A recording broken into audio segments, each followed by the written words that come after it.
of these production shifts in one particular geography, which poses a very a clear challenge, which emanates automatically out of concentration of production and supply chains. And we have all seen that right from COVID through all the way to today. There is, of course, leveraging of the, I would say, uh, factors of economic growth the world over, whether you look at finance, whether you look at trade, whether you look at technology. Each of these variables of economic growth is being strongly leveraged by different countries, sometimes in a very negative direction. We ourselves in India have experienced um, um, actually a segment which is the third segment, which is essentially the return of controls in many ways. So we in India have experienced um, um, products being restricted, consumption products being restricted from being available for the India's economic growth. We have seen technology being restricted for our economic growth. Um, we have also seen even services and knowledge being restricted for economic growth. So I think this return to controls, and which are wide ranging and not necessarily rooted in any global norm or even a regional norm. Essentially, one country decides, and we have experienced this, that XYZ thing should not be available to its foreign partner just because, in their view, this would help to constrain the growth of that country. So I think that's very clear to us. We have gone through it experientially. But it's equally important to mention that this is also becoming relatively a trend which is spreading out all over. The third, fourth shift I would mention would be a kind of seamless connectivity between capital, finance, and markets. And I think this is very important for us to realize, at least in India, because as we grow, our capital needs, our investments needs, and naturally the flows that come both into the mainstream economy and the markets economy will be very crucial.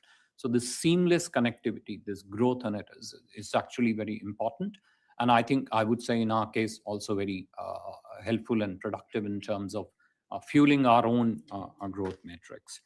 Uh, Other thing I would like to point is the changing global mobility patterns, essentially of populations and skilled labor, skilled manpower. And I think it's important for us to again keep this in mind, because this is a very key aspect of not just our internal economic growth, but also how India's economy connects with the rest of the world externally.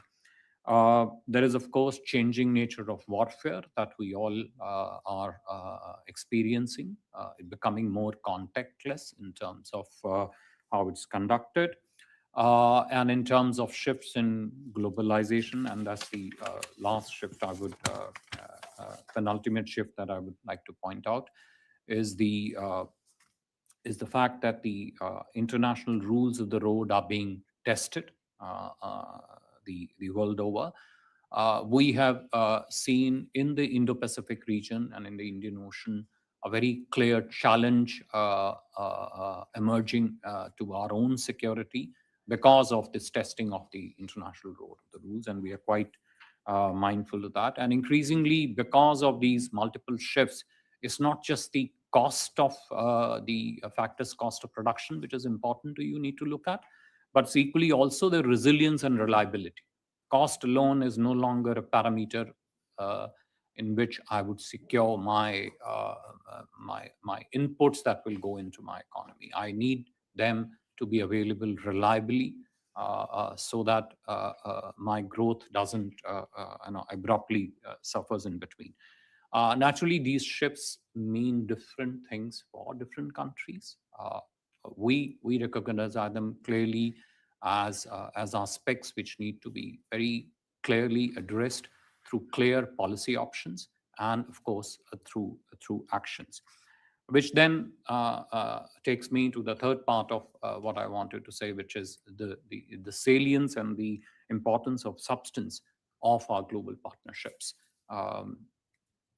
Because it feeds into that primary and core impulse that I started with, which is economic growth and prosperity, uh, is mindful of the shifts which are taking place internationally, and then keeping those two in mind, factors in how we shape our international partnerships.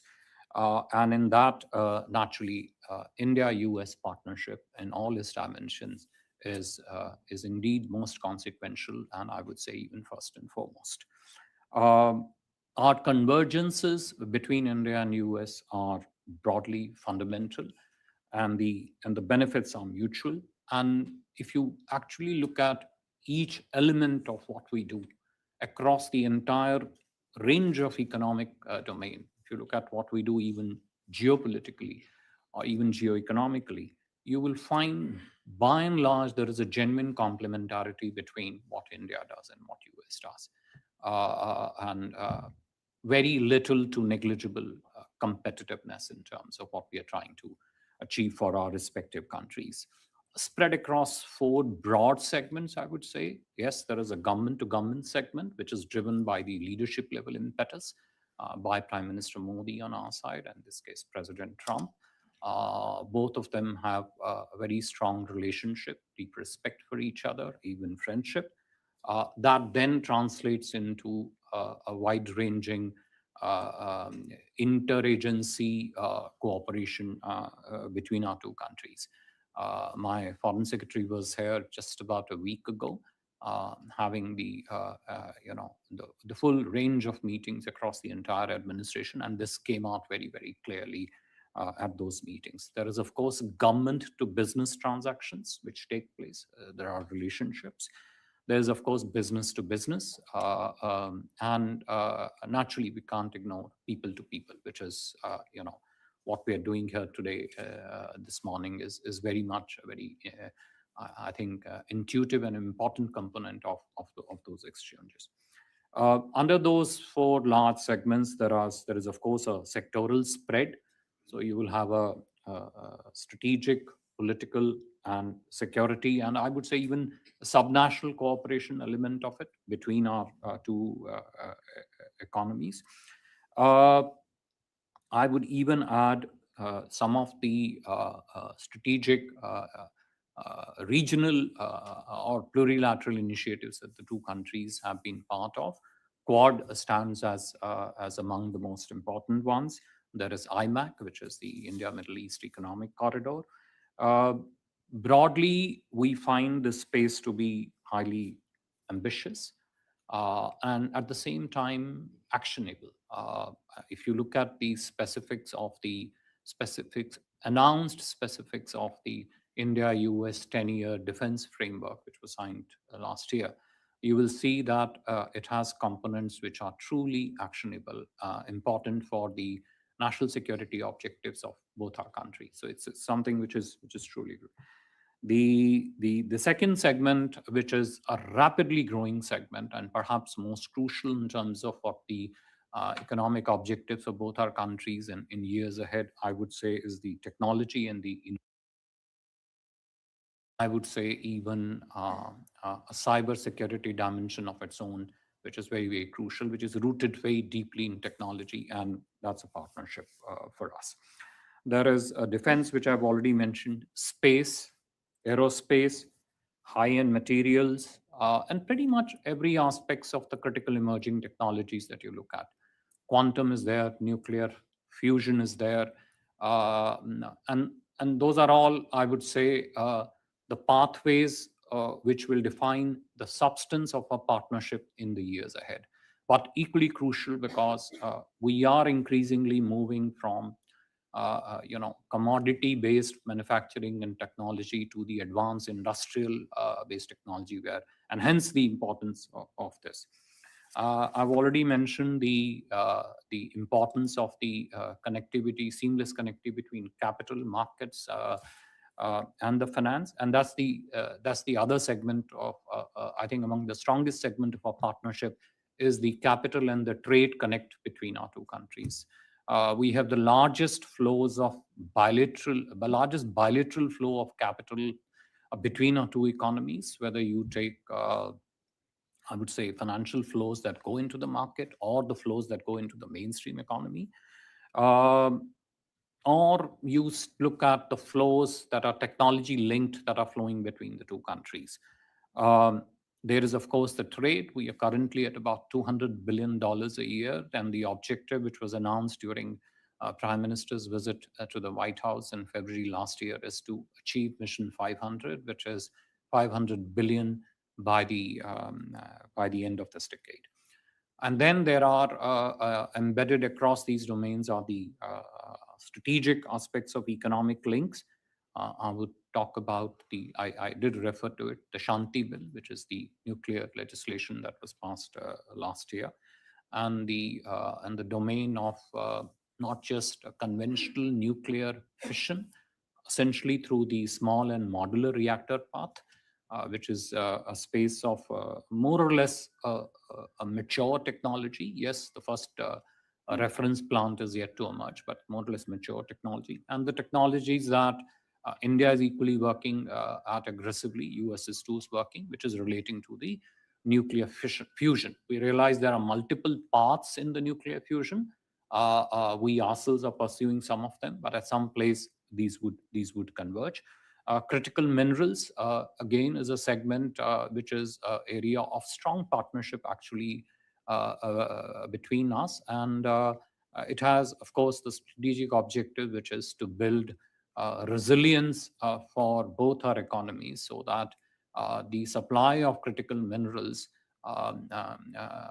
no country holds us hostage to those supply to constrain our economic growth.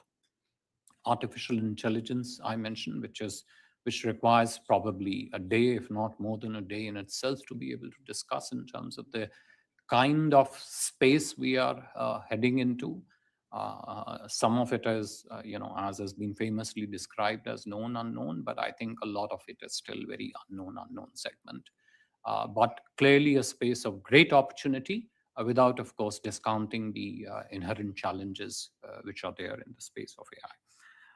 And the last segment in our bilateral aspects is the people-to-people exchanges, which I think in my personal view really forms a true bedrock of our relationship, and rooted in that are not just contact between the two societies, but also the institutions across the two countries, whether it is the bipartisan congressional support that this relationship is blessed by in the US, the connect between communities of the think tanks, and we really value and cherish what we do with Hudson in that space, and of course the larger connect at the level of a society. In short, what we'd say is that a new India is really is experiencing a very transformative and a positive change currently. Clearly, we can see that we live in, I would say, a uniquely instructive period of international shifts. But we are confident that our key focus on our priorities, which is sorry, at the expense of repeating it again, economic growth and prosperity, and what my Prime Minister has said and set for us, a target to be a Viksit Bharat in 2047. And I must mention that the target is not just an articulation of an objective, it is an empirical objective which has backward linkages to the policy choices and the actions that we are taking today, with absolute measurable metrics year after year, so that we know each year we are meeting that milestone which would help us reach that 2047. So please don't take Viksit Bharat as an articulation of a political statement. Yes, it is that, but it's also vision which is measurable, empirical vision, which we are determined to achieve as we go forward. And in this, long-standing global partnerships, particularly with the United States, we regard it as the most consequential. We are quite confident that with this focus, with these transformations and our international partnerships, particularly with the United States, we would prevail in advancing our economic growth and prosperity and achieving that new India aim that we have for ourselves politically, economically, technologically, and reach that goal of Viksit Bharat in 2047. New India is a story of great excitement, great opportunity. There was a time 10 years ago, I remember saying at many forums that take a long bet on India and you will succeed. Today, I'll say, even if you don't take a short-term bet on India, you will be missing out on a ton of opportunities which are there, not just in the medium long term, but in the short term. Once again, thank you so much for sharing this opportunity and giving me this time to speak to you. Thank you very much.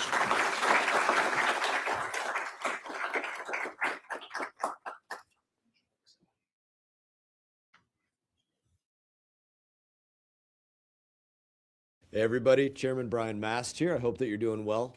So for decades, American taxpayers were footing the bill for outrageous foreign policy programs that only hurt our standing on the world stage. I've spoke about this in length. In the last administration alone, we burned nearly $500,000 on training Indonesian baristas to be more gender friendly. Another $2 million for sex change surgeries in Guatemala, 25,000 more for drag show seminar in Ecuador. The pictures of that one were spectacular, and the list goes on and on. Under President Trump, those days are gone. They're over. This stuff is not coming back, and we are refocusing our relationships with one principled question. Does this make America stronger, safer, more prosperous? Is it what we need out of the equation? The U.S.-India relationship stands out as a standard for what our partnership should look like. One generation ago, the relationship between Washington and New Delhi was cooperative but distant. Today, it's one of the most consequential strategic partnerships in the entire globe. Through the Quad, we're keeping the Indo-Pacific sea lanes free, open, ready for business. We're co-producing the fighter jet engines, the armored vehicles, the maritime systems, and our militaries, they depend on all of this. Our bilateral trade has more than doubled, and our technology and our innovation sectors are increasingly joined at the hip, as everybody can see so clearly. At the same time, India has also become one of our strongest counterweights against Chinese influence, and we need to build that bigger and bigger. India has to keep charting its own course in a direction that's economically independent from Beijing, a beacon of liberty on the world stage, and closer to the United States of America. Every enemy of democracy around the world weakens as a result. This is a partnership of choice built on mutually beneficial programs, creating a more stable world. I'm going to keep doing my part alongside President Trump in supporting our alliance and powering the United States of America to be the partner of choice for freedom-loving nations around the globe, like India, as I just spoke about. Hello to my friends at the Hudson New India Conference. I want to thank my good friend Candid for helping organize and be involved in this conference. As you know, I co-chair the India-US Caucus. We need to build the strategic relationship with India. I'm glad that some of the blanket tariffs issues are being resolved, that we are now working on defense cooperation, that we are working to make sure that Taiwan isn't taken over militarily, that we're working on counterterrorism issues, and that we're working on AI standards and climate. There are so many common values that our democracies have in common. It was wrong for this relationship to have been put on the back burner and threatened in the first 6 months of the Trump administration. But I'm glad that cooler heads have prevailed, and now it seems like the relationship is being repaired. I am committed to working in a bipartisan basis to strengthen one of the most important partnerships in the 21st century.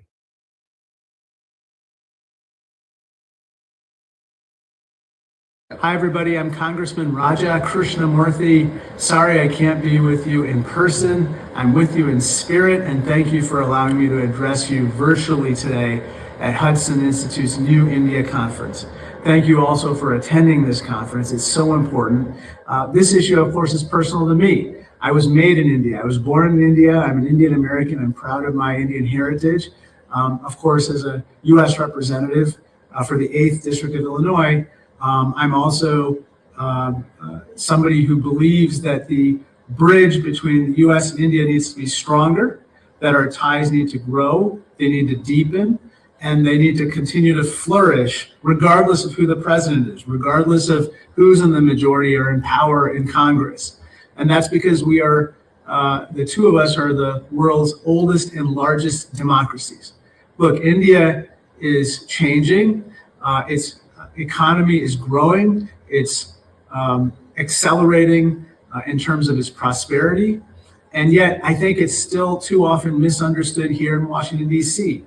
And we have to do a better job of understanding India, but also understanding how the two countries can continue to work together in a constructive manner for the benefit of not only us and the Indians, but for the benefit of the world, especially at a time when the Chinese Communist Party is posing such a threat on so many different fronts, economically, militarily, and technologically.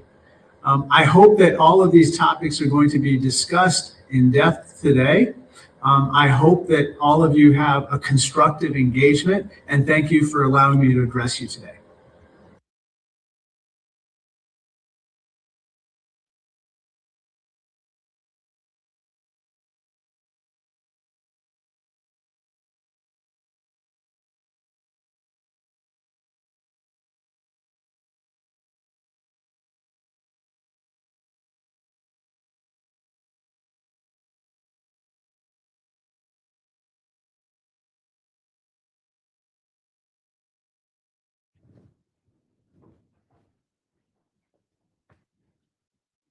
Good morning. My name is Viksit Bharat. I'm Director of the Indo-Pacific Security Program at the Center for a New American Security. I'm delighted to be here today at this very important conference, and I thank the Hudson Institute for inviting me to moderate this distinguished panel. Our panel today is the new India in the world. So we're holding this discussion at a time of great uncertainty and flux on the world stage, as well as in the US-India relationship. Last July, I wrote an article for Foreign Affairs magazine in which I argued that India's promotion of a multipolar world order had become counterproductive for New Delhi. I said the concept of a multipolar order is seductive to Indian policymakers who think India would have more influence if global power were dispersed. I argued that such calculations may have made sense 25 years ago when India, with its rapid economic growth, seemed poised to challenge China's influence in Asia. However, in the last 2 decades, China has widened that power gap with India in terms of economics as well as military power. I also noted that China and Russia were both pushing for a multipolar world to overturn international norms and institutions that had largely kept the peace in the Indo-Pacific for the last 50 years. Far from aiding India's rise, multipolarity, I argue, would only confirm Chinese hegemony in Asia and make India more vulnerable to Chinese aggression. However, fast forward 6 months, and my analysis of India and its place in the world is slightly different. I hadn't expected US-India relations to deteriorate as badly as they did in the second half of 2025.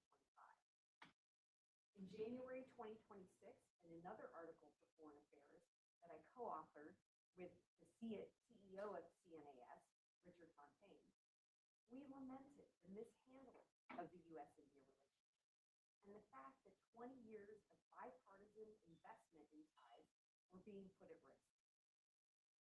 Thankfully, with the arrival of Ambassador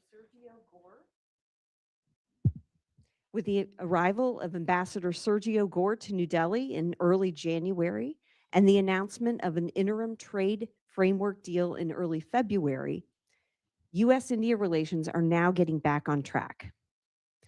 But I think the Indian public has lost a sense of trust and confidence in the United States that will not be easily restored. If India cannot truly count on the United States to respect its red lines and be a reliable partner, New Delhi will continue to pursue a multipolar world order and exercise its strategic autonomy by not becoming too reliant on any one country, including the United States. But to discuss India's place in the world, its ties to the United States, and what we can expect from India, from Indian foreign policy moving forward, we have a very distinguished set of speakers. First, we have Ms. Priyanka Chaturvedi, who is a former member of the Rajya Sabha and currently a member of the Shiv Sena UBT political party. Previously, she was one of the national spokespersons of the Indian National Congress. She has also been a columnist for several Indian newspapers, and she is a trustee of 2 NGOs working to promote children's education and women's empowerment and health. Ken Juster served as the U.S. ambassador to India from 2017 to 2021. Just prior to that, he was deputy assistant to the president for international economic affairs. He is currently senior counselor at the global law firm Freshfields, Brookhouse, and Derringer, a strategic advisor at Salesforce, and a distinguished fellow at the Council on Foreign Relations. I first met Ken over 2 decades ago when he was undersecretary at the Commerce Department, and I accompanied him to India to launch the High Technology Cooperation Group. Things have come very far since then. Last but certainly not least, we have Mr. Vijay Chadawale, who is the head of the Department of Foreign Affairs of the BJP and a member of the National Executive of the BJP. In this role, he coordinates with the Indian diaspora globally and enhances the party's global outreach. He received his PhD in microbiology and was a postdoctoral fellow for 3 years at the U.S. National Institute of Health. And I've known Vijay for over a decade. It's great to see you again. So we will start with Ms. Chaturvedi. Thank you so much, Lisa. Interesting that the opening comments are coming from someone who's a member of the opposition in India. But I just like to say a couple of things because it is a relationship that India and the US have been enjoying and have jointly built over 3 decades. And it came, like you mentioned, Lisa, in your opening comments, it came close to almost coming apart, falling apart. And yes, the role of Ambassador Sergio Gore and the role of Ambassador Vinay Quatra have ensured that we have a working deal in process, an interim deal in process, which I have some misgivings about, which we will talk about later. In terms of my opening comments, what I would want to begin with, that as far as India is concerned, and you spoke about multipolarity, I just make a few comments. In the 21st century, India has emerged as a confident, influential global actor, and often referred to as New India. The country's foreign policy reflects ambition, strategic autonomy, as well as economic growth and a desire to shape global governance. Its relation with the world, and particularly with the United States, has evolved significantly, driven by shared interest, geopolitical realities, and mutual aspirations. New India's global engagement is rooted in a balance between continuity and change.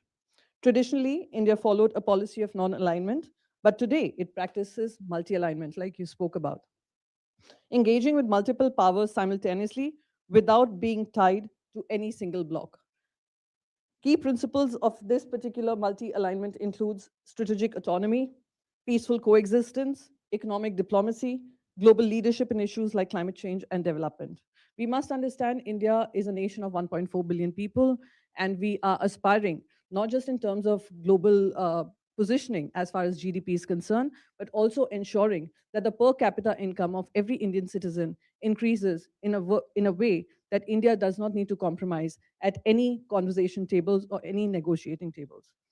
India's expanding footprint, New India is no longer a passive participant, but an agenda setter in world affairs. Economic influence, India is amongst the fastest growing major economies, attracting investment and strengthening trade ties across Asia, Africa, Europe, and Latin America. Soft power, through yoga, culture, cinema, and its diaspora, India enhances its global image. The international celebration of International Day of Yoga highlights this influence. Global South leadership, India positions itself as a voice for developing nations, advocating equity in climate negotiations and development financing. Strategic partnerships around the world. India has built diverse partnerships with Europe for trade and technology, with Japan and Australia under the Quad, and with African nations for development partnerships.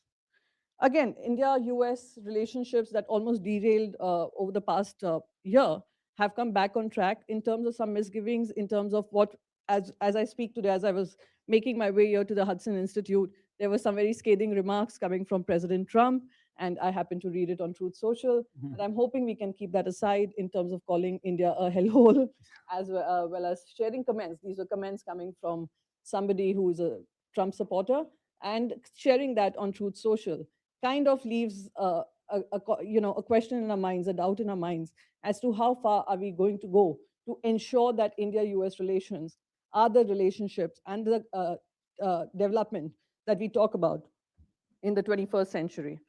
Just let me know if my time's up, right? So, right. So that is one important issue that I wanted to highlight, that while India realizes the rules-based order, it realizes the following the rules in the global trade order, and also realizes the need to follow, and there are very few countries which are following the rules-based order currently, need to realign ourselves, reassure the world that there will be a common code of conduct, a common rules that would be respected and followed. And India is right now positioned in a place where India sees itself as someone which has never aggressively gone and attacked another country, has respected the global trade order, and continues to fight for the global south.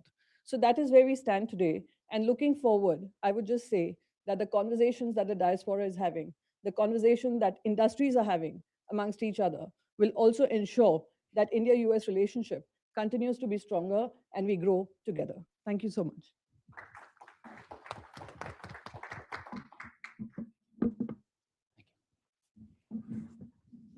Okay, thank you very much. Can you hear me with this microphone? Okay, excellent. It's a pleasure to be here this morning at the Hudson Institute. The organizers asked us to speak about India's changing relationship with the world, its new approach to geopolitics, and what it wants on the world stage. I'd like to provide my perspective on these issues as a non-Indian who has been involved in US-India relations for the past 26 years, and I'll leave to my Indian friends how the cultural moorings of the BJP shape India's new approach to the world. Let me begin with several factors that, in my view, have shaped India's foreign policy since the turn of the century, and then turn to the specific policies that have resulted. The first factor is how India has adapted over time its aversion to alliances and coalitions. During the Cold War, India followed a strategy of non-alignment, seeking to avoid disputes between the East and the West. Though even with this non-alignment strategy, it tilted toward the United States during the 1962 war with China and in the aftermath, and then later tilted to the Soviet Union after there was the Sino-American rapprochement in the 1970s. With the end of the Cold War and the reform of India's economy, India reoriented its foreign policy by rapidly expanding commercial ties with the West, even while it continued to purchase arms from Russia, reaching an understanding with China on managing the border, and as Indians worried about a unipolar world, working with Russia and China to seek to promote a multipolar world. Then with the turn of the century and the steady transformation of US-India relations and the rapid rise of China and its assertiveness in territorial disputes on the border in 2013, 14, 17, and most notably 2020, India has again moved closer to the United States. Nonetheless, as was mentioned by Priyanka, India remains committed to the principle of strategic autonomy, or working with others without surrendering its independence of judgment and action, as well as committed to a multipolar world. This prevents it from aligning too closely with the United States, and that sentiment has been reinforced by the strain in relations during the second Trump administration. A second factor, in my view, affecting India's foreign policy has been its growing economy. When I began in 2001 as Undersecretary of Commerce, India's GDP was approximately $500 billion, and it ranked 13th in the world. When Narendra Modi became prime minister in 2014, India's GDP had grown to 2.04 trillion, and it ranked 10th in the world. Today, India's GDP is approximately $4.15 trillion, and it ranks 4th in the world and will soon become the 3rd largest economy in the world.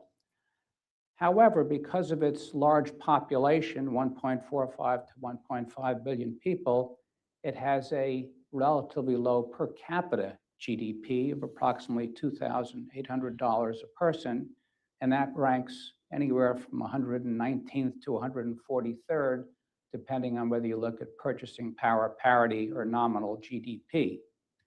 So this growth paradox requires India to balance its global ambitions with its domestic needs, perhaps more acutely than any other country in the world. India's challenge is how to leverage its overall economic size to accelerate prosperity for its citizens. This provides both opportunities and strength for India's foreign policy, but also some natural constraints on it because of its domestic needs. A third defining factor in the new India policy, foreign policy, has been its growing strategic partnership with the United States. The US-India civil nuclear deal of 2008 brought India out of the nuclear wilderness and created new opportunities for it in the international system. Over time, India has become a proud member of 3 of the 4 multilateral export control regimes, the Wassenaar Arrangement for Dual-Use Items, the Missile Technology Control Regime, and the Australia Group for Chemical and Biological Weapons, and it would be a member of the 4th Nuclear Suppliers Group if China were not standing in its way and blocking its membership. Moreover, India has greatly enhanced its coordination with the United States, as has been mentioned, on matters on defense, technology, and energy, among a broad range of others. And India has joined with the United States in many-lateral groupings, such as the Quad with Australia and Japan as well, the I2U2, which includes Israel and the United Arab Emirates, focused on technology, Pax Silica, a more recent effort, US-led effort focused on securing trusted partners for critical supply chains and advanced technology, and also the IMEC, the India, Middle East, European Economic Corridor, which is temporarily on hold until matters stabilize in the Middle East. A final important factor in the new orientation of India's foreign policy was the election of Prime Minister Modi in 2014. I'll leave it to my Indian colleagues to define how he has affected India internally, but externally, Modi has increasingly projected greater self-confidence in reaching out to a wide swath of countries throughout the world, expanding the scope of India's foreign policy and its sense of purpose in engaging others. Under Prime Minister Modi, India sees itself as a civilizational power that wants to play an increasingly significant role in world affairs and the international community. India shares a common interest with middle powers in wanting to avoid letting the US-China competition weaken its strategic autonomy and freedom of action, even though its extended conflict with China leads it, as I mentioned, to tilt toward the United States. Under Prime Minister Modi, India has declared the ambitious goal of becoming a developed nation by 2047 and has become a regular and influential observer for over a decade at the G7 summits and made a big splash in 2023 as the chair of the G20 summit, in which it also made clear it wants to be the global voice, or the voice for the global South. So how do these factors manifest themselves in specific elements of India's new foreign policy? First, as been mentioned now, India supports a policy of multi-alignment in accordance with its vision of a multipolar world, but as noted, it's gravitated toward a closer and deeper relationship with the United States to help it deal with what is now clear to be its long-term structural challenges posed by China. Over the last 2 decades, India's ties with the United States have improved as its problems with China have worsened. To be sure, the strain in US-India relationship that has arisen during the second Trump administration, including a tougher US policy on trade, the President Trump's warmth toward Pakistan, and even the possibility that he might strike an accommodation with China, have still raised some concerns in India. But for now, I see strong US-India ties enduring, whether it's in areas such as defense, overall trade and investment, secure supply chains, technology cooperation, and energy security. And each of these areas have continued to move forward despite the strains that have occurred.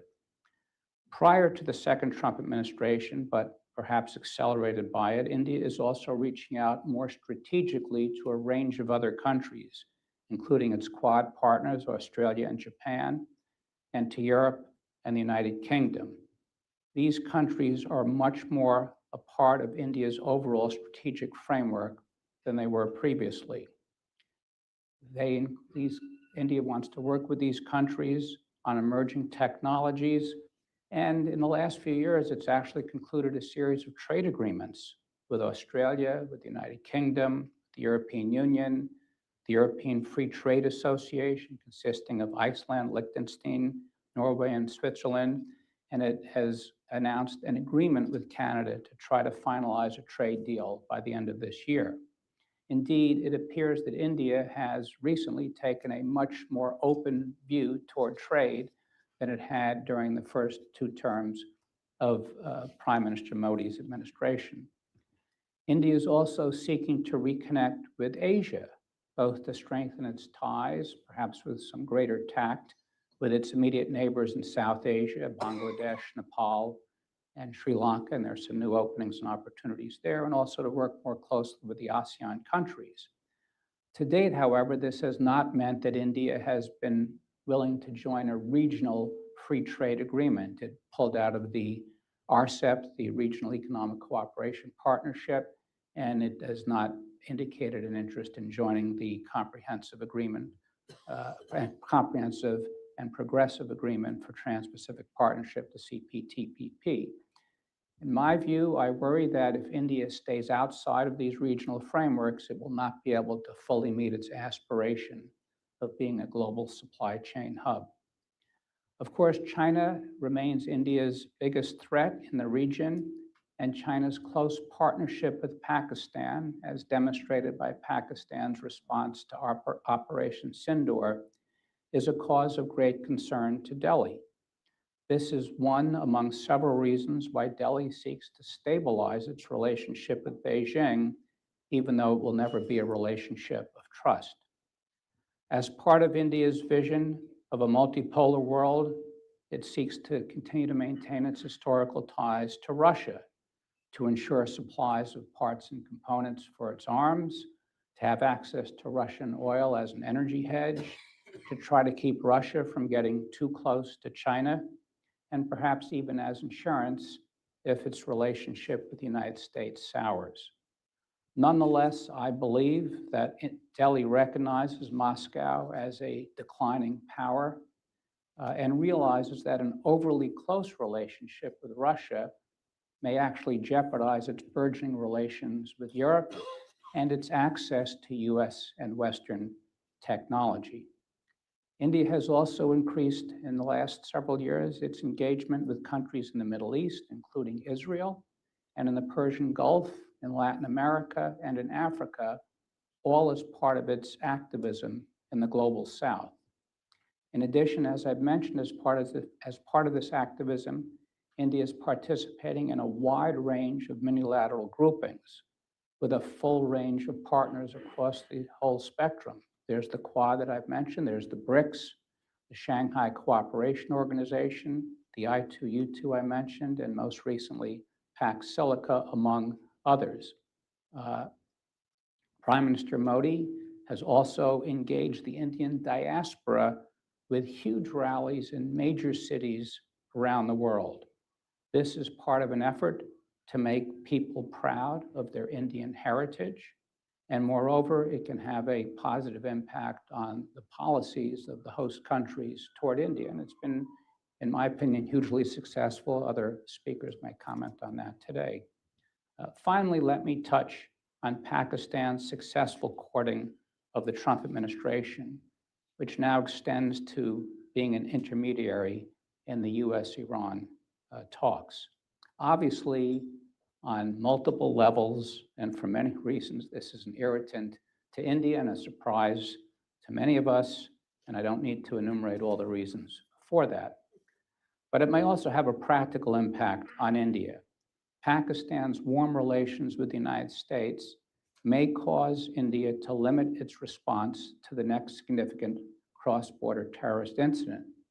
At the very least, unlike other previous incidents, and I was ambassador when we had the Pulwama and Balakot incident, India may have doubts as to whether the United States will support a muscular response to Pakistani-based terrorist groups.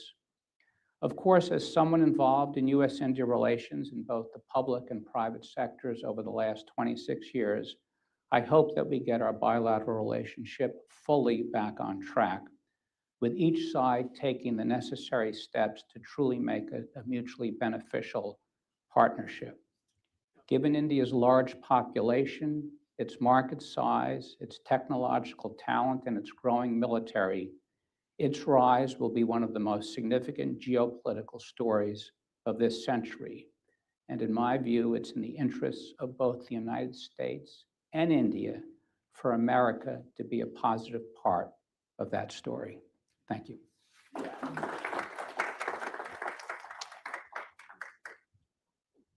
Thank you.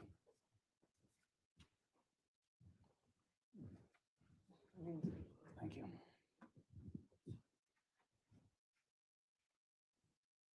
Good morning. First of all, thank you for, I guess it's on, is it? Yeah, it's on. First of all, thank you very much for inviting me here. My friends in Hudson, Aparna, Walter Russell Mead, and also, of course, my brother Khanderao, and for the success of this great convention. Before I start my presentation, I would like to narrate a short story by a great leader of this country, who is also was a great storyteller, President Ronald Reagan. And in one of his stories, he said that there was a warship going on in the dark waters, and the captain saw a red light at some distance. So on a megaphone, he started shouting that, please make a turn 20 degrees, otherwise we will collide. On the other side, he got a message that it's not possible for us to turn. He said, I am warning you, we are a warship, we will hit you. He said, sir, we are a lighthouse. So without going into further elaboration, the civilizational state like India always seems seen like a minuscule boat in the sea, but has a strong power to sustain various adversaries. And therefore, in the current turmoil in the relations of India and US, even though there are some concerns, there is no point in being excessively worried about, because of so many positive things are happening in parallel, many over the ground and many below the radar. Friends, before we talk about India, US, and the new world order, it is important to know that what's happening within India. And that actually has changed a lot of things which we are discussing on the world stage. India is one of the largest countries where the Indian population by and large are very hopeful, very positive about its future.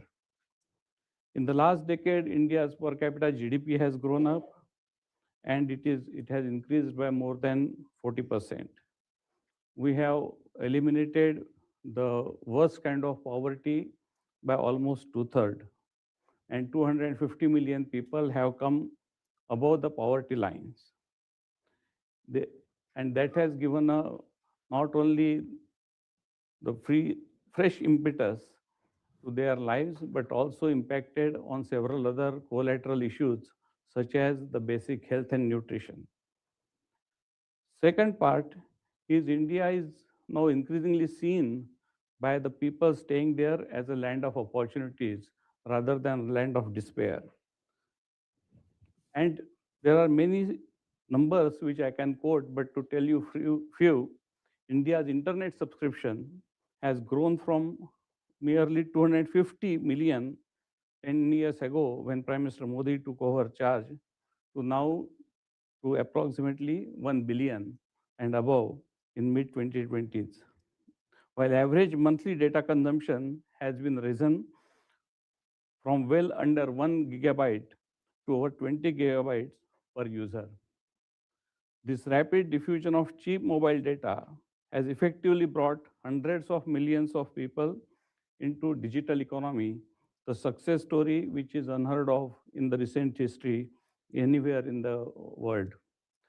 It has expanded not only the connectivity, but also gave people access to education, services, and also to market, irrespective of their geographical position.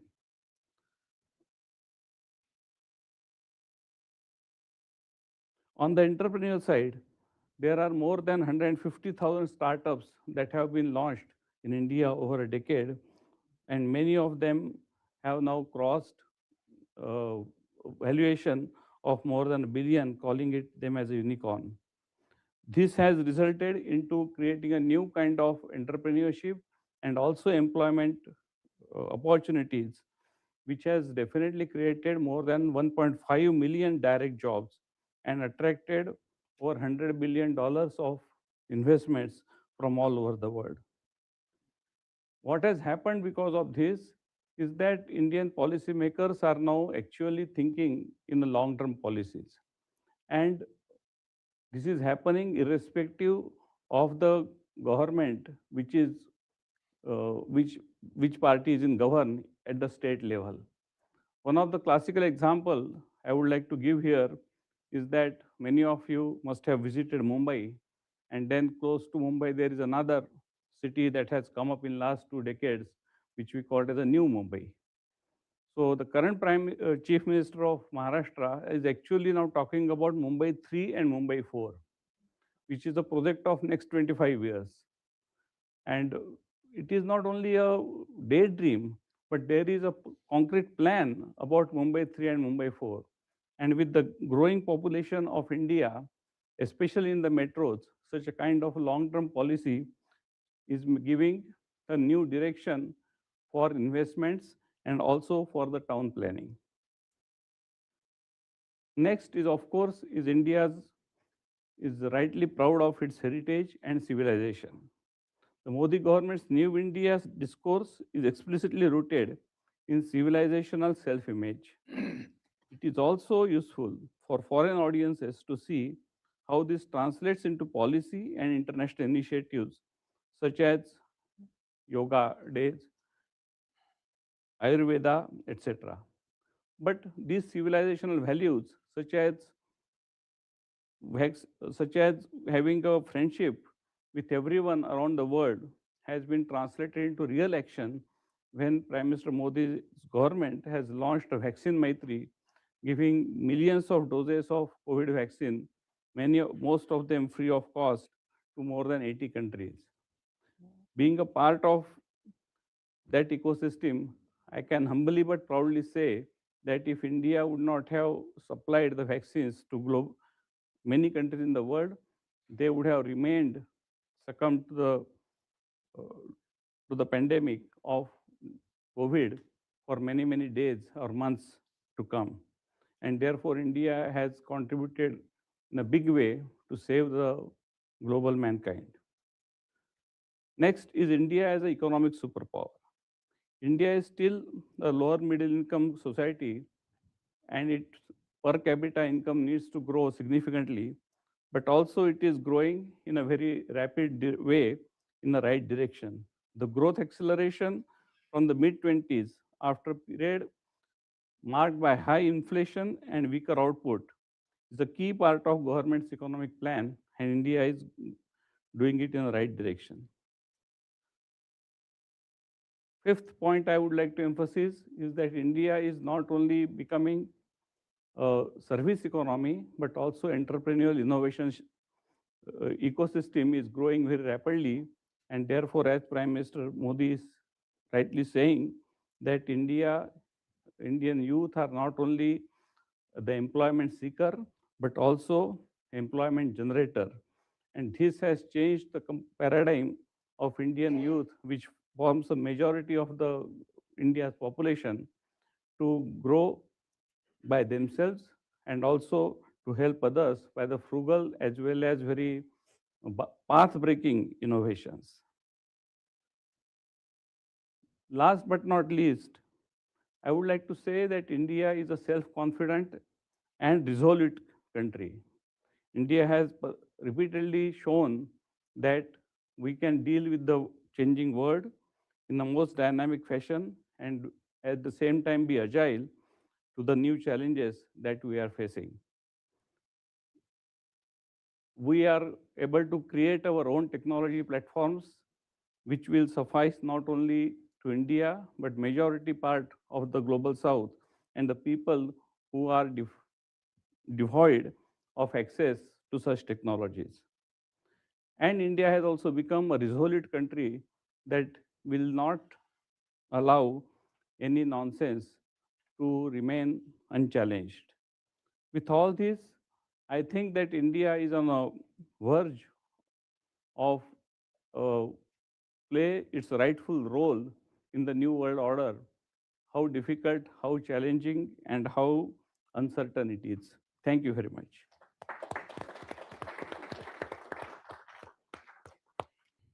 Well, thank you all for really excellent, comprehensive remarks on the U.S. India relationship.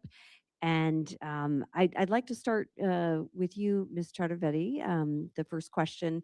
But before I ask the question, I want to make a bit of a clarification on my opening remarks since you did comment on them.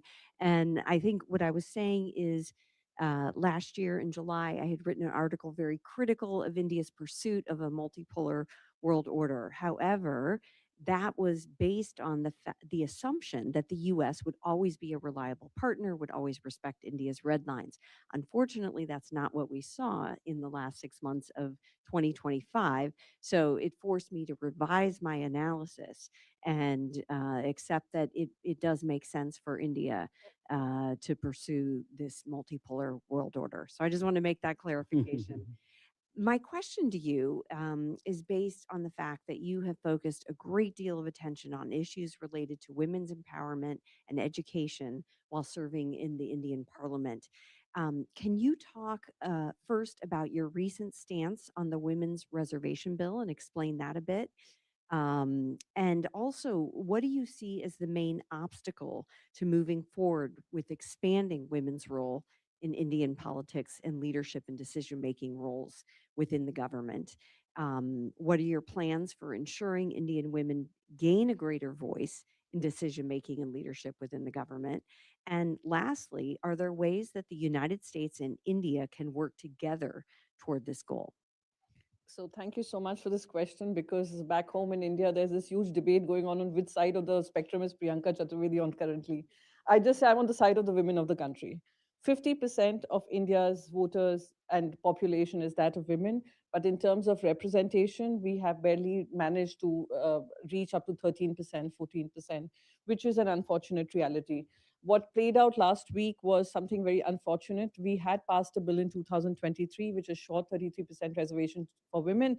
And let me tell you, Lisa, this is a fight which has been going on for past 3 decades for representation. This is not how our founding fathers saw that India would want to fight for a representation. Indian women would have to fight for a representation. Like many countries had to fight for, voting rights. Women had to fight for their voting rights. India was given the voting rights. Indian women were treated as equals. Our great leader, Sarojini Naidu ji, said, we don't want any preferential treatment. We want to be treated as equals in this independent country.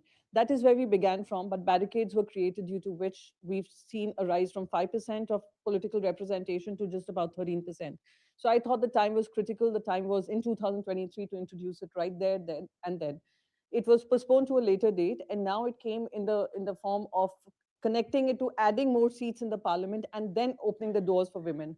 My belief is that let's open the doors for women in the existing structure as it exists in the parliament, because adding seats creates a lot of, has been a controversial topic, which cannot be decided over the course of 3 days.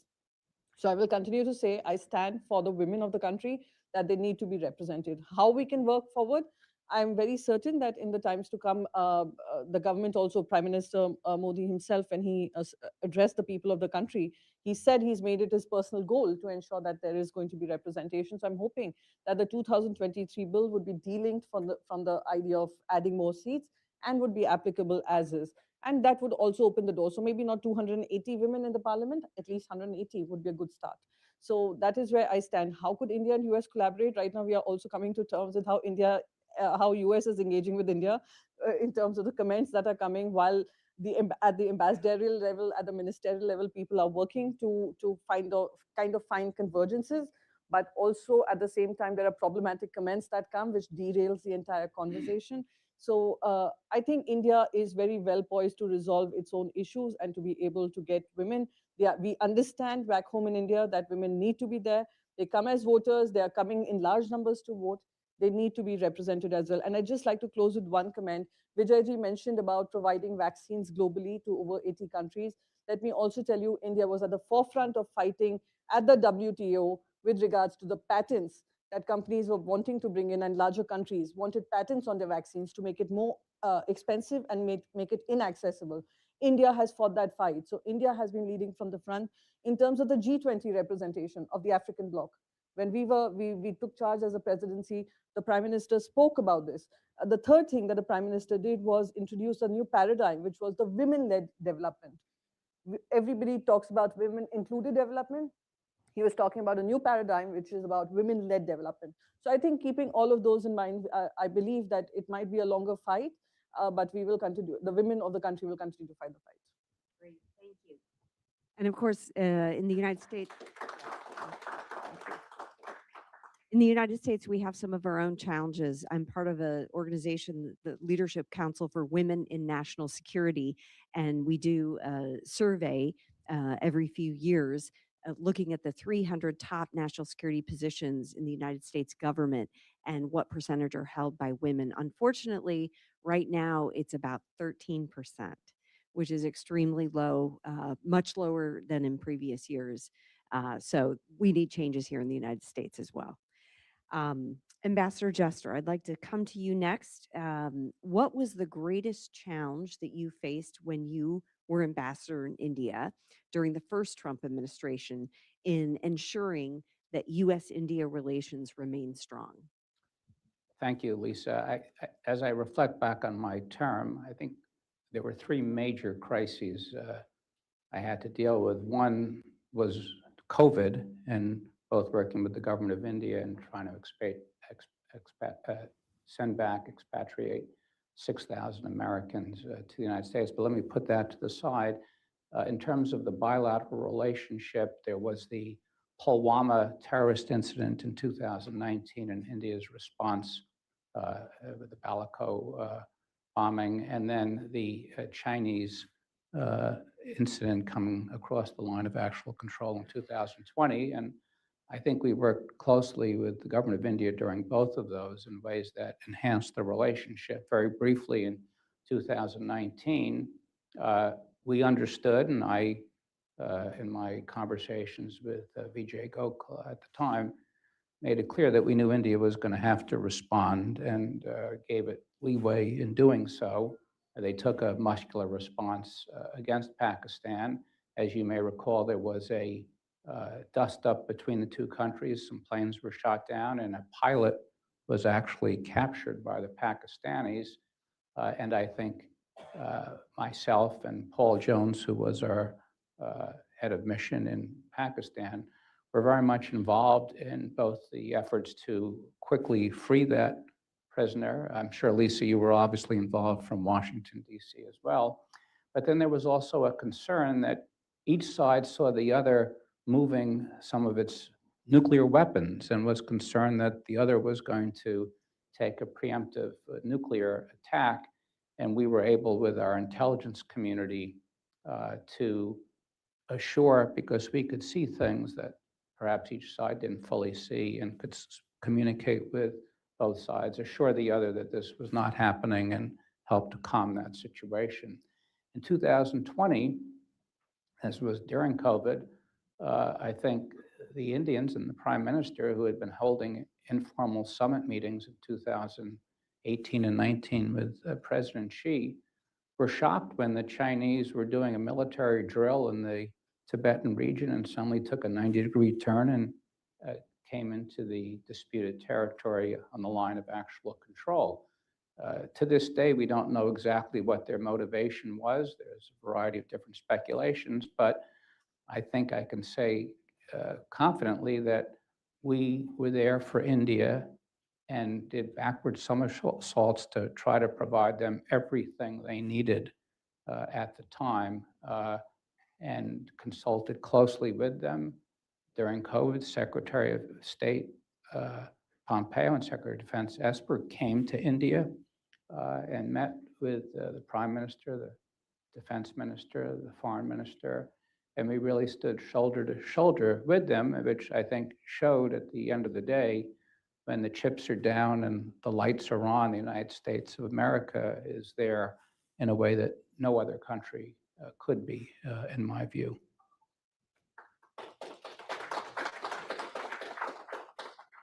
Thank you. And that leads nicely into my question for you, Mr. Chatawale. So Ambassador Jester just talked about the United States showing it was a reliable partner during the first Trump administration.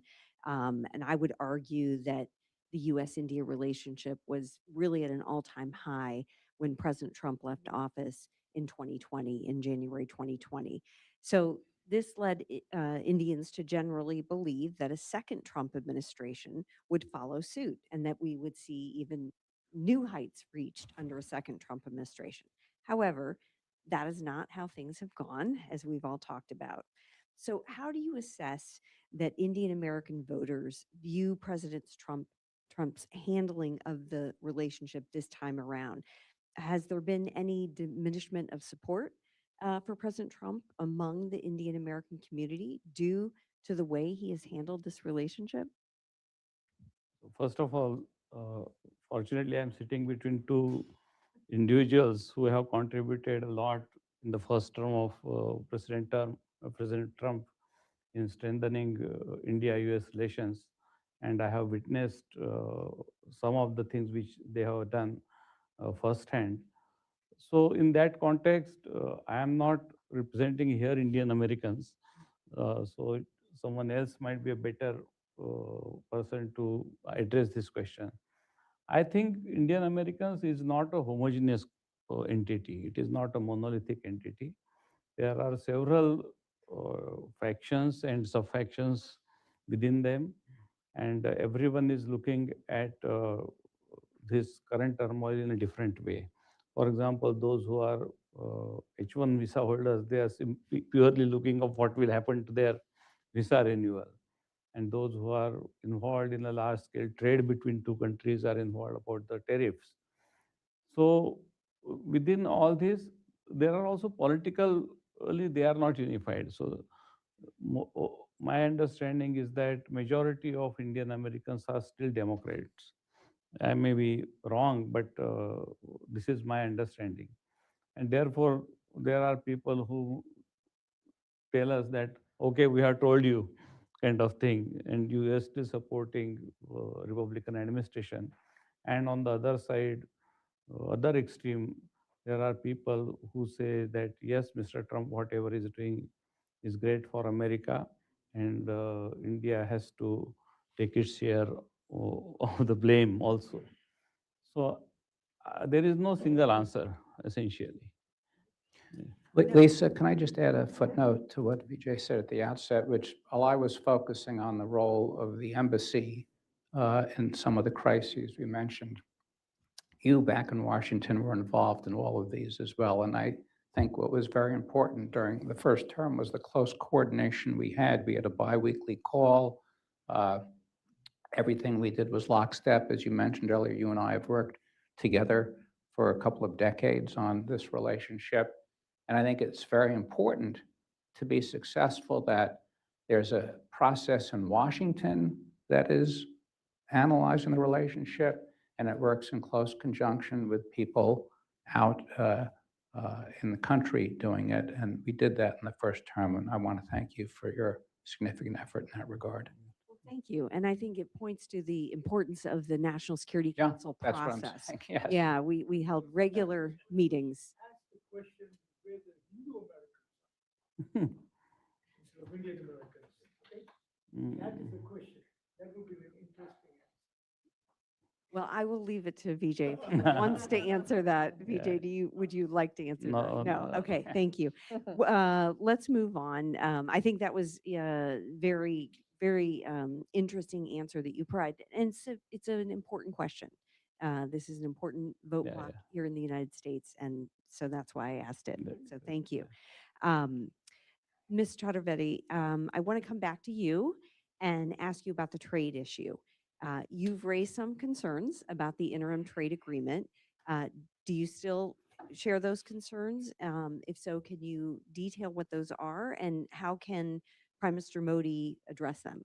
I think one of the concerns that we raised was with regards to negotiating on a tariff which was imposed on us, which was, like your Supreme Court has said, was illegal, should not have. So we were starting to have a conversation while we continue to hold on to that position that US continued to take. And India deeply appreciated the leadership call in terms of that.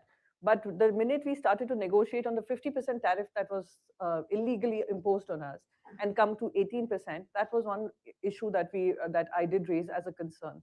The second concern was with regards to the trade deal contours coming from the President of America and Indians not knowing exactly what was the negotiated trade deal, interim deal. The second was about the $500 billion trade.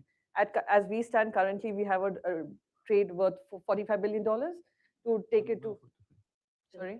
145. No, yeah, it's But it's over 200 Billion, that's billion, what I said, 200 billion. $500 billion. Where would it come from? Where is India committing this from? Over the period of 5 years is what was said. And that also raised concerns with our farmers as well as our dairy producers, that where would it come from? Because we have been protecting that. We had been protecting our agriculture industry as well as the dairy industry. That was point two. Third was when Donald Trump said that we have agreed on not buying Russian oil. Again, that is our autonomic decision, and that is something that we should be deciding with, in terms of the energy security needs back home, and that is something that India has been addressing. So those were the three concerns. Again, it was struck down as soon as the interim deal was announced. The tariffs that were being imposed was struck down by your own courts, and now there's another negotiation happening. There is no final deal. So those were the concerns that it was coming from, where we were coming from, considering, like you said, India has built relationships over 3 decades. We have invested in this relationship, looking at United States of America as a reliable ally, irrespective of governance changes or leadership changes. The continuity should remain. Let's understand back home in India, even if I'm in the opposition right now, the continuity in terms of policy, priority, it could change. But in terms of policy, India has played a consistent role. It has been a reliable, dependable ally to everyone they have engaged with.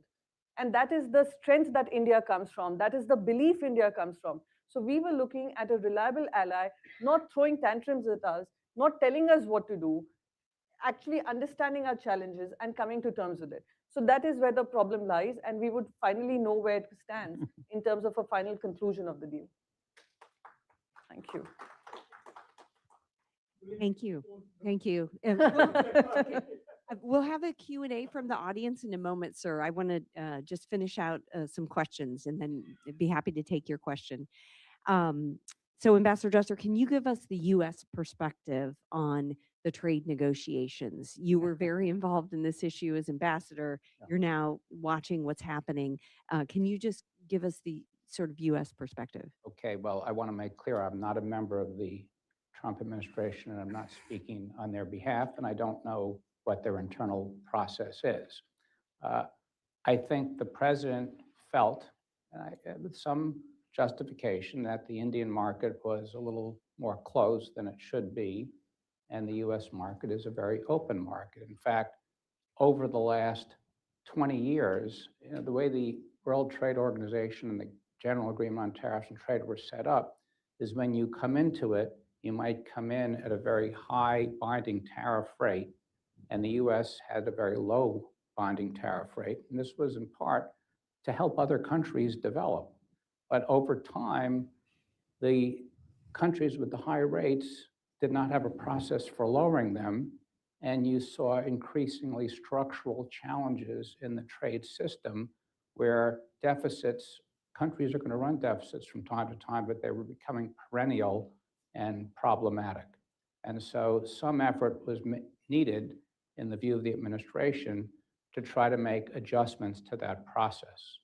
And how you go about doing those and the tactics of doing them, I'm not sure I'm comfortable with things that have occurred, but I don't think it's incorrect to say that the bilateral trade relationship would benefit from more openings in the Indian side, which I believe would actually benefit India's own economy. Obviously, agriculture is always a sensitive issue. And in the first round, the US, my understanding is, did not make an effort to try to affect the most sensitive agricultural areas. There are also agricultural issues, and you heard the ambassador say we have complementarity, where there can be some openings that don't really damage Indian industry. So the notion that you had to try to increase the openness of the trade relationship is not, in my view, incorrect. The process by which it's done, I think, created a lot of collateral damage. I don't think it's helpful to use derogatory language or be looking like you're trying to pressure countries. I think you have to simply say, here are the consequences. You then make a choice. And if you don't allow certain goods to come in or you treat our companies poorly, that may have an impact on your companies as well. And I think these negotiations are best done quietly. I think it's very tough for a leader to make concessions when it looks like they're being forced to do so by another country. But as I said, and I think it's been a frustration of a lot of American companies involved in business with India, there are barriers of tariff and non-tariff barriers, quality control standards, sanitary standards, could be a little onerous at times, and there needed to be some effort to try to loosen that up a bit. On the Russian oil, so that was really what the first 25% tariff was, the initial reciprocal tariff, which has been said has gotten down to 18%, although the entire legal basis for the tariffs under the International Emergency Economic Powers Act, IEEPA, has been thrown out by the Supreme Court. And the new basis that the administration is seeking, which is 301, will allow them to impose tariffs, but not, in my opinion, across the entire board and indefinitely forever. There is more process involved in it. It cannot be a unilateral executive decision. You have to go through some legal steps. The second tariff was the 25% sort of sanctions-related tariff for purchasing Russian oil. Now, this came about right after the flap on Pakistan, in which the Pakistanis nominated the president for the Nobel Prize. General Munir, now Field Marshal Munir, came to Washington, and Prime Minister Modi did not want to engage in that process for longstanding reasons.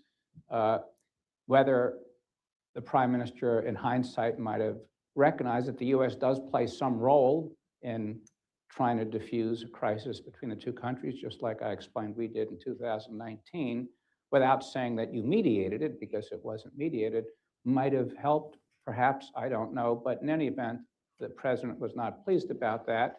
And once again, India was buying a lot of oil from Russia. It had gone from about 1% of its imports to 33% of its imported oil.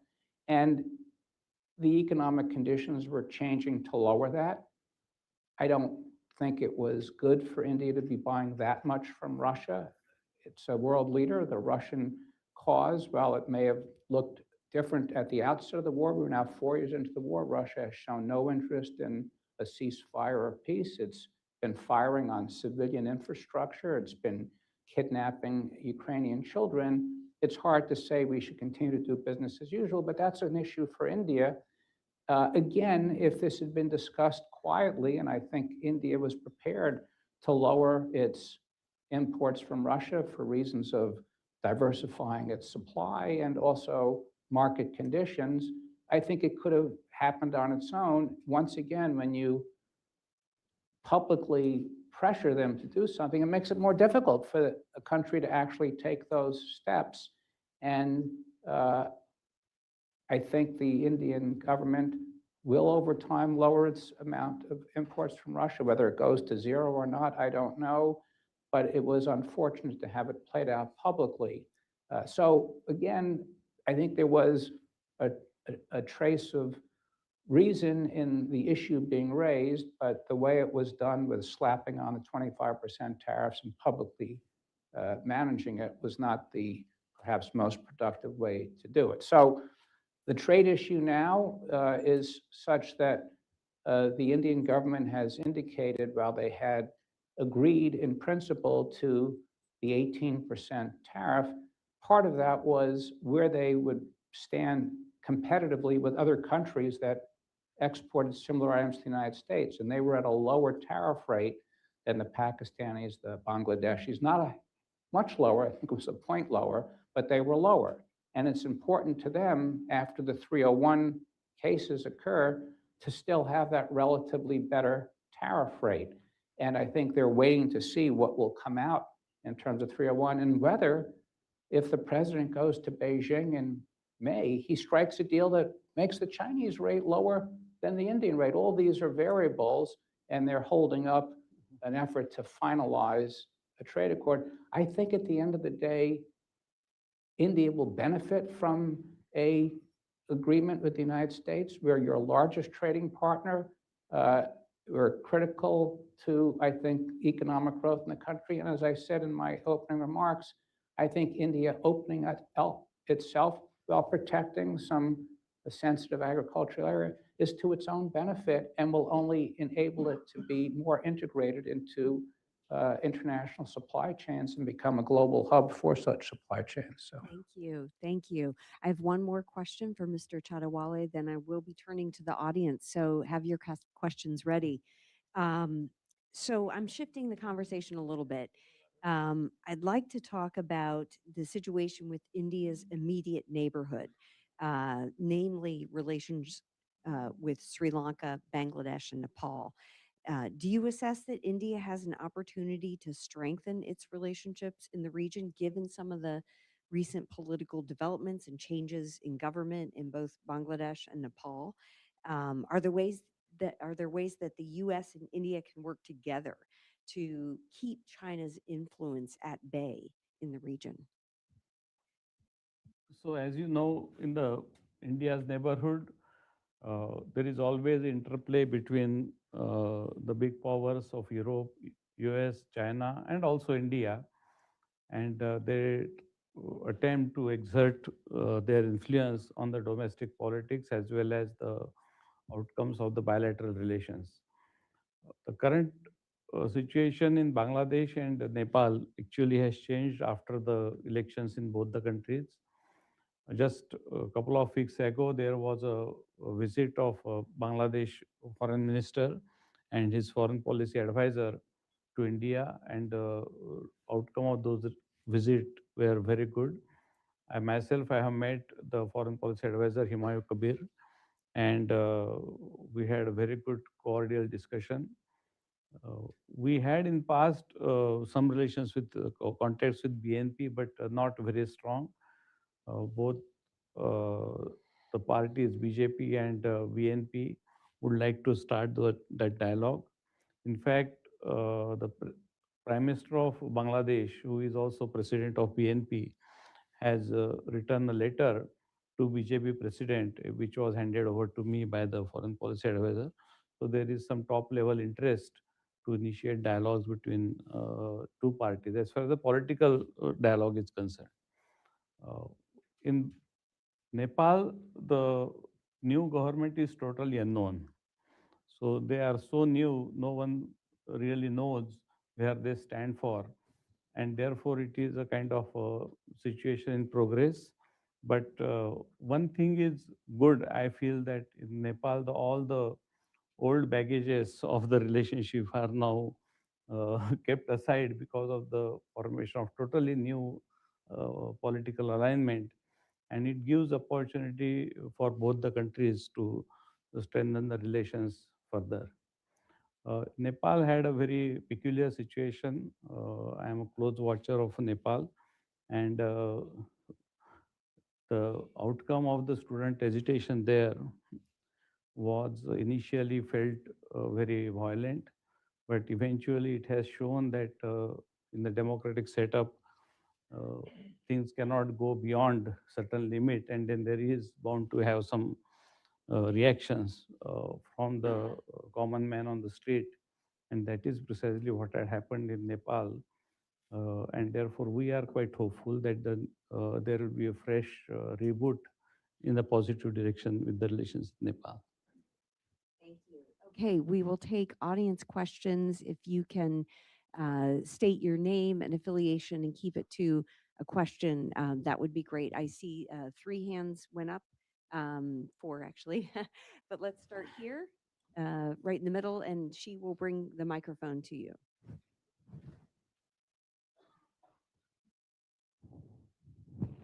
Hello, ma'am. My name is Adapa Prasad from Indian American Community Leadership. My first question is actually to Honorable Ambassador Ken Jester. So you, sir, you rightly said that the diplomacy has been publicly conducted, and even in normal circumstances, the common sense to have diplomacy means it is behind the scenes before you come out in public. And I don't know how that will change, because I see that continuing in with every other country also, not only India. Another thing is that with respect to the US-India relationship, so Ma'am Lisa Curtis, Indian American community is generally very disappointed with the current administration. So many Democratic leaning voters voted for second term Trump, and they were thoroughly disappointed, not only with respect to the US-India relations plummeted so low in the last 6 months, and I have read your articles about that, and also regarding the hounding of Indian American community who contribute not only to the innovation and technology here, but also contributed to the larger income of the taxes. They are the highest paying tax community. So they are being hounded, and that is another disappointment. So how can we improve this? Because Indian American community and India itself, since my childhood, we always thought that US is the natural partner of India because of the largest democracies. And that today is in little jeopardy. So how do we address that? How can we convey this message to the administration? Like to, Ambassador Jester, do you like? Yeah, a couple of quick comments. When I began in diplomacy under the administration of George H.W. Bush, when the Cold War was ending, I was taught a few things by the people I work with. One is that diplomacy you conduct privately, you never say things that you can't follow through on, and you try to have as little collateral damage to what you're seeking to do. In fact, the art of diplomacy is letting someone else have it your way. Unfortunately, with social media, I think we've long past the days of diplomacy being conducted quietly. The sad part of it is that you have to realize, well, you have a domestic audience, so does the person you're working with. And if you're going to get each side to make concessions, you've got to try to do it in a way that also understands what their concerns are. But my advice would be, and I said this to my Indian counterparts when I was in Delhi, try to tune out the background music as much as possible and focus on what's happening on the ground. And if you get all worked up and react to what comes over social media every day, you're just letting that distract you. And so, recognize that that goes on and, grin and bear it, and instead try to see what really matters and how do we work those issues out. Yeah. Nice. Vijay, did you want to add anything? I fully agree with you, and that is what India's ambassador Vinay Quatra also has also said, that we need to go behind the noise and see into some substantial and tangible outcomes in the near term, which will give confidence to both the countries that things can be still worked out and they are not as bad as they are perceived to be. Yeah. Okay, I think I saw Sadnan, you had a question? It was answered. Okay, great. So the woman in the back, yes? Hello, everyone. My name is Navar Chalikyan. I am from Armenia, Applied Policy Research Institute think tank. I am working on developing India-Armenia relations and also US-Armenia relations to the extent it's possible. My question to the speakers is the following. What is the current dynamics of US-India relations in defense sector especially and related to technology? India is currently Armenia's #1 weapons provider, and that is an interesting angle for us also to explore. Thank you very much. Thank you. So US-India defense relations, technology relations. Very quickly, what's important is, despite the difficulties on trade, and I think it must be emphasized that there was never a decision in the United States government after a 6-month interagency review to downgrade the US-India relationship. We had a trade dispute. But the fact is, in defense and technology, the relationship has continued to move forward very steadily. We signed a 10-year framework for US defense cooperation. We're working on co-production, on technology. I go to these track 2 dialogues of India-US technology corridor, and there's a very sophisticated level of cooperation in artificial intelligence and semiconductors and critical supply chains. So I think that still is the backbone of the relationship. Trade has always been a sore subject. It has always underperformed. And as I said, however unpleasant some of the tactics have been, if we get to a trade agreement, that could actually be very positive and enabling for the relationship. But on technology and defense, I think it's been continued to be a strong aspects of the relationship. Yeah, I think on the technology front, the private capital continued to pour into Indian data center development. On defense, I agree, but there was the case of the P-8I maritime surveillance aircraft, which the negotiations started to stall in the fall, but now they've moved forward since the announcement of the interim trade deal. Did you want to add something? No, I just like to say one thing, like Ambassador said, that it is about the trade where the negotiations are happening. In the other verticals that we see, our relationship with the United States of America, that goes on uninterrupted. There could be push and pulls, but whether it is tech, whether it is defense, we must understand that India, US have more convergences than divergences. And this particular block should not be stopping us from having a continuous engagement and finding the right framework where it's a win-win situation for both sides. And it's a cooperation that has been ongoing and will continue irrespective of whatever challenges that we are facing right now. And in terms of Armenia, I was to be in your country last year as part of India-Armenia building relationship. I hope to be the next year. Okay. It looks like, yeah, we've got 2 questions here. 3 actually. So let's go.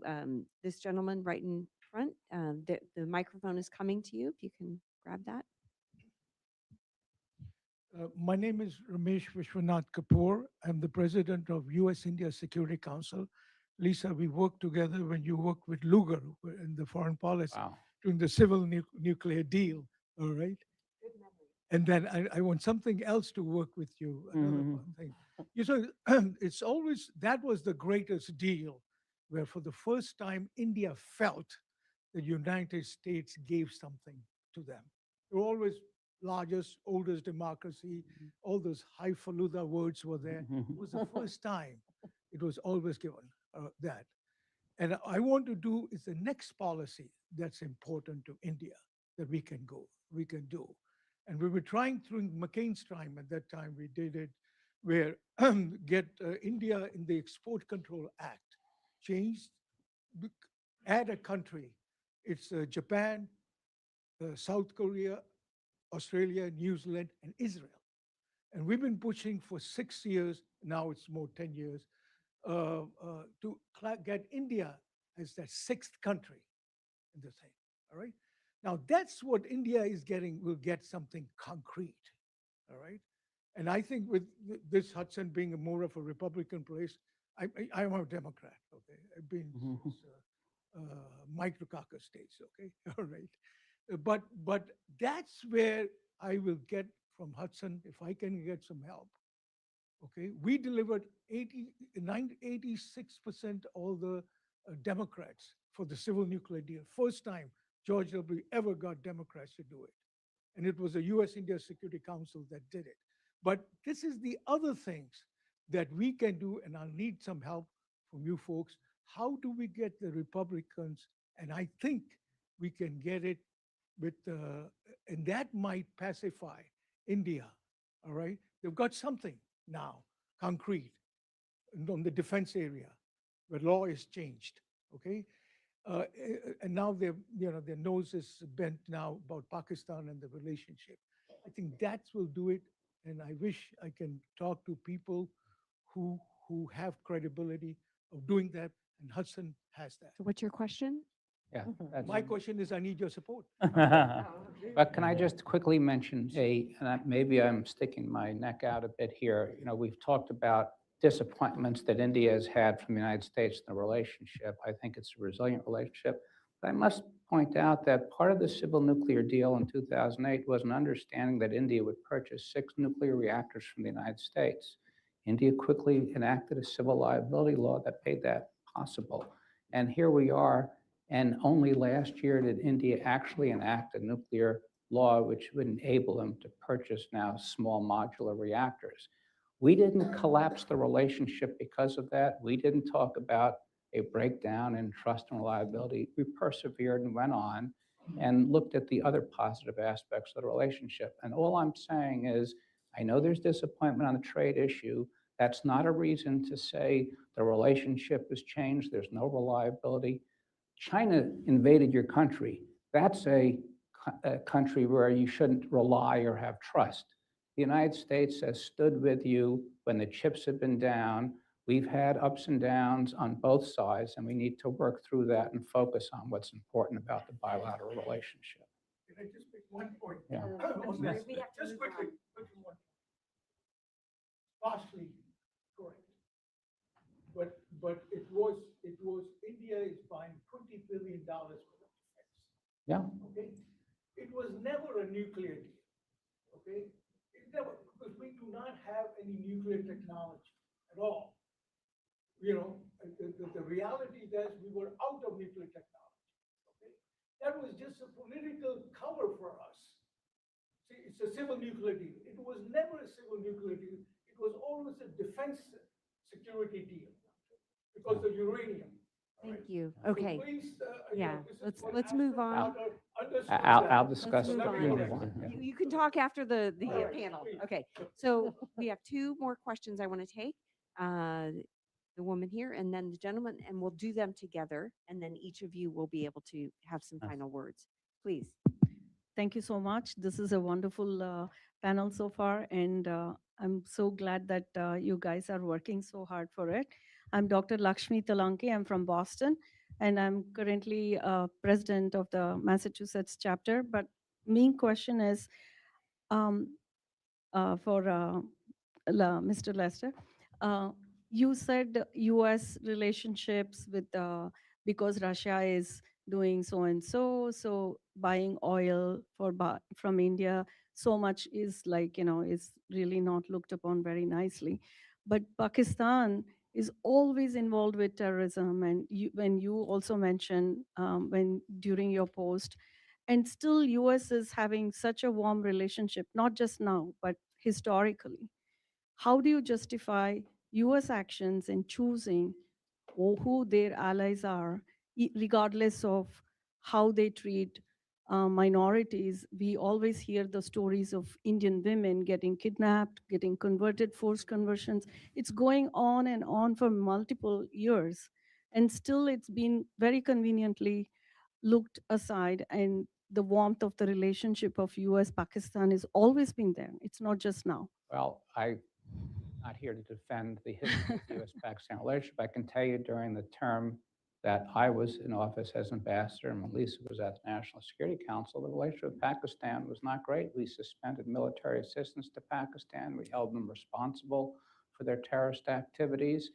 It is true that when the war was going on in Afghanistan, the US needed Pakistan as a route for having logistical supplies go in. But the notion now, the president and the Pakistanis have played the situation, have been dealt a weak hand and have played it very strongly. The president has a close relationship, but I think it's a mistake to look at the American foreign policy establishment, at the business community, or any other aspect of the country as having that same warmth and relationship. You don't see US investment, US trade.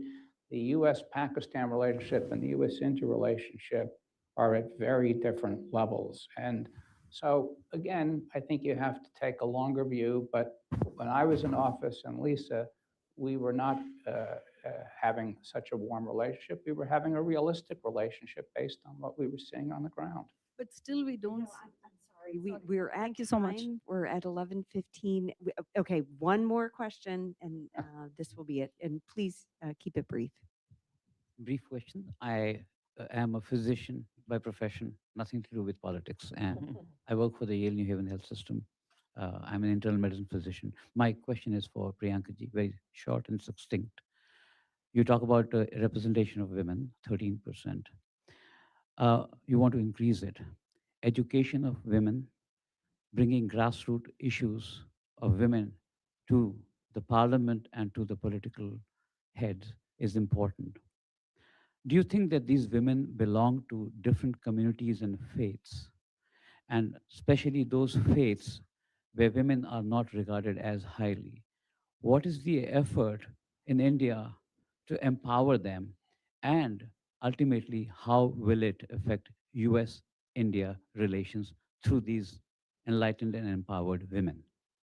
Thank you so much for that question. Firstly, women at the grassroots are represented 50%. Our local bodies have risen above 50% of representation of women at the grassroots level.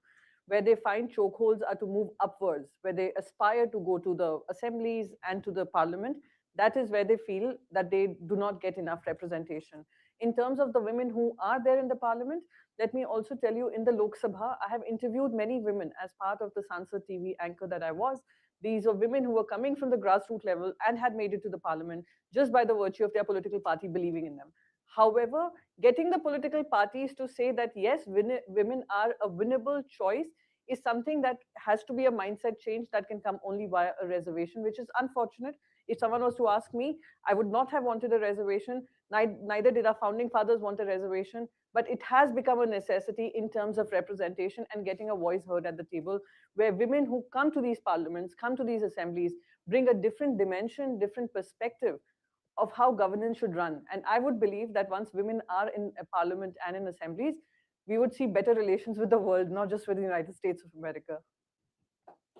Thank you so much. Let's give a round of applause to all our speakers.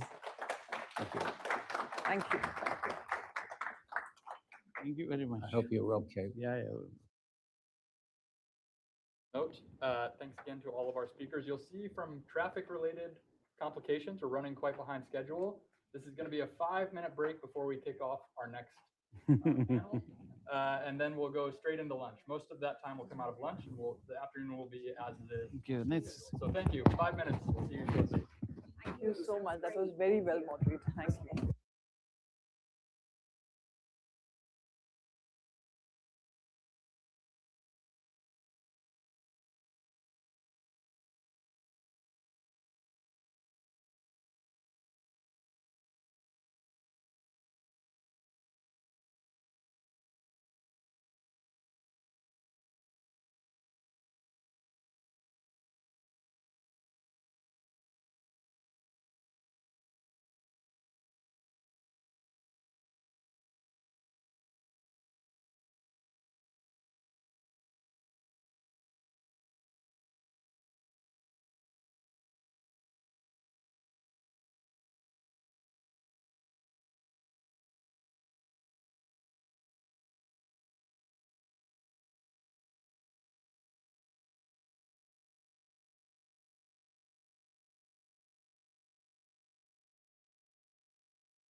We are all in the green room.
Ladies and gentlemen, please make your way back to your seats.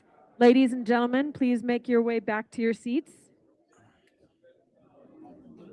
Ladies and gentlemen, please make your way back to your seats.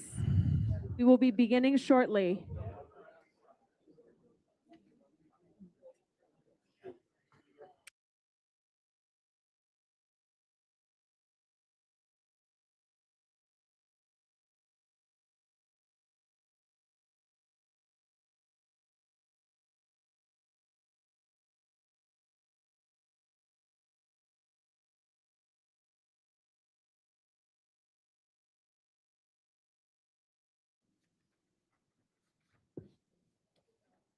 Good morning. Welcome to Hudson's New India Conference. The panel before ours focused on foreign affairs. This panel's focus is economic. Uh, India's aim is for the country to become a developed economy, Viksit Bharat, by 2047, the 100th anniversary of modern India. India remains the world's fastest growing major economy. It's on pace to become the third largest economy by 2030. The economic growth continues at around 6.5%. It has a labor force of 600 million and a demographic dividend for the next 3 decades. India's potential is immense, but so are its challenges. To achieve these ambitions, India's economic growth would need to be at least 8%, if not higher, for 2 decades. India's human capital faces unemployment, underemployment, and skilling challenges. While the GDP has risen, the GDP per capita still ranks low, even within its South Asian peers. To discuss India's economic sort of potential and challenges, its aims, as well as US-India economic relations, we have a stellar panel with us today. All of you know the panelists, so I'll keep the introduction short. To my left is Himang Jani, who's Senior Advisor to the Executive Director of the World Bank. To his left is Ashok Malik, Partner and Chair of the Asia Group's India practice and former Policy Advisor with the Ministry of External Affairs. To Ashok's left is Nisha Biswal, Partner at the Asia Group. She has worn several hats prior to that, including at Development Finance Corporation, Chamber of Commerce, and also served as Assistant Secretary of State for South and Central Asia. And to my extreme left, not ideologically speaking, is Rick Rosso, a Senior Advisor and Chair on India and Emerging Asia Economics at CSIS. Since we are running about half an hour late, we are going to go straight into a panel conversation. I'll start with Himang. Himang, Viksit Bharat 2047 sets out an ambitious vision for India's economic and social transformation. Could I ask you to sort of, maybe talk about some of the key pillars for this Viksit Bharat and the transformation? Sure. Thank you, Aparna. First of all, we always say that there are not enough people who understand India and India at the pace it is growing. So these kind of gatherings are very important and apt. When we talk about Viksit Bharat, and I see many friends here in the room, let us go back to what the Honorable Prime Minister announced on August 15, 2022, which was essentially the 75th birth year of India. He gave a vision for next 25 years. And that is what we call Viksit Bharat 2047 vision, right? So first of all, for the first time, a prime minister has provided a very long-term vision that itself brings a lot of reliability and credibility and predictability for anybody else. You have everybody here as India watcher here. That vision had 5 things, as I call as prime minister called them panch prants, or 5 resolves for new India. And that is what very aptly your conference is also named as New India Conference. That is what defines the new India or the vision of new India. What were those panch prants? Panch prants were, first was Vikas or development. Second one was Swabhiman, bringing the dignity back. Virasat, Ekta, unity, which is very important. And the 5th one was Kartavya. We have recently named Kartavya Path because we forget about the duty or the responsibility. Now, let me wear my development economist hat and come back to defining the first one, Vikas. What do we mean by developed India? In GDP terms, of course, we want to grow, maybe 10 times, a 30 trillion economy, double the manufacturing as share of GDP, etc., etc. But those are just numbers. What does it mean for us in this room who are concerned about India and US, or maybe India and rest of the world? Is one thing. One is India is looking at a very high productivity led growth rate for not next decade, but next couple of decades. How will it achieve it? It will achieve it through making very definitive investments in human capital and all related aspects of it. And what is a key binding constraint is bringing the regulatory and structural predictability and reforms. And India is working on all three of these, and that is what defines the Viksit Bharat 2047 vision. Happy to elaborate on any of those pillars in the next round of questions. Thank you. Thanks, Himang. Ashok, if I turn to you. Sure. For a state that has been historically protectionist, over the last few years, India has been pursuing trade agreements. Why do you think India is recalibrating its approach towards trade? And if you could elaborate, on India's vision of trade and how it fits into India-US relations. Thanks, Aparna, and thank you to Khanderao-ji and to Hudson for inviting me to this conference. Essentially, like many other countries, including this country, India pursued multilateral free trade agreements and free trade agreements with many partner countries, especially countries to its east in Asia, very vigorously from the early years of this century, and found the outcomes rather mixed, especially in the vulnerabilities created and in terms of domestic manufacture, the susceptibility to cheap consumer goods imports from China and China-linked supply chains.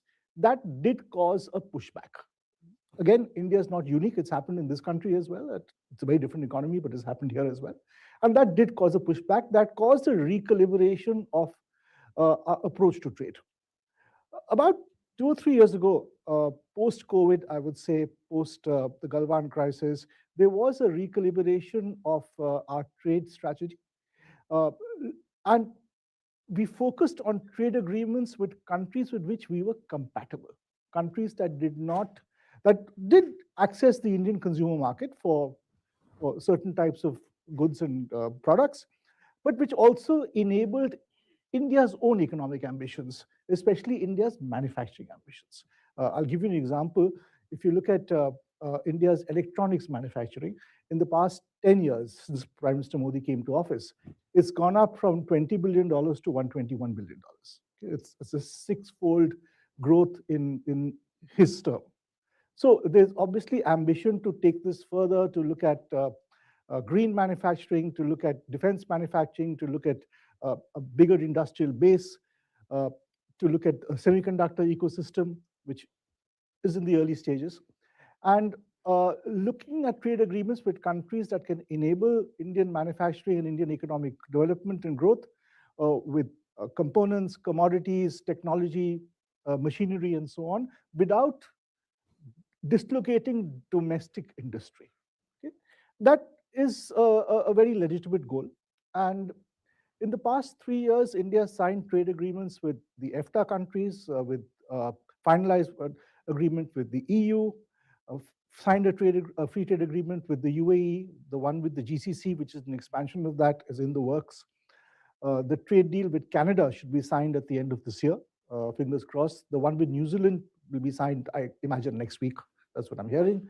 There's also a trade agreement with Australia.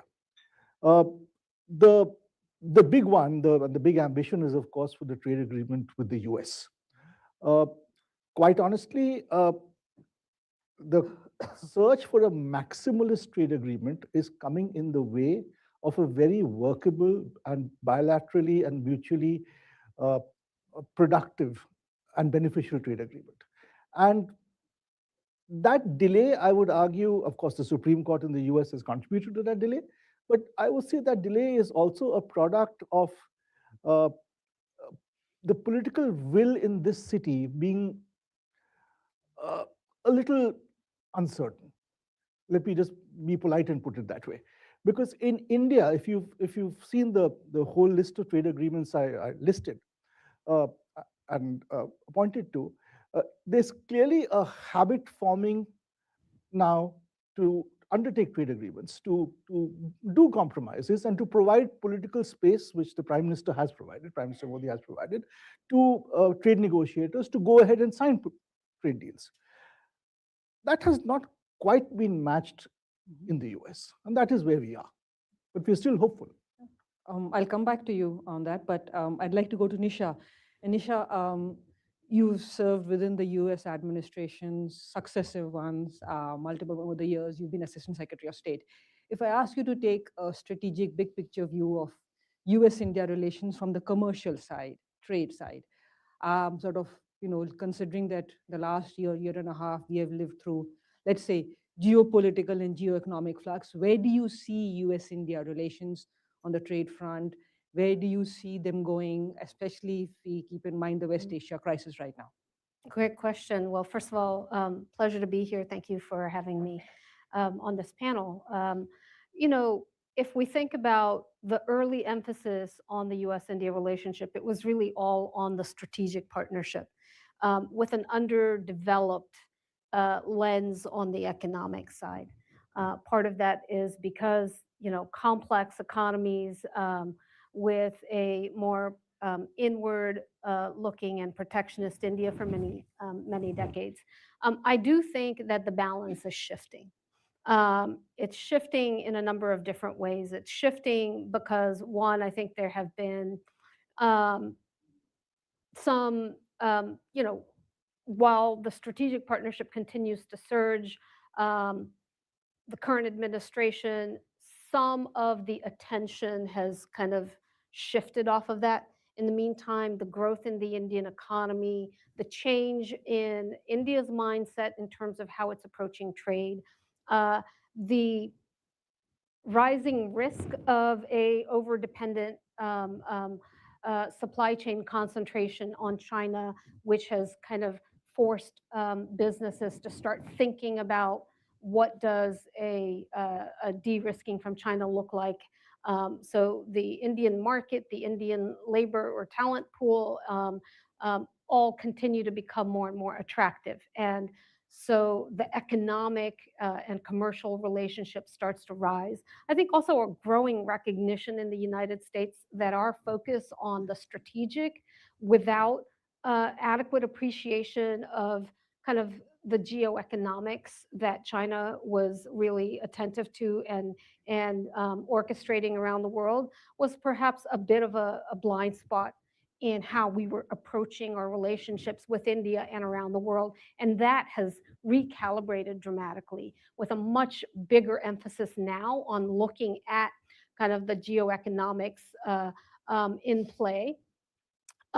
So I do think that it is India's moment on the economic space. And India has always been kind of a glass half full, glass half empty story. Today, I'd say maybe not half, let's say glass 60% or 2/3 full. Because there has been enormous progress, right? And we should acknowledge that. We've seen US-India trade, even in the absence of a trade agreement, go from 50 billion when I was at the State Department in two-way trade investment to now, I think the latest statistic I saw was around 212 billion. So it continues to increase, right? The question is the trajectory of that increase, right? It's the aspiration even back in 2016 was 500 billion in two-way trade investment. We're halfway to that mark, a decade later. And so the question is the trajectory, and what does the trade agreement do to really accelerate that trajectory? And Ashok pointed to the fact that there has been a change in calculus on the Indian side. I think that a US-India trade agreement will get worked out, whether it gets worked out, in the next 2 weeks or whether it waits, as Ken said in his remarks, until kind of after the Trump-China visit and then some work-throughs and accommodations to kind of get to a final point. And it's not a comprehensive trade agreement that we're talking about. It's a phase one agreement. There's still a lot of other work to be done, right? But what I would kind of coming back to the other part of your question, as we think about India and the U.S.-India relationship, we're in the middle of a geopolitical and economic shock and crisis that every country is navigating with the Hormuz crisis. And certainly India is feeling that impact. But as we think about the economic recalibration that's going on around the world, I will still say India is on track to continue to still be the fastest growing major economy. It might shave a point and a half off of its economic growth projections, but it's still, and that is a big driver, right? Like the Asia Group just expanded our capabilities into the GCC countries, partly because of the huge opportunities between Gulf and Asia, largely driven by China and India. And India is, a big part of how the world is looking at economic resilience. And on the energy side, India is looking at its demand from that diversification perspective, and it has it has demonstrated its ability to be nimble in the face of crisis. That nimbleness, that agility, again, builds that economic resilience. So I'm pretty bullish on where India is headed, as well as what the U.S.-India economic partnership is going to look like as we look to the future. Thanks, Nisha. Rick, I'll come to you. You are somebody, sort of the rare person in the city who actually looks at subnational issues. And so I'd like to put you on the spot and ask us to tell us, why does it matter? Why do you focus on subnational? Why do you focus on the Indian states? Why does it matter to the India-US relationship and to India? Our sort of team's tagline is states run the country. And looking around the room, I bet everybody in this room nods when I say that. You grew up in India and you have water, electricity, healthcare, education, law and order. It's almost entirely provided by your state government, not by the national government. Now, national government play a critical role. The missions that have rolled out a lot of these services, but the day the mission's over, it's up to the states to maintain that. And it links directly, I think, to the great conversation in the last panel, because ultimately these government-to-government dialogues, right? What has been a lot of the push and impetus? It's areas like defense co-production, co-development. It's high tech. It's input goods, pharmaceutical ingredients, things like that. But when you're really sitting inside a company that's making a big decision about whether to invest in India or not, those are slides number 50 in the decision deck. Rarely are they slide number 1, right? You need power, you need labor flexibility, you need water, you need the ability to acquire land. That is the first 20 slides in your deck. How do I sell stuff? How do I make stuff? What's the cost of my inputs? Even tariffs. My God, we just went through a year of the threat of 50% tariffs and actually 50% tariffs. And what happened to actual trade last year? Well, it grew 16%. Even the 3 months where the 50% tariffs were in place, we still had an average trade a month that was approximate to what it was the year before. Down a little bit from the beginning of the year, but amazingly stable. So these things are really important, but I say sometimes it's a bit like the sheet on top of the mattress, or maybe the fancy throw pillows that go on top, right? The mattress and the bed frame are the things that states control. And I think out of the gates, the Modi government did something that we hadn't seen before. Started ranking states, started providing model regulations that states could adopt. I engage states a lot, and the administrative capacity sometimes isn't quite as strong as you see in New Delhi, and they need help, they need assistance drafting their e-mobility policy or things like that. States have focused, I think, a lot of their priorities on trying to incentivize specific industries. So states have semiconductor policies, they got IT policies, they've got this, that, the other thing. But again, getting back to the 4 main factors of production, that's where there's been, I think, a little bit more of an uneven implementation. In energy, that was like the Modi miracle in Gujarat. For 20 years, the only state that had really done incredible work on fixing their state-run discoms. Although Haryana quietly has caught up. Haryana's discom now is working on par with Gujarat. But the coolest story in India, next to GST in the last 20 years, is what happened in Odisha, which not a lot of people in India are familiar with. After failing on privatizing the grid 35 years ago, they redid it again 7 years ago. Our friends at Tata Power control all 4 discoms in Odisha. And the dramatic improvement in operations in the discoms, offering a green tariff to industries as well. So there are cool examples once in a while where a state really does step out and tries to fix some of the basic stuff. Labor has probably been one of the trickiest issues. You had a couple of states, even before the national government passed the Industrial Relations Code, that added a little bit of flexibility on labor, from 100 employees to 300 before government oversight. A couple of states, leading by Rajasthan, went there first, but no state has had the courage yet to go above 300. A couple of states have hinted there might be some openness. UP did away briefly with all labor regulations during COVID because they want to try to incentivize a bit of an economic spark, but it was a 3-year intervention and they kind of went back to the basics now. So I think for a few states as well to say, 100 to 300 in India feels like incredibly hard work, but to the world who's looking at building factories of thousands to compete with China and other places, it's nothing. 300 is nothing. And I say that as somebody who doesn't have to run for office. I fully realize, like, here I am up on stage as a think tanker who grew up in a hardware store in rural Michigan. India should do this and do that. Like, I know it's incredibly difficult, and I know where voter interests lie is not aligned with this. But, competition in some of the strategic areas that have already been brought up on the panels really require getting the nuts and bolts right. Water is another issue that no state has really been able to grapple with terribly successfully. Land acquisition, you got some digitization of land records, things like that. But so these issues are pretty difficult to deal with. A lot of times you will see, again, in a semiconductor policy, they'll offer preferential tariffs on electricity for companies investing in that sector and things.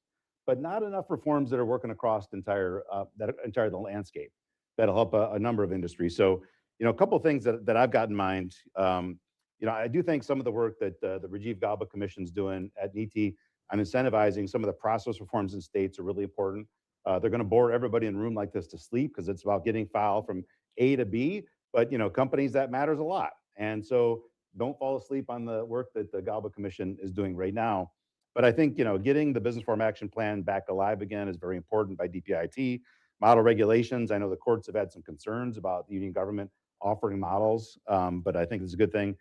Embedding AI in a lot of the new policies. We've consulted state governments and they're very open to it. They just don't think about it. Training models to make sure that healthcare can be delivered faster, that energy systems work better, they're open to it. And not as expensive as software tools that did the same thing just a couple of years ago. And lastly, a lot of the US-India dialogues, we've got to have more of a state's introduction in that. The US-India CEO Forum, the commercial dialogue. I'd love to see American governors get up. I'd love to see Indian chief ministers come together and talk about the state things that have to happen to really unlock the promise of all the incredible things that Ken and Vijay and Priyanka talked about in the last panel. Getting states to weigh in on those and say, I want a piece of that pie you're talking about, is a good way, I think, to incentivize some of that positive change we'd like to see. Thanks. Thanks, Rick. Can I just say one thing? One of the smartest things that we did at the State Department when I was there was we gave a small grant to CSIS to fund the state and urban work that Rick has been doing. That was our first grant to get our state's work off the ground. Thank you. Yeah. So I know that we have around 20 minutes left, but I'd like to do one round of questions on the panel before I turn to the audience, but do make sure that you have your questions ready. Himang, you talked about the Panch Pran. One of the challenges India has faced is employment for the massive labor force, skilling for them, and struggling with women's participation in the labor force. So could you elaborate on that particular pillar of Viksit Bharat and how it will deal with these challenges? Because without more women participating in the labor force and without skilling the massive labor force, India is going to face a challenge in the coming decades, and it won't be a demographic dividend. Like to draw you out on that. Perfect. I think I put those two as the binding constraints along with the structural reforms that we want. And if you look at Prime Minister's vision from very early 2015 and 14, when I was in Prime Minister's office, the very first program that was launched was the Skill India program. Right now we are going into the second stage of it, and incidentally, though I'm wearing my own Himang hat today, but the World Bank is a partner to it. We are investing $850 million in next 5 years on the new Skill India program. So skilling is a binding constraint, but it is part of the Viksit Bharat vision. We know it and we are working towards it directly. Similar thing is bringing the women participation in the workforce from say 20% to 35, 40%. A similar challenge we are tackling through various aspects. Nari Shakti Bill, of course, the Women Reservation Bill is a high end of or outcome structure of it. So those binding constraints, along with the one constraint which we haven't discussed, is not the state capacity, right? And state capacity and states capacity, both what Rick mentioned, is also another opportunity. So we are working towards both the goals and investing steadily. And that is where I feel that the new economic vision, if I put, is based on lot of reliability and lot of predictability with sustained investments on human capital. It's not only skilling or women labor force participation. You look at the new education policy.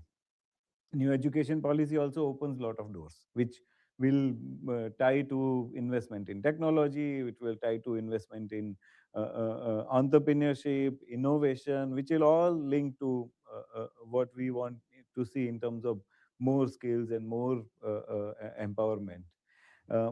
Two more points I want to make, which are different, is we have to look at new economic model of India beyond trade.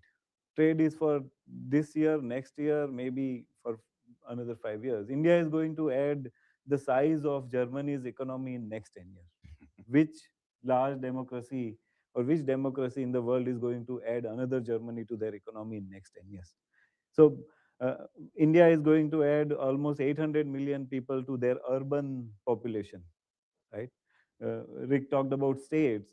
India's municipal bond market is $400 million. The US municipal market is $1 billion. We are going to learn from that. So these are, along with skilling and others, some of the new India economic opportunities that I feel are much, much stronger. And that is where the relationship is not, are you a strong partner? I would define the relationship as, is the relationship strong and are you a reliable partner whom I can look at in the long term? So I think all this story binds into that. And of course, all the three binding challenges, structural reforms, building state capacity, building skills, doing investment, we are going to need our investments in sheer R&D from roughly 1% of GDP to 2.5 to 3% of GDP. Where will it go? It will go in building new skills, building new technology, and bringing all those youth who are not there in the formal education or work ecosystem to bring in those areas. Thanks, Himang. You talked about, are you a reliable partner? Ashok, I'm going to turn to you.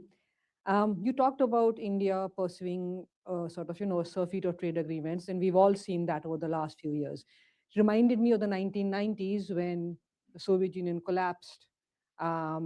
And India at that time did sort of, open up, look east, look west, sign trade agreements, some of which have been, sort of redone over the last few years.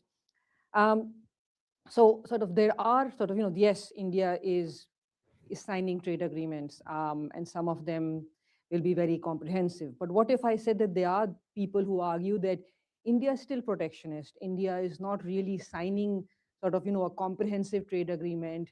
It is sort of, talking about it, moving towards it, but not really as interested in opening up its economy to the world.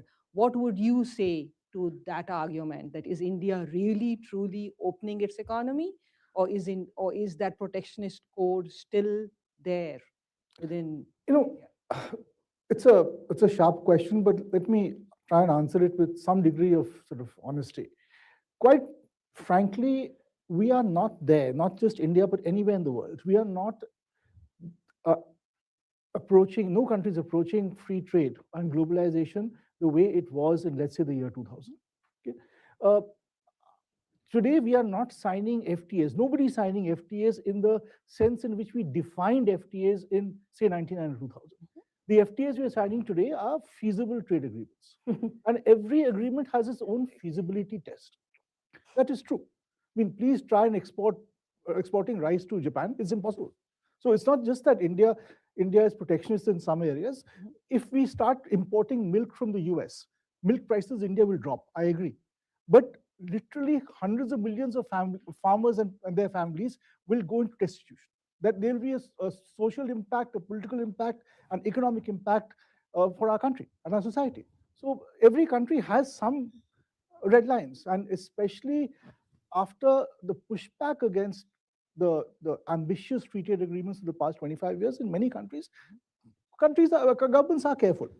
But where India has, in a very calibrated manner, opened up its market to various trading partners, including a big offer to the US, is a recognition that if you open up your market where you can, in response, the other side provides you an enabling environment and enabling factors to push India's own industrialization. It is a two-way street. And I would argue that the US really is our most important economic partner. Even if we don't sign this trade agreement, and I certainly hope we do, it is our most important trading partner. It's where we source our technology from. It's where we look to get capital from. It's our entire, where do we try and send our students? We try and send them to America till America refuses to give the visas. Then we have to send them elsewhere. So this is the country which is our preferred economic partner. Of course, there are others as well, from South Korea to South Korean president was in India this week, from South Korea to the EU, all of those are important. But this is the preferred partner. Yet, I must caution you that India's wait for a trade agreement and for a fair partnership with the US, while we will wait, there is also a cost to that wait. Okay? I'll give you one example. We did this assessment at the Asia Group, where I work, after the free trade agreement with the EU was concluded. We looked at commodities where the EU trade agreement, if it came ahead of the US trade agreement, would actually cut into US markets. So for instance, wines is one example. If EU wines become cheaper, between apples from Washington state and apples from, say, the UK or New Zealand, we have trade agreements with both those countries. There's only a finite number of foreign apples you can buy in India. It's not that 1.4 billion people are going to buy apples. Pulses, you can either buy pulses from Montana, or you can buy them from Australia or from Canada. You can't absorb all three.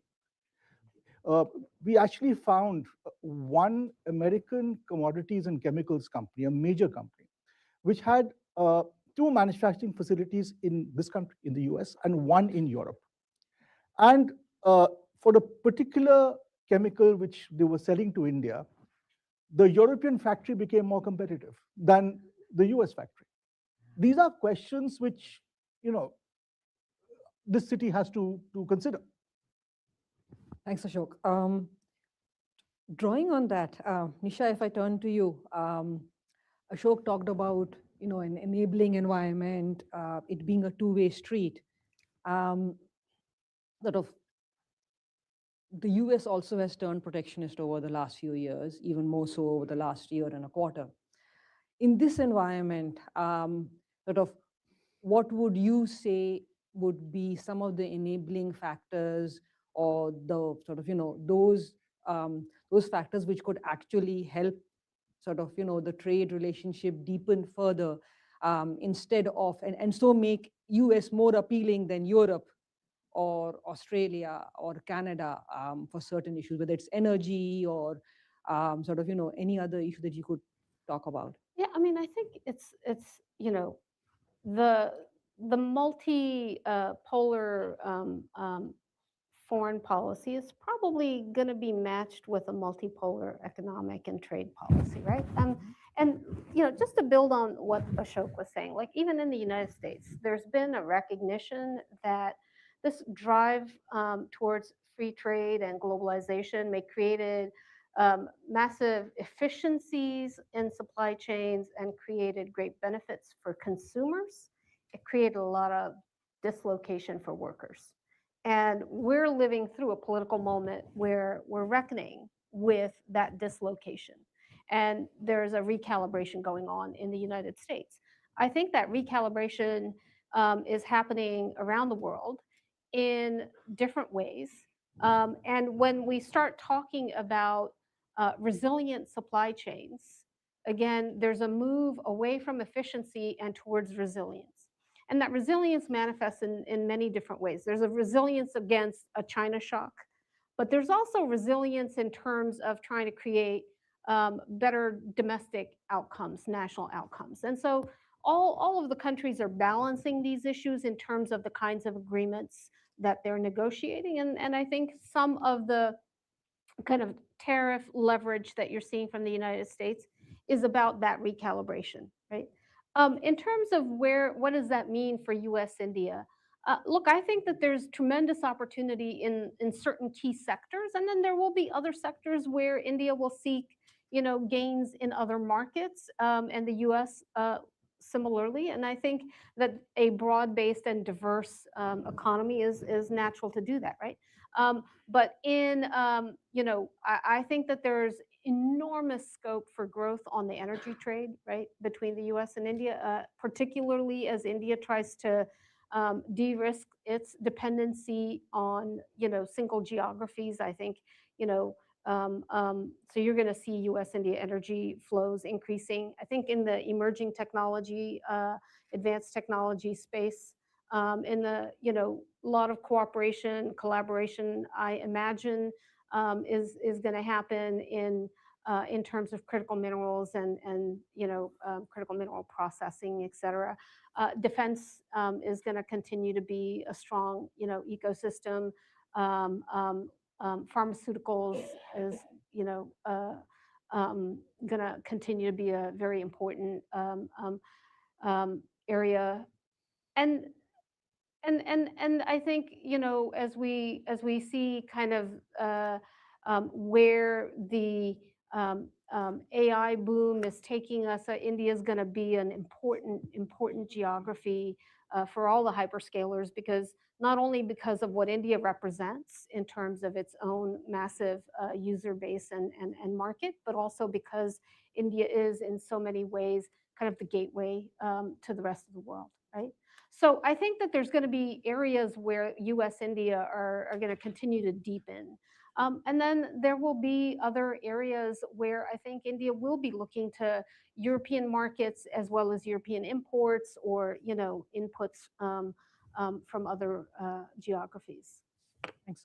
Rick, in your remarks, you talked about, some of the reforms which many people talk about, the next generation of reforms, land, labor, regulatory and others. Nisha talked about, sort of resilient supply chains, India being the gateway to the world. Like, so for some years, we've all heard about India being the, the alternative to China, the next factory of the world. So sort of when American companies are looking at Indian states, what are some of the things they tell you that they are looking for at India instead of looking at Vietnam or Philippines? What are some of the draws from the Indian states from your point of view? Yeah, I mean, I covered a good bit of it in my presentation, right? It still is difficult in most states to get reliable access to electric power. You can set up in a special economic zone that maybe has captive power, but there's lots of instances where state governments actually divert that electricity in election season to villages that were under electrified before. So you might go through months before and after an election where even if you got captive power, you can't necessarily utilize it unless you got a particularly pro-business friendly chief minister. But I would say, like, here we are sitting having this conversation just a week and a half away from getting results from 5 state elections. First and foremost, please do no harm. I mean, we try to say there's stability with states after election changes, but I follow the details, and that is not true. I mean, some states like Tamil Nadu, when you had this dramatic fights between Karnataka and Jayalalitha, right?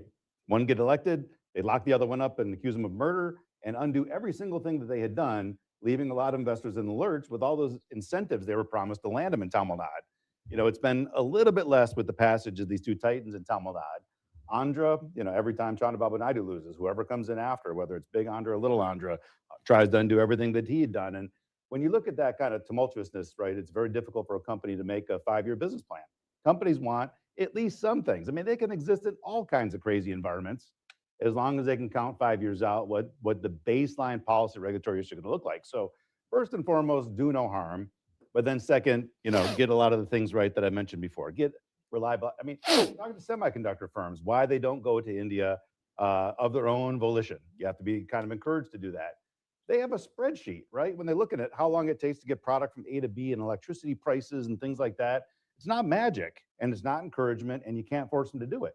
You get the spreadsheet so that yours is the most competitive they look at. You're going to win the game and get the investment. Government can do and encourage, and there's some areas, that, and certainly, Ken at least worked hard on reducing export controls. We shoot ourselves in the foot sometimes by limiting, but beyond that, there's so much that's under their control. Win the spreadsheet, win the investment. Simple as that. Thanks. I'll now turn to the audience. Please raise your hands, wait for the mic, state your name and affiliation, and please keep your remarks focused to a question, which is something that ends in a question mark. The gentleman right at the back. Is the paintball gun at the ready in case you got Yes, somewhere, All one right, of my pockets. thank you very much. This was wonderful panel where you. The name and affiliation, please, sir. I'm Mohinder Gulati. I worked at the World Bank and the United Nations in sustainable development. Wonderful panel. It's very rare that you see a macro view and a micro view. And Richard, your remarks were very heartwarming. I was the one who did Orissa power sector reform and restructuring in 1995. Oof, yeah. They didn't give up. We ran into a constitutional issue because that reform law that was being written under my project ran into a constitutional issue. We found a workaround, and that became the template for Andhra Pradesh and Uttar Pradesh. Both the projects also were led by me from the World Bank. So all the power sector reform and restructuring that failed, you can blame me for that. Blame the cyclone, right? You know it. The 99 cyclone had a bigger difference than policy did. Yeah. But there's also something positive. My work has been on energy, water, agriculture nexus. And we had a wonderful pilot in Punjab called Save Water, Earn Money. And that's a small pilot anyway that needs to be scaled up. The question that I have, with the question mark, is on the binding structural constraint in India, in the Indian economy, and which comes from this.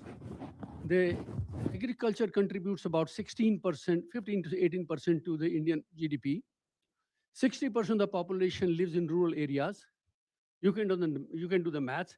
60% of the population depends on 15% of the GDP, which is growing at 2% long-term growth rate.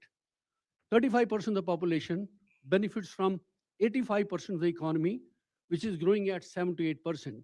The rural-urban inequality, which is so huge, it's alarming. Till 2 years ago, it was about 12 times, and by 2030, it'll be 20 times. And then the jobs. So therefore, this binding constraint that you have, it constrains your social policies, political policies, public policy space, and the economic policies, which is not only internal binding constraint, it also became a spanner in the US-India trade. So unless we solve that, so do we have it's going to be a very difficult. So the views of the panel on how do you think that this binding constraint can be dealt with? Yeah, thank you. I can take a quick. I think it's going to be dealt with kind of naturally over a long period of time, but actually around India's 100th birthday, India will become majority urban. And once state governments are elected primarily by city residents rather than rural, you're going to start seeing investments in cities. And that's going to mean better electricity, better water, better job creation. And farmers are going to have a proactive reason to leave the farms more actively, move to cities, find better employment there. So I think the simplest answer, not an easy answer, but urbanization, that crawl, and the fact that state incentive for elections is going to change quite a bit. So that's my hope. Anyone else? I think, see, let me also come to what is Rick's point. And I know Gulati ji is our veteran from the bank, and he's right. But see, how do you solve such a complex challenge? India is very large. First of all, it has a 3-tier structure, federal. So one of the very small initiatives, and Rick follows it closely, is what we started doing. The Niti Aayog in India started ranking states on their regulatory policies. How open are you? How easier are you to do business? And the same 2 states Rick mentioned, they were fighting. They were ready to file a case against each other that I have more points than this person.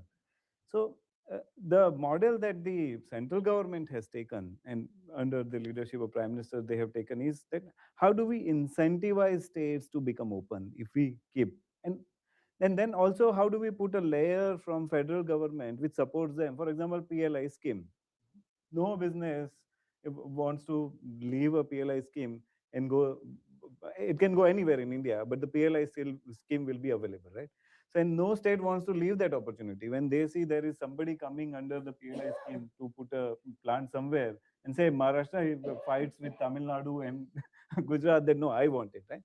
So, this is the way the complex challenges are being solved.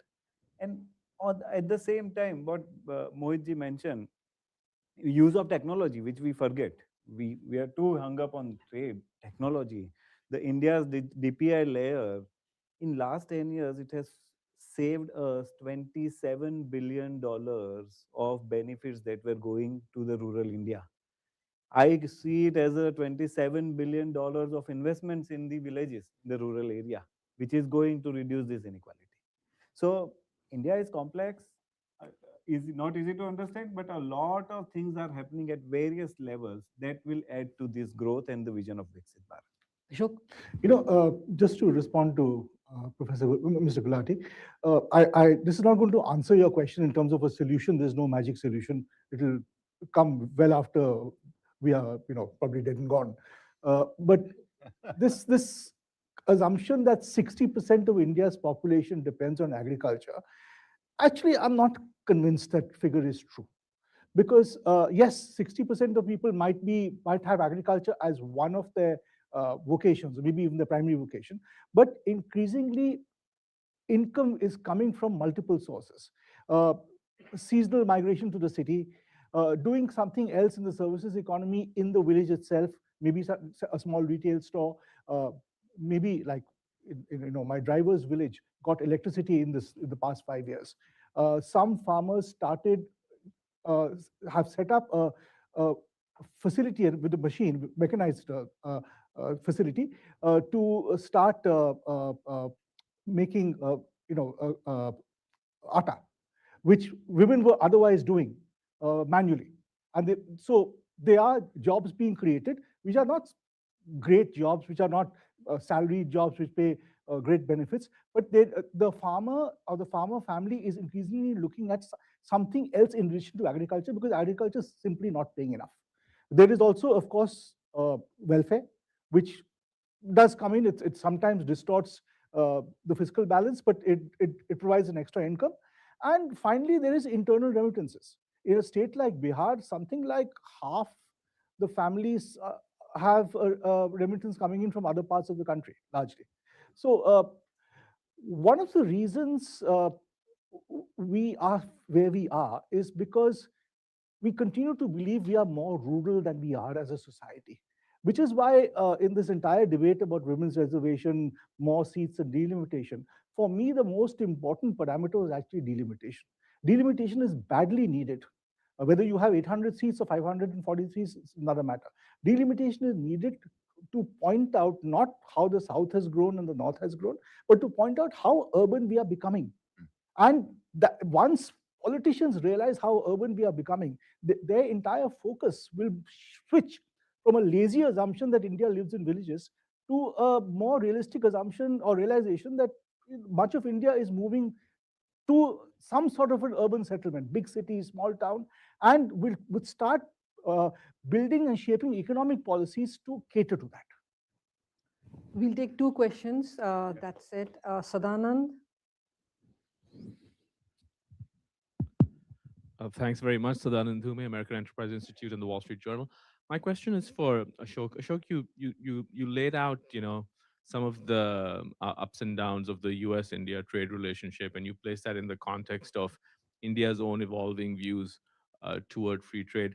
Now, I'd like to turn your attention a little bit to the India-China trade relationship, which also seems to have been going through sort of ups and downs, and it looks like there's some kind of sort of at least mini rapprochement going on right now. So two-part question. One is that if you could just sketch out how you see that economic relationship evolving, India-China.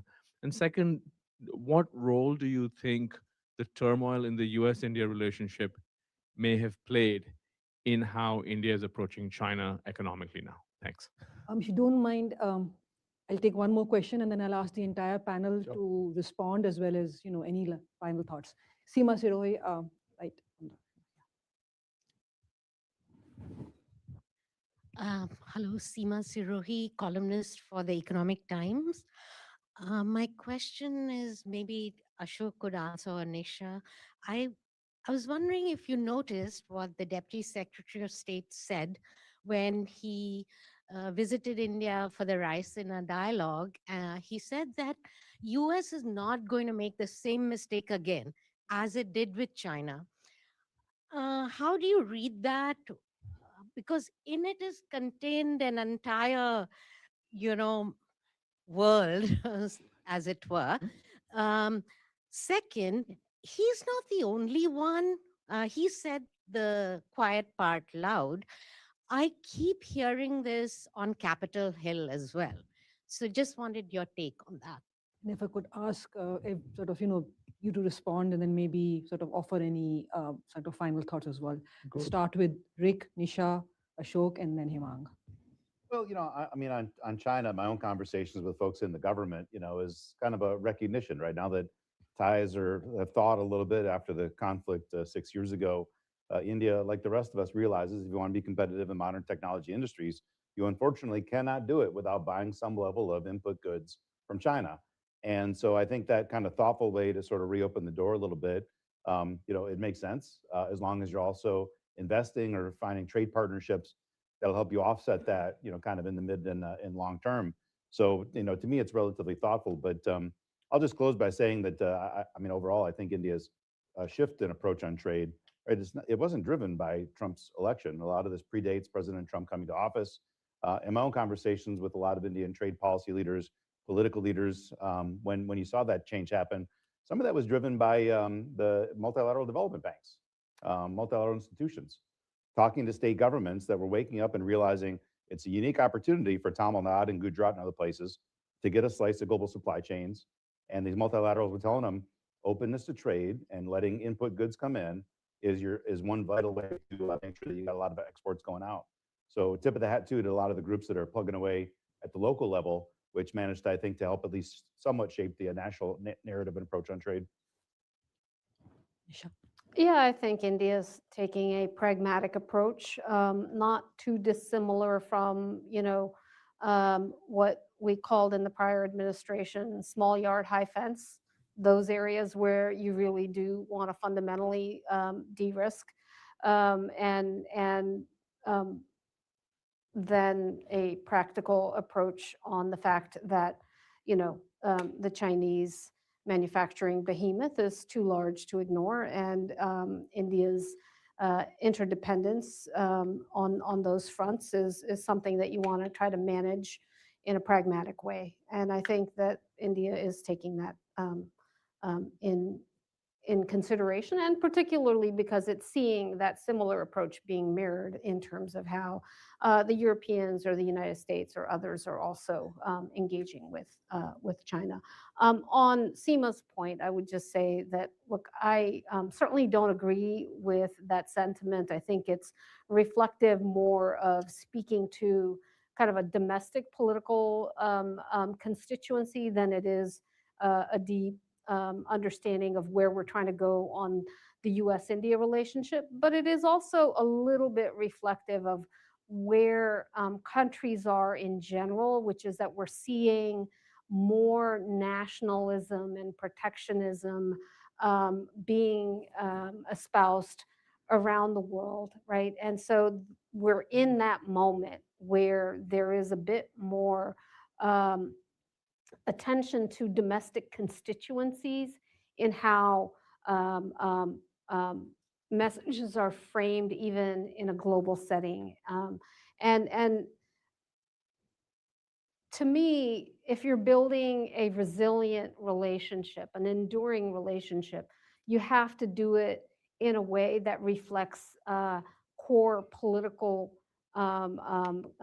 dynamics in both countries. And so regrettable to me what was espoused. Understand the reasons behind it, but I also think that it's kind of a miscalculation of what really the opportunity is between the United States and India. Uh, Sadanand, on the China question, the recent rhetoric on the India-US relationship, especially last year, did provide a massive PR opportunity to President Xi. But we should distinguish that PR opportunity from the economic relationship between India and China, which continues on its own, binding constraints and opportunities. As India manufactures more and aspires to manufacture more, obviously China is an irreplaceable partner in terms of components, in terms of certain types of commodities and inputs, in terms of certain types of industrial machinery. There is simply nobody else in the world. So that's there. On the other hand, in areas of high technology, AI, the semiconductor ecosystem, the broader digital economy, India is fairly clear that it does not want an integration with the Chinese ecosystem. This is not because of what America is telling India or what X country is telling India. It's India's own pursuit of its own security. Okay, and it's recognition that this is not the path it wants to go down as a country. Third, and if you look at electric vehicles in particular, that's one example. The Chinese want to sell electric vehicles in India, but they want a supply chain dependency that goes right into China and will last forever. India is trying to avoid that. Indian companies made an offer to source battery technology from China and make batteries in India. Batteries, as you know, are critical to the crucible around which you shape a EV ecosystem. The Chinese are not willing to share that technology. Again, if you look at fertilizers, last year we had excellent rainfall. We needed lots of fertilizers. The Chinese suddenly stopped selling us fertilizers. It caused a problem in India. We had to go elsewhere. We went to Africa. We went to Saudi Arabia. We spoke to the Russians. We are trying to de-risk. Again, this is something many other countries are also pursuing. It's not India alone. And I suspect this will continue. Mango. I think I can just say that all the points that all three of them say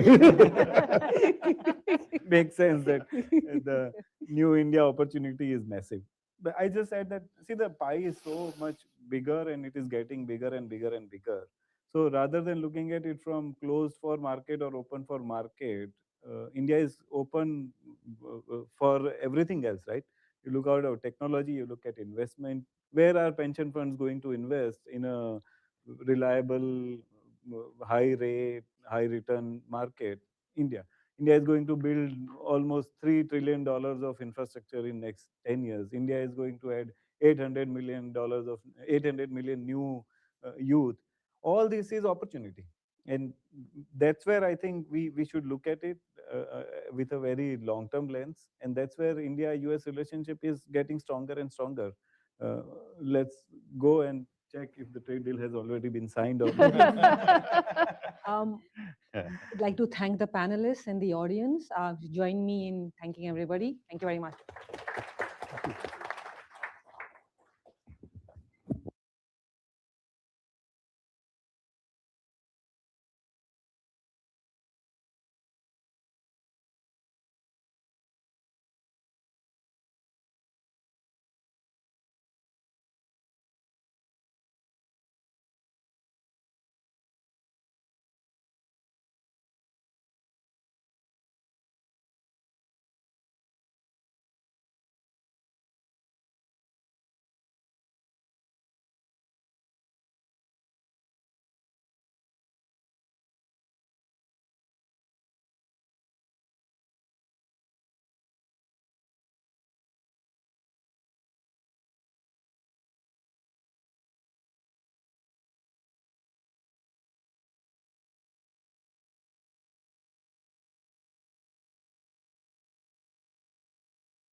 Ladies and gentlemen, if you can please take your seats, we'll be beginning the next panel.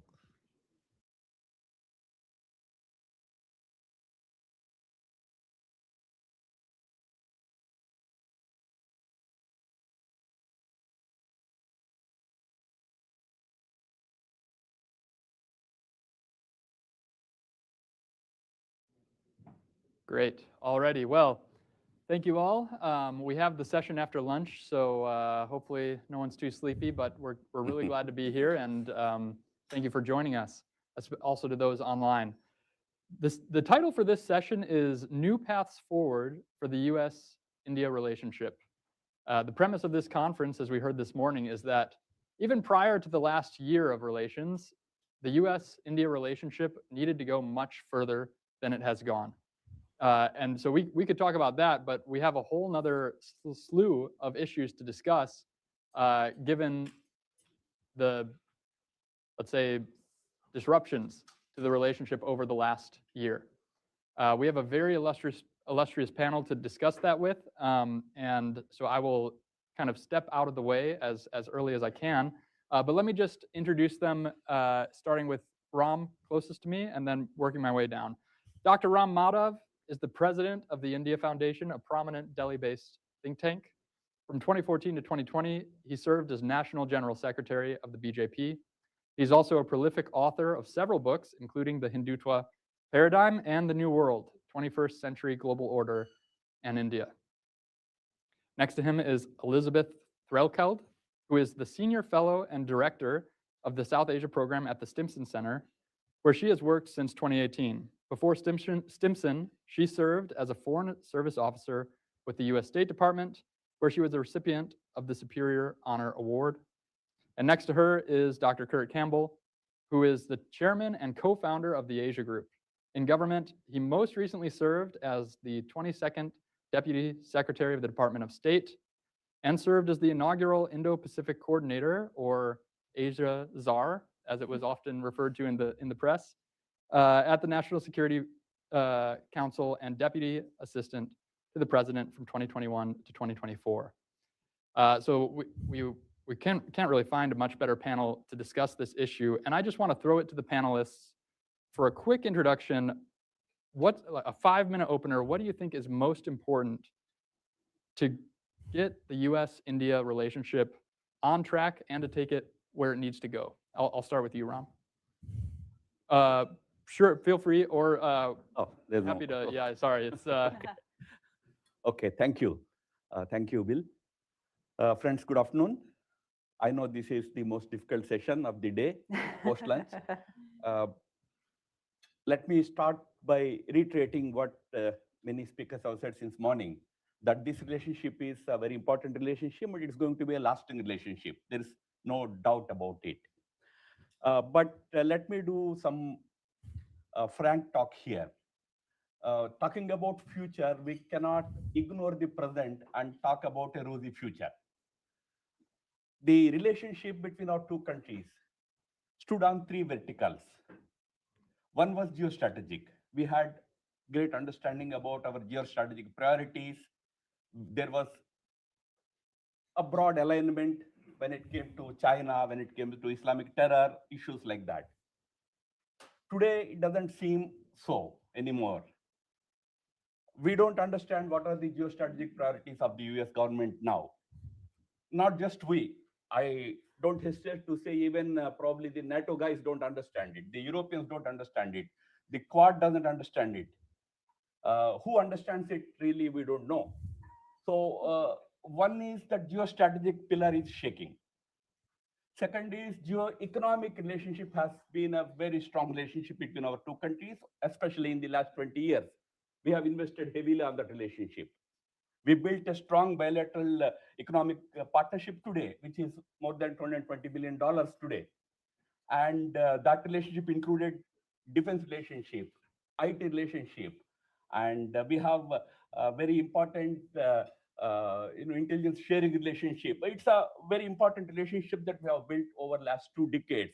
That's on a very shaky wicket. We're talking about economy, people sometimes tend to talk about the inflows of FDI from USA. Let me tell you, the inflows last year were about 5.6 or 6 billion. The outflows were 7 billion. We are also facing net negative FDI from the US. On economy, you have seen what all happened in the last 1 year, especially on the question of tariffs, on the question of many economy-related issues, how far we went. I mean, how bad this whole relationship became in the last 1 year is very well before us. We are looking forward to the trade deal, which is expected to be concluded in less than a month now. We are hoping that when Secretary Rubio visits India next month, we would have finally closed the deal, clinched the deal. That is a very important deal for us because we are hoping that we will have a better tariff regime in this new deal that is being finalized now. At least that's the feedback, that's the information we get from the government. The third important vertical or pillar has been the people to people, the diaspora relationship. This diaspora, at least in the last 15 to 20 years, has been playing a very important role in our relationship. I remember during the nuclear negotiations in early 2000, 2006 to 2009, diaspora played a very important role in strengthening the US position and, of course, position of the Indian government at that time. Although in opposition, we used to oppose the deal. Then community guys used to come and tell us that don't oppose it, it is in our interest for both countries. So since then, the Indian diaspora has been playing a very important role. But today, there is a lot of anxiety, a lot of worries among the diaspora also. That needs to be taken seriously. I mean, when things like hellhole or things like, some kind of laptop building charlatans, these kind of things are said about the community gets worried. So I think these three pillars have to be very seriously taken for this relationship to go forward. I will suggest three things which are very important for bringing this relationship back onto what it used to be a couple of years ago, which unfortunately we used these 3 points for China. It in itself is a tragic commentary that I'm using them for America today. Those three are mutual respect. I don't want to go into what all happened, what all words were used, what all things are happening in terms of arguing one's case. But mutual respect is very important. Mutual sensitivity is important. When we said that we want multi-alignment, we were either ridiculed or frowned upon. Strategic autonomy was rubbished. But what is happening today? What US is doing is precisely the same. Because it is in your interest, you can go with so-and-so country, you can go with so-and-so country. You don't look at the sensitivities of other countries. Mutual sensitivity is another aspect that we have to take into account. And finally, mutual interest. On mutual interest, we have to build a consensus once again. On that, we have to work. When I said these things, I'm not trying to say that relationship is bad or it is diminishing or anything like that. I'm just cautioning that it's not enough to be goody-goody about the things. It is important to really look at what is happening in front of us, how we can correct them. One may say it's a passing phase. Countries do not have that luxury to take 4 years as passing phase. Contemporary challenges have to be addressed in order for the future to be good for both the countries. That's the reason why I thought we need to focus on these issues in order to ensure that the future trajectory will be a better one for our two countries. I will end here. Thank you. Thank you, Ram. And thank you for the candidness when you are so badly outnumbered by Americans up here. We'll turn to Elizabeth.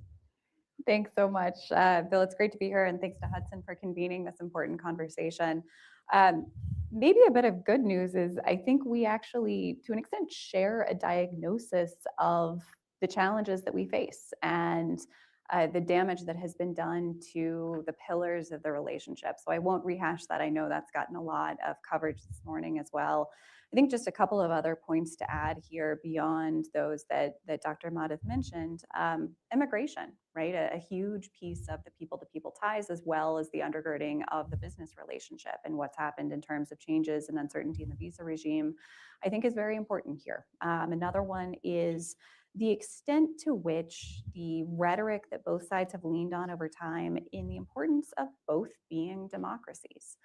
The world's oldest, the world's largest. Yes, that's window dressing to an extent, but I think that framing matters as a logic to this relationship. And to my mind, it is a logic that just has less traction than it used to. And that is another maybe not a structural pillar of the relationship, but certainly an important atmospheric one that in my mind overlays a lot of what the US and India had been working to build.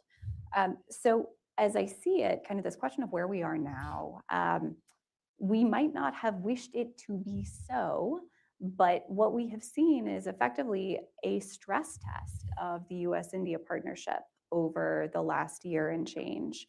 And I think the silver lining perhaps here is, to my mind, even after a year of shocks that would have been difficult to predict and is in some ways kind of the perfect storm of coming at the relationship from different angles, the partnership hasn't come to a screeching halt. I think we can point to the habits of cooperation that have been built over time, the muscle memory of this relationship at the G to G level, even if it is more working level cooperation with a lack of kind of high level attention than we've gotten used to over the course of the last several administrations, we can point to steady conversations and some progress that's been made in the defense space, in energy, in space cooperation, in supply chains broadly.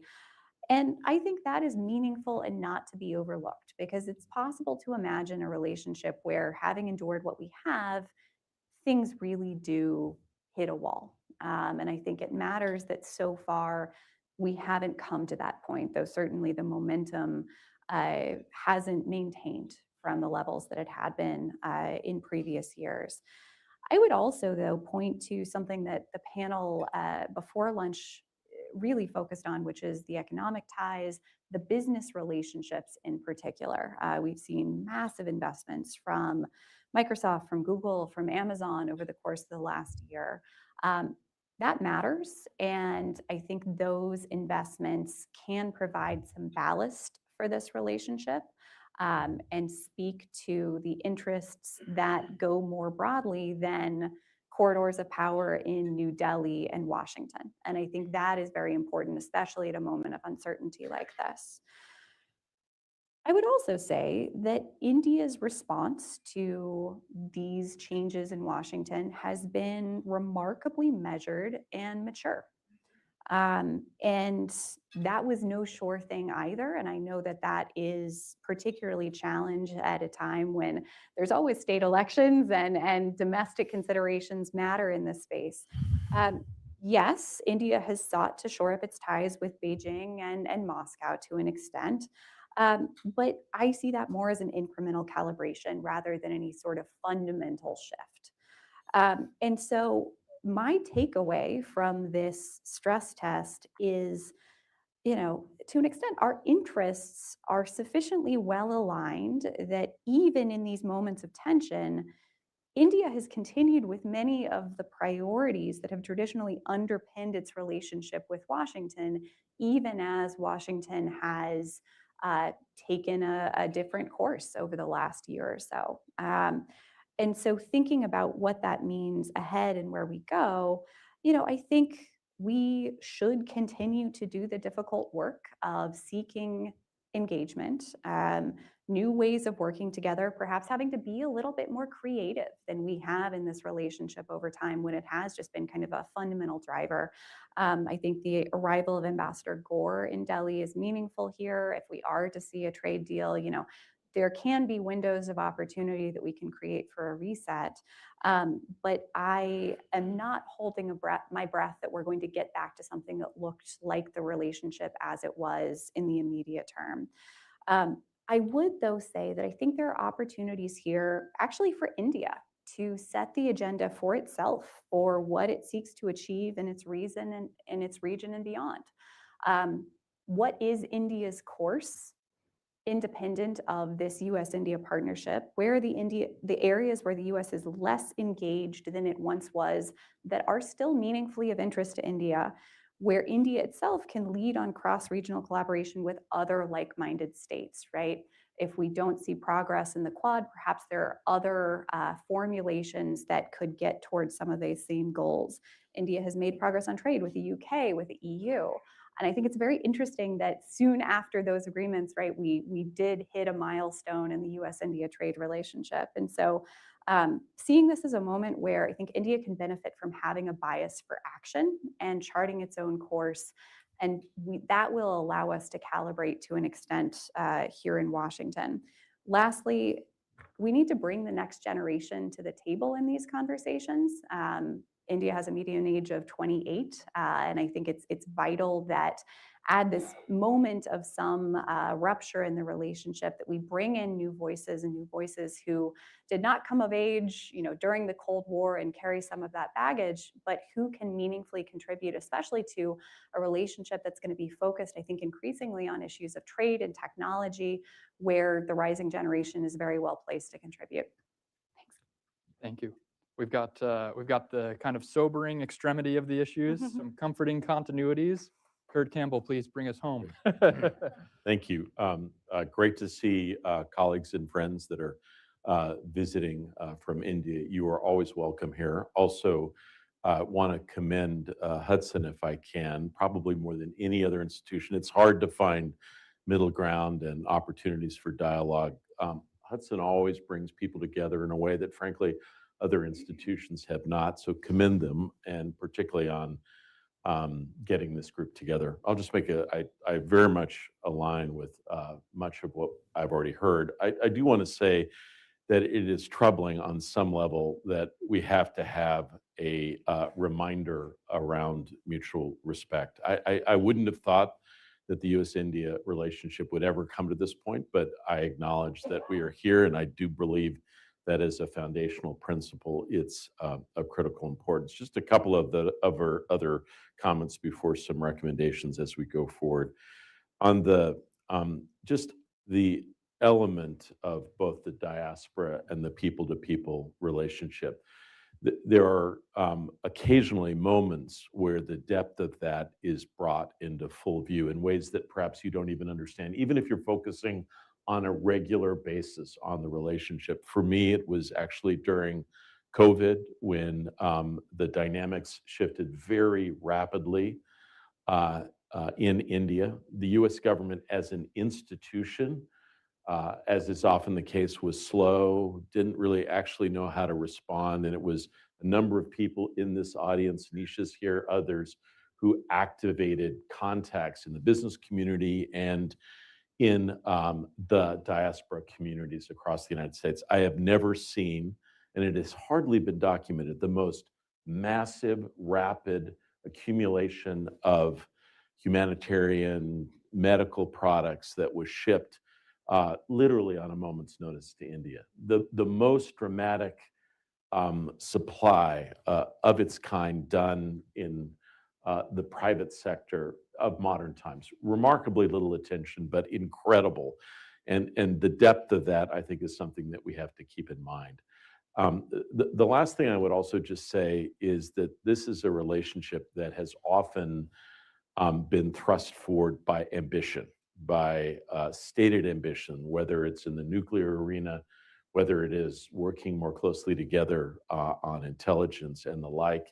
I do want to say a word. I am troubled by what we've seen over the last year, but we have to acknowledge during the first Trump administration, it was the decision by key players in that administration to provide on an urgent basis information, intelligence, and others to Indian friends at a moment of real peril along the border of actual, the line of actual control, and tremendous respect to friends and colleagues like Matt Pottinger, who made those decisions at that time. I will also say I saw the ambition on full display myself and the possibilities. I was there, and I will tell you, despite whatever reports, I watched President Biden persuade over an hour a very reluctant Prime Minister Modi to join the Quad at the leader level, like literally fought him to agreement to the point where he said, "I promise I'll do this if you just stop haranguing me." That was at the very first couple of months of the administration. I take you to the very end of the administration. The leading nation behind the scenes in the Quad was not the United States. It was not Australia. It was not Japan. It was India. And the momentum and the ambition of working in these unofficial channels was remarkable. And I think we have to remind ourselves of this. I also want to say that I'm not embarrassed, and I am happy to stand here and say that I believe the most important relationship for the United States in the 21st century is between the United States and India. And yes, I actually don't think it's really nothing you can't applaud something that is so far away, but you can acknowledge it, and you can try to figure out how you set your course towards it. So for me, I'm going to give you what I think is important as we go forward. And then, obviously it'll be great to have discussions. Now here, I'm going to say something that's going to be unpopular with friends here in Hudson that lean a little bit more to the right. The diaspora in the United States is fundamentally in play politically. Now this has been played very, very poorly by this administration. When someone has to talk about mutual respect, this is the most law-abiding, most educated, most supported group of Americans in the United States today. So what's most important for me is to affix politically the Indian American community in an environment where they are going to be supportive of pro-India relations. I just put that on my table.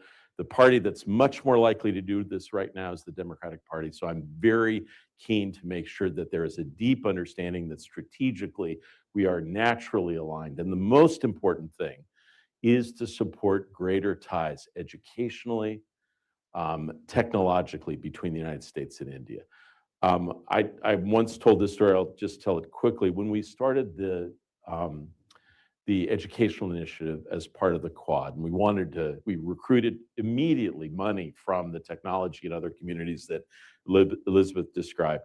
We were able to go out and recruit and use resources. Hudson helped us with this. We had about 150 applicants for 25 spaces. This is 2 years, full education, STEM, best people in the world to study at our finest universities.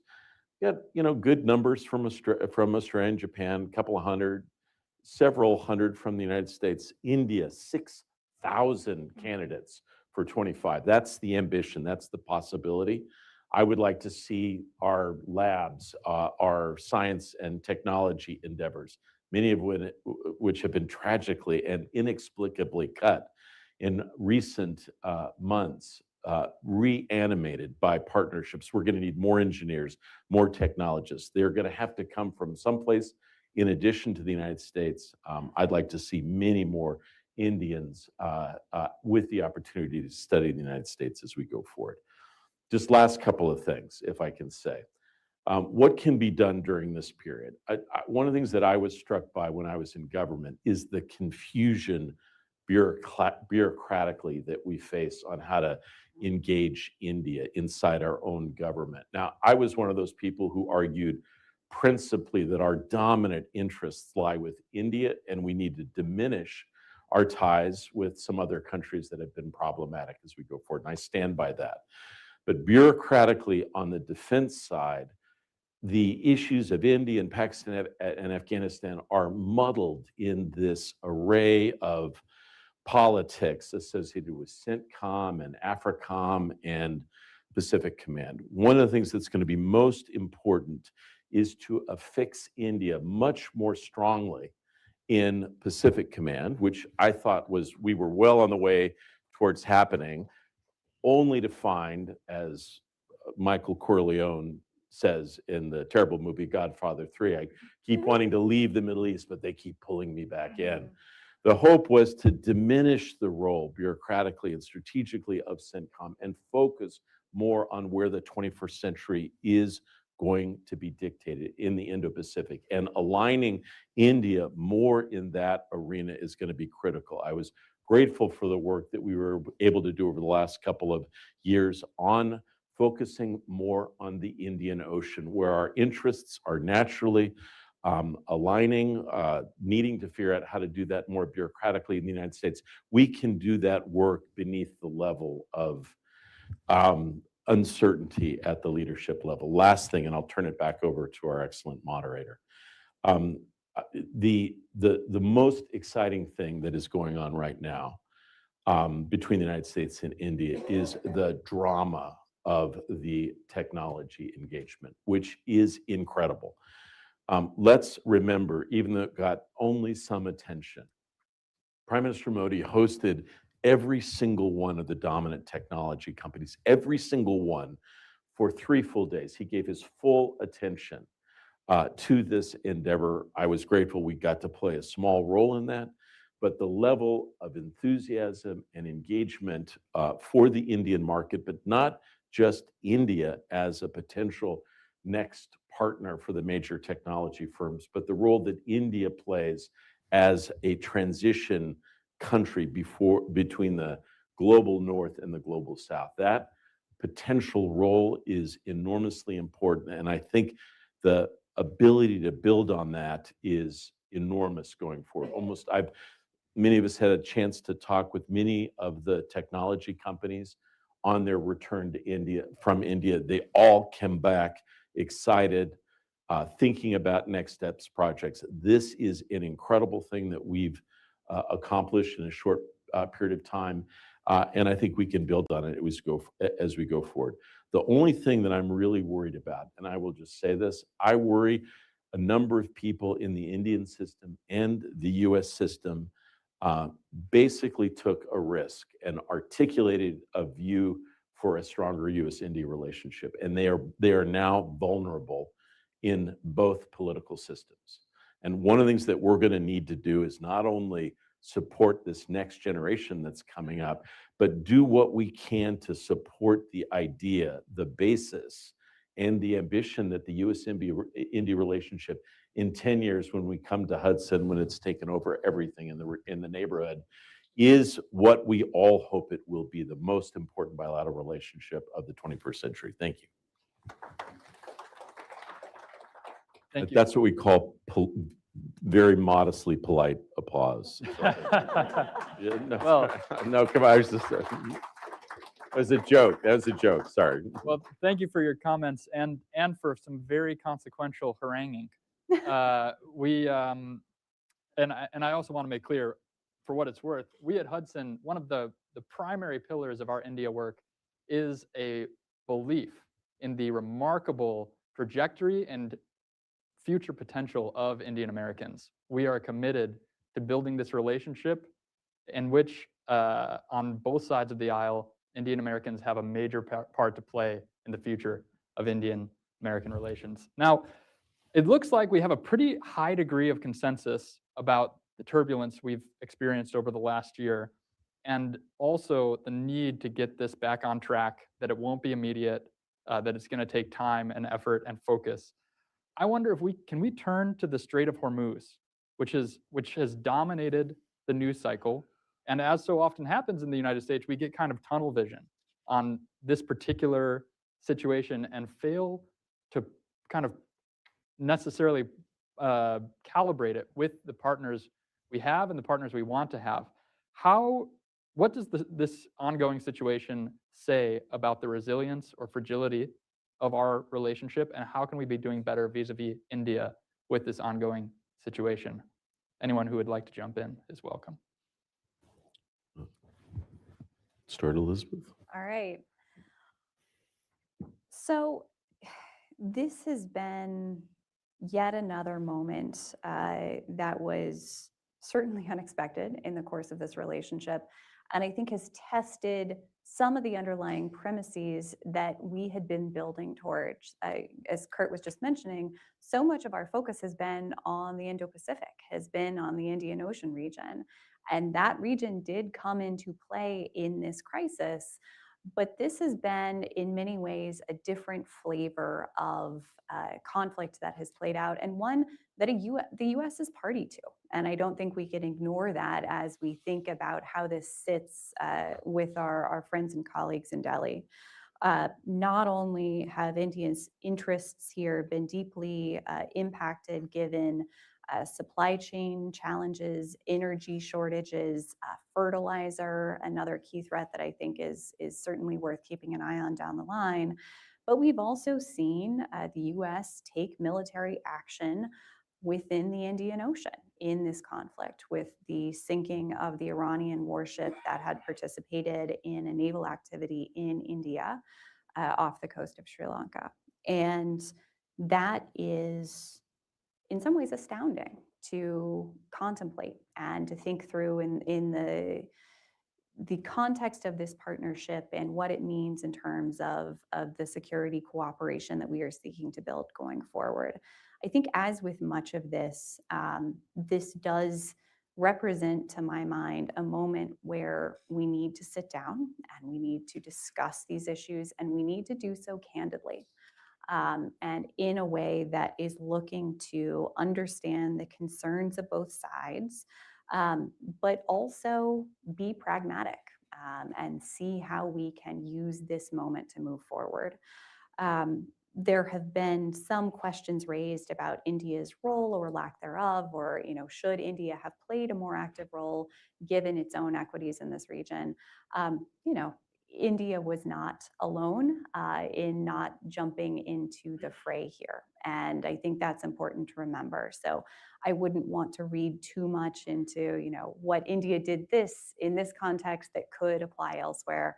I think those comparisons are a little bit overwrought.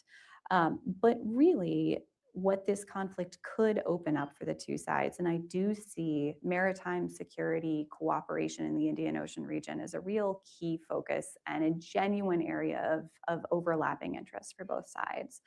We have learned a lot about what the future of warfare could look like through this conflict. This has been, in some ways, unimaginable in terms of how it has played out, what precision targeting capabilities allow for in terms of targeting of civilian infrastructure, economic targets, but of course in the naval domain as well. We've seen mining, we've seen blockades.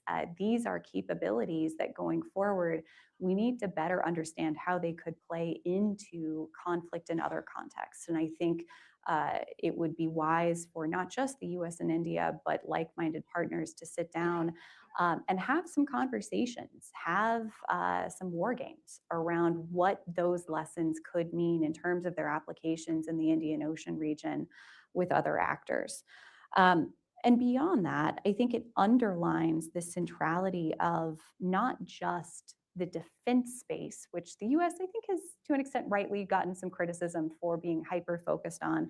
We need to expand how we think about maritime security cooperation to also include real-time crisis logistics, shipping security, intelligence sharing, energy contingency planning, right? A broader range. India has always been such a first mover in terms of HADR, for example. And I think this is a space where we have come to gain a better understanding of how those choke points should come into our planning going forward, not just in the military domain, but much more broadly. And I hope that that's an area that we can sit down for a conversation on. Just a couple of very wise remarks from Elizabeth there. Just a couple of things as we look forward. I will just point out to Indian friends that are visiting, if you're in very polite places like we're in here now, and people are describing recent circumstances, they will say it's complicated or dynamic or complex. But what is all beneath that is, frankly, a lot of anxiety, to be honest. That in truth, most people are quite anxious about the circumstances that we're confronting. The first thing I would just simply say is that almost all the analysis suggests that this is not just a regional conflict, it is a global one in the sense of really dramatic longer term consequences economically. And it's not just helium or ammonia or jet fuel or fertilizer or just petroleum in general. It is going to hit everything, and the region that is going to be most affected is the Indo-Pacific. Yes, there will be problems in Africa, but the real challenge in manufacturing and the like will strike the Indo-Pacific, and not just for months, for a considerable period going forward. The second thing that I would just simply say is that I cannot imagine a scenario in which there is an outcome in which the United States doesn't retain substantial forces, either as a containment effort or a protective group that remains in and around the region. And I will tell you that the bipartisan project of the last several years has been actually to try to move away from that, to try to diminish and rebalance our engagements globally so that we are not over-indexed and over-invested in the Middle East. There has been a patient effort over the last 15 years to reinvest military capabilities, Marines, expeditionary forces, second aircraft carrier. I can go all through all the things that we've done in the Indo-Pacific, new anti-ballistic missile capabilities in Japan and South Korea. In a heartbeat, after accumulating carefully, fighting all those bureaucratic battles, all that capacity, all of it, aircraft from Kadena, Marines, second battle carrier group, they're all in the Middle East now. And I will tell you, one of the things that we learn bureaucratically is that it's very hard to get them back. And so the quality of our deterrence and our capabilities inevitably is going to go down in the Indo-Pacific. And that is going to be noted by all our colleagues and friends, and we're going to need more help. I will just conclude with one thing, though, guys. When you sit in academic conferences, you hear about how we're at the very end of this old order, that we're going into a period of either hegemons or kind of spheres of influences or just chaos. I actually don't buy that, and I do believe that there are elements of the current system, even though it is under unbelievable duress, that everyone will recognize that should be continued on in the future. And yes, trust has been lost, love has been lost, but there are lots of very effective loveless marriages in the world, and it's in all likelihood we'll have one of those in the Indo-Pacific as well. But I will simply say that this conflict has much greater long-term impacts than anyone is really ready to acknowledge. If there's anyone that can convince their 35% supporters that we've been incredibly successful in the Middle East, it'll be President Trump. But in fact, the consequences here are in fact greater probably than Afghanistan and Iraq in many ways that will only come into full sort of testimony in the coming months. India and US have strong bilateral naval relationship. We do joint exercises. We have a lot of knowledge sharing and regular interactions between our Indo-PACOM and Indian Navy and all that. But we always prided over the fact that the Indian Ocean has always been a region of peace. What we are experiencing today is not just about Hormuz. We have seen the southern Indian Ocean becoming a place for conflict. There was that reference to an attack on a ship. Diego Garcia in Western Indian Ocean became again a point of conflict today. Almost as if the entire region has been pulled into this conflict. That is certainly a matter of concern for us. Now, there is certainly a major conflict going on with respect to Iran. There are 2 or 3 parties in that conflict: the United States, Israel, and Iran. What will India do? What is Europe doing? What are other countries doing? That's what India will do.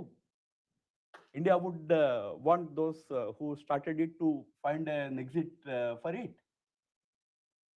Is there an exit plan? Now, about Hormuz, let the field marshals find an answer for you, a solution for you. As far as India is concerned, the widening of this conflict into Western Indian Ocean and coming right into the Southern Indian Ocean is certainly a matter of big concern. Let us confine it, find an answer to it, find a solution to it. And today, I mean, I respectfully take the view that this world order should continue. Everybody wants it. But does US want it? How much is US committed to upholding this world order? Where is that whole institutional process in taking certain steps and certain decisions, and then trying to find answers to situations? So as far as India is concerned, for Hormuz crisis, we will find our way through negotiations, through dialogue, ensuring that our vessels pass through in that current stalemate. But beyond that, the enlargement of this whole conflict, the theater of this conflict enlarging right up to the entire Indian Ocean region, will not be welcomed by India, obviously. I mean, today, 2 countries in our neighborhood, Maldives and Mauritius, have become enemies overnight because of that Digo issue. So these things are certainly causing a concern. This expansion of this theater of conflict deeper into Indian Ocean is certainly something to be avoided. Thank you. All right, I've got way more questions than we have time for, so I'm just going to ask one more quick one before we turn it to the audience. So start collecting your thoughts. But I think one thing that would be most beneficial to hear from with these kind of veterans of the relationship is, as we're at this consequential moment where we need to rebuild, what are the blind spots that each of us needs to account for? Where do each of our sides most get the other wrong, typically? And again, I'm sorry, Ram, I've put you in a tough spot here, but I'll just throw, you can start if you like. But the biggest problem right now I see is with respect to trust element. There was reference to Trump 1.0. I still remember so vividly the kind of bonhomie that existed between the 2 regimes, 2 governments. So much so that when 2020 elections came, there were guys in India who were praying for Trump's victory by worshipping his photographs and going to temples and praying for his victory. You go to those people today, ask them what they will say. Totally different. So we have somehow a big lack of mutual trust today. We need to build that trust once again. I agree that greater engagement should happen, and there are many areas where we can probably work together. I think biggest blind spot, biggest challenge in this relationship today is with respect to mutual trust. I will leave it at that. Happy to come in. I think trying to unpack this notion of trust is worth doing. And even just how the 2 sides understand and build and define trust, right? That is a conversation that at Stimson we've tried to convene over the years, and I think it's been helpful. But as I see it, really, there's a mutual misreading of constraints in the US-India relationship that isn't unique to this relationship, but I think is a key feature that I've seen over time, which is each side has a tendency to see the other's limits as choices, but their own limits as necessities. And so you assume more flexibility on the part of the other than you yourself enjoy. And so For Washington, I would say this means overreading its own ability to persuade New Delhi to see the world as it does and to incentivize it to align with US objectives. But then on the Indian side, to overestimate the US tolerance for decisions to run counter to US strategic interests and US patience with slow implementation and limited follow through. And I think that that is, again, not unique to this relationship, but as we find ourselves in a moment where we are needing to do some stock taking and some rebuilding, having a clear conversation and a candid conversation on where those genuine mutual interests are, where we're not trying to kind of make the other what we want it to be, but where we're genuinely working together on a similar objective, start there and use those very limited sprints as a way of rebuilding some of this trust, which is a much broader project, I think. But where have we lagged behind? We agreed to stop buying oil from Iran. We agreed to stop buying oil from Russia, facing so much criticism from our Indian opposition. We agreed for 50% tariffs. Agreed means we did not say anything. We maintained our patience. 50% tariffs we agreed. Today, in the new trade deal also, we agreed for 18% tariffs, higher than what it used to be. I mean, average tariff. So where is India lagging behind in that? What are those issues that where India is not doing enough? That's a big question. Briefly, I know earlier today, for example, we got into some of the history of the civil nuclear agreement. And I think some of the expectations on both sides that in some ways have, but in some ways haven't been met and took certainly a long time to get there, right? That's one example of this.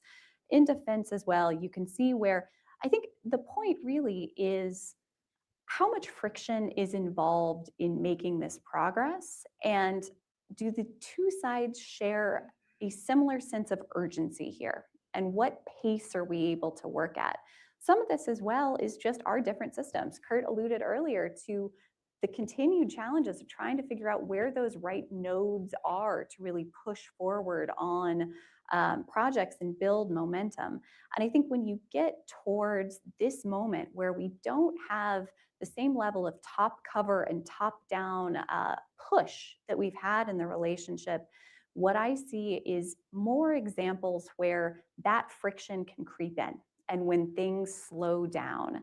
And this is a moment where, it feels like at times the whole world is on fire and there are so many different priorities. And so the easier the two sides can make it to do business together and to get those wins, the more realistic it's going to be. Just one quick thing.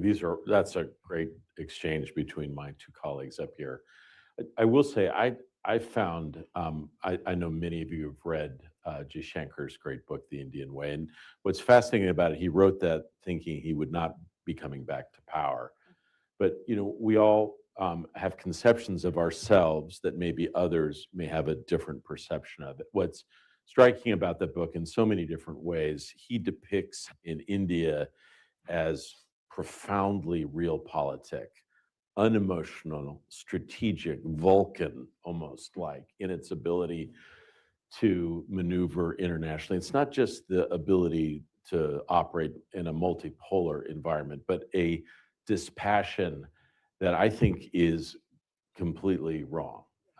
And I will tell you, I think I have at least a little bit of experience, not as much as many people in the room here, but I think the deep little secret of US-India relations is that it has come much further, and deep down, both countries were thinking and anticipating that this would be the dominant relationship going forward. And even though I completely agree with my colleagues on the panel here that India has managed this very effectively, but for the United States to acknowledge what has happened, we need to realize that this has caused a deep hurt that is well disguised, but a deep, profound hurt among Indian friends. And it's not a strategic issue. It is a personal hurt that I sense in almost all my relationships. And if we don't understand that and acknowledge it on some level, it will be difficult to find strategic remedies to what ails us over the last couple of years. Well, on a great note to turn it to the audience, I see, let's start with Sadanand. Thanks very much. My question is for Kurt Campbell. I've seen an explanation bandied about for the sort of decline in US, or the turmoil we've seen in the US-India relationship over the past year and a bit, as really being downstream from the current administration's China policy, right? And that you could sort of explain a lot of the things from the tariffs to the closeness to Pakistan and so on, to the simple fact that they may not be invested in the idea of great power competition with China in the way the previous administration was, or even in the way that the previous Trump administration was. I'd like to get your sense of what you make of this argument. Thanks. Yeah. Look, I think that's a powerful observation, and the reality is that there are many elements of the U.S.-China relationship from the American perspective that are not clear. I think what's interesting is that President Trump and his team have practiced really a kind of policy of ambiguity, of uncertainty about truly where our interests lie. If you look at the administration, it is truly a very big tent when it comes to China. You have members of this administration that believe that the next enemy of the United States is China, and we have to prepare for that.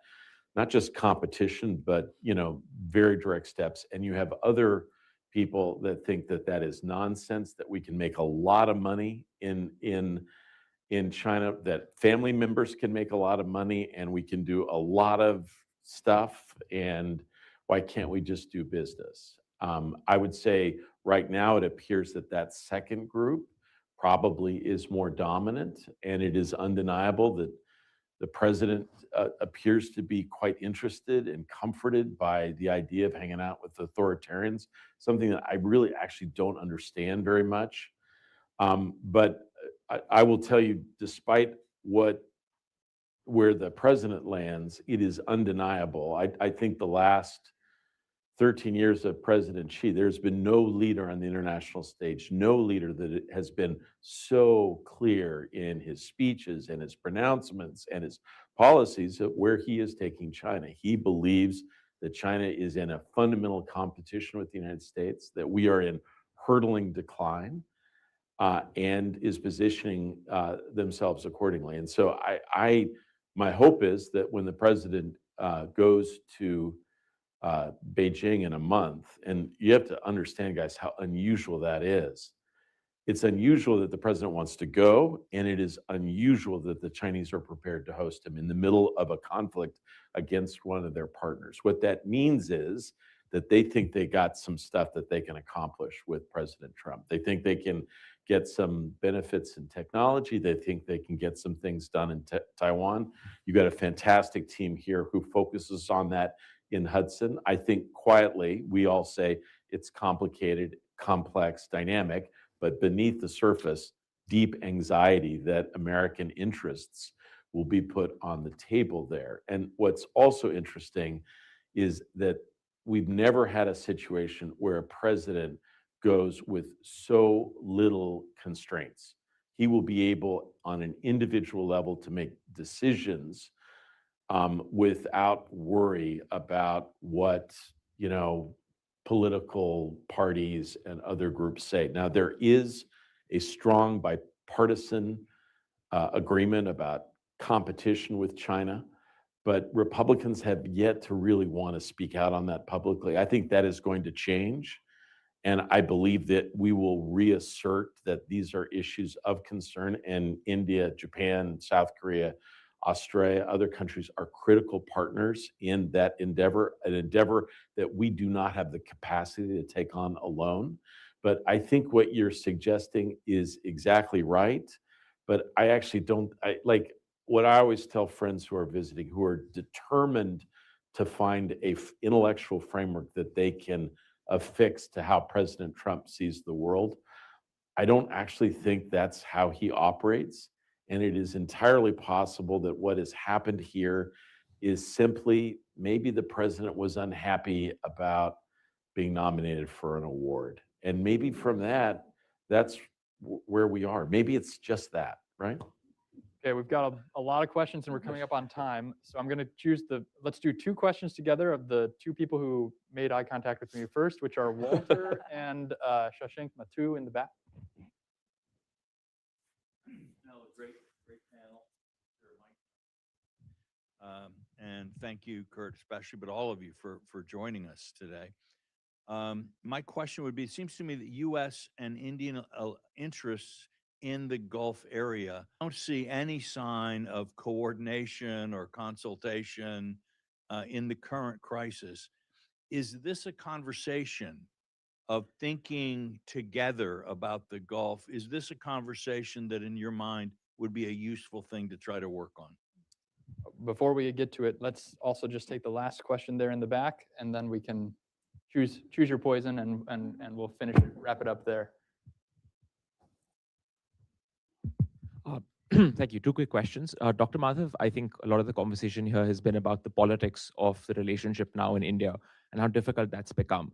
Could I ask you your sense of, over the next couple of years, some concrete suggestions about how you make the politics more unstuck?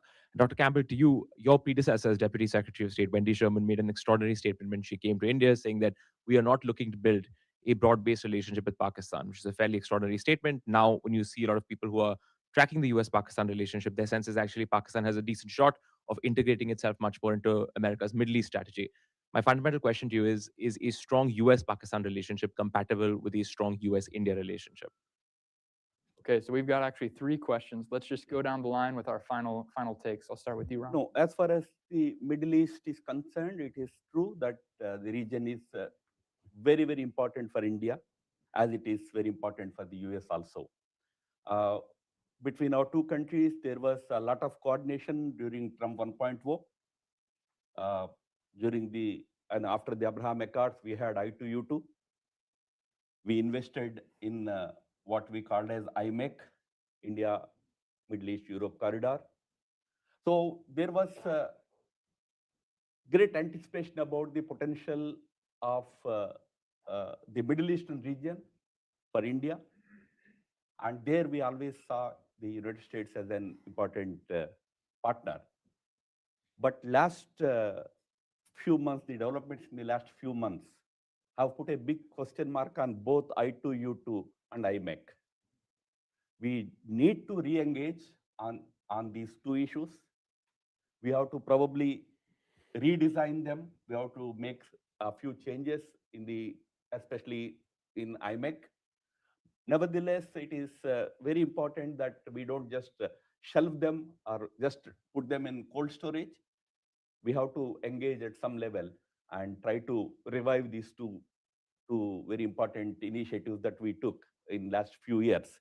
India is certainly very keen. We are talking to some counterparts here also, whether we can at least do some academic exercise about what is the future of these two important initiatives that we took with regard to Middle East, where the Gulf region. As far as that question about politics in India is concerned, Indian politics is it's a democracy. Democracies are noisy.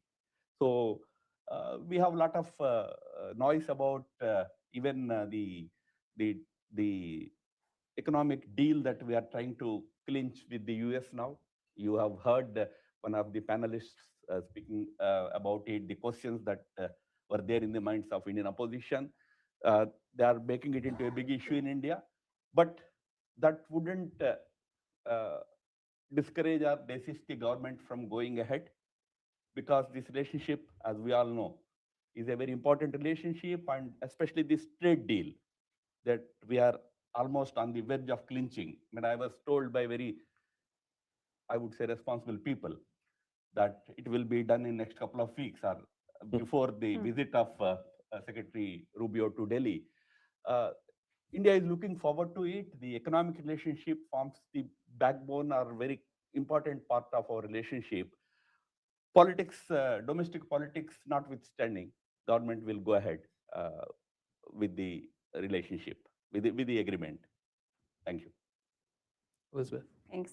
Just to say, this has been a wonderfully rich conversation. I very much enjoyed it.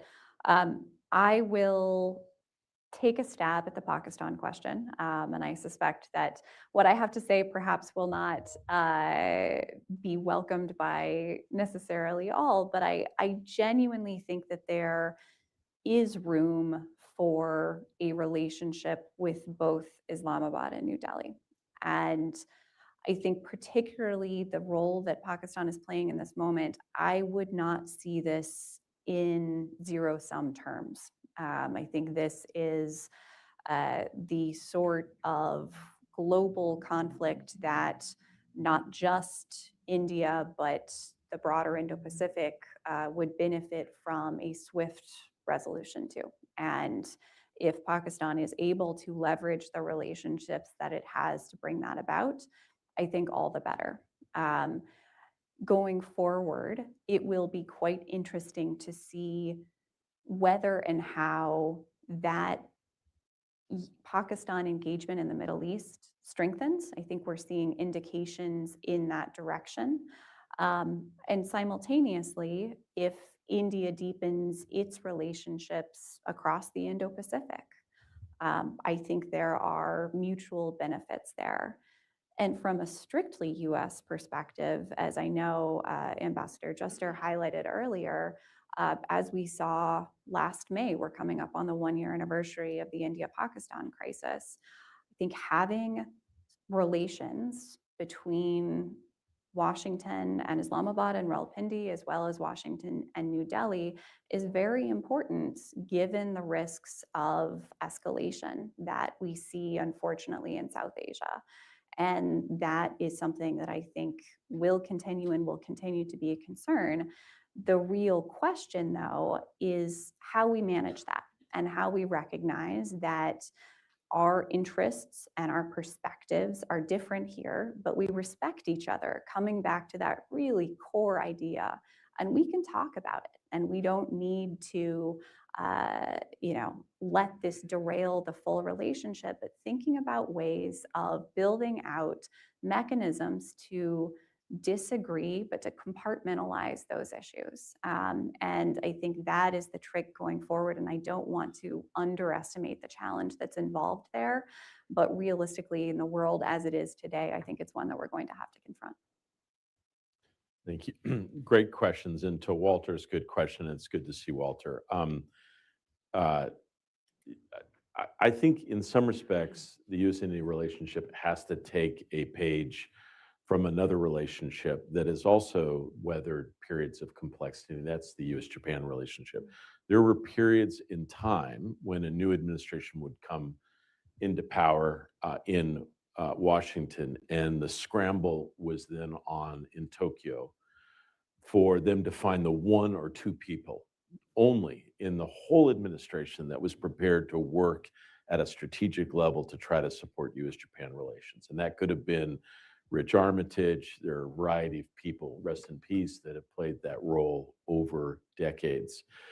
I don't know, Walter, if it's possible to have as many prayers going out from various parts of the administration. I don't want to get him in trouble, but I think everyone hopes that Secretary Rubio, they put too much on him in the hopes that he will play a role as an interlocutor. You notice how much focus there is on his upcoming visit. There's the hope that he will be that person that will interpret the hopes of rebuilding the relationship, will reassure Indian friends, and also be able to deliver. I will say, I'm very hopeful along the lines of my Indian colleague that the trade deal is only a week or two from being done. But I've heard that now for almost a year. So I'm hopefully that week or two will come. It's a little bit like not eating dessert. I'm going to start on that next week. So I see that, but I'm hopeful, and I think that could take place. And I too am hoping. I'm praying. I've got my little frame of Secretary Rubio that I pray to, just like my colleagues.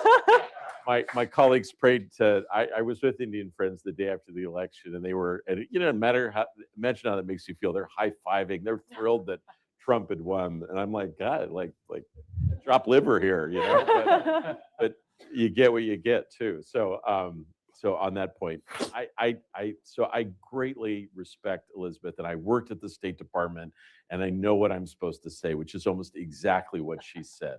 Those are the time points that would be delivered, that I would be expected to say, but I just can't say them.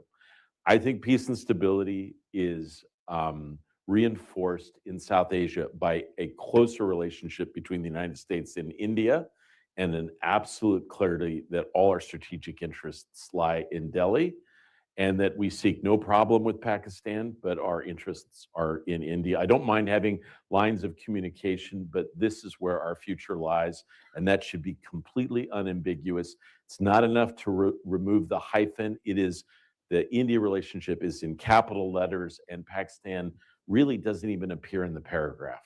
Sorry. I'm glad you said that. I Well, mean, on that note, one thing that we generally don't relish too much is India, US, Pakistan versus US, India. This hyphenation somehow is not something that we really like, because they are at completely two different levels. India-US relationship is much bigger, much wider than the relationship that US has with many countries, whether it is Pakistan or North Korea. That's not really a real comparison that one should make. Sorry. well, on that note, please join me in thanking our panel. Thank you, Liz. It's good to see you. We're going to have a 10-minute break, but thanks again to everyone.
Hello.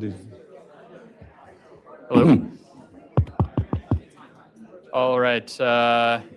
If I could ask everyone to return to their seats, wrap up conversations. We're rapidly nearing our final fireside chat here. Can you not hear? I think. Okay. Great.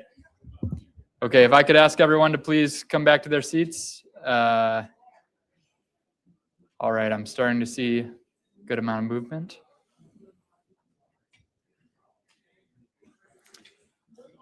Great. All right. Well, we are nearing the final mile here. Thank you for all of you who have been here the full day, and to those who are watching online. We're in for a real treat here. We're going to have a fireside chat to close the conference between Dattatreya Hosabale and Walter Russell Mead. Yes. I'll briefly introduce them and we'll jump straight into the fireside chat, followed by some final remarks from Walter Russell Mead. Dattatreya Hosabale is General Secretary of the Rashtriya Swayamsevak Sangh, RSS, the organization's highest executive position, to which he was elected in 2021 and re-elected in 2024. Born in a farming village in Karnataka, he holds a master's in English literature and speaks 6 languages: Kannada, Hindi, English, Tamil, Marathi, and Sanskrit. That's 6 times the number of languages that this introducer knows. He's the founding editor of the Kannada magazine Asima and has decades of experience in grassroots social organizing across all of India.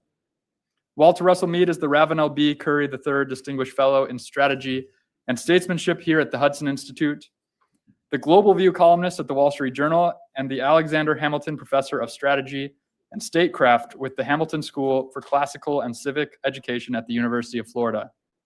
All of those hats point to his main function, which is as a voice of sanity and clarity for many in a world that is today about as messy as it comes. So we are really looking forward to this conversation. I'm first going to hand it over to Dattatreya Hosabale for his opening short remarks, and then we'll proceed to the back and forth. Thank you very much.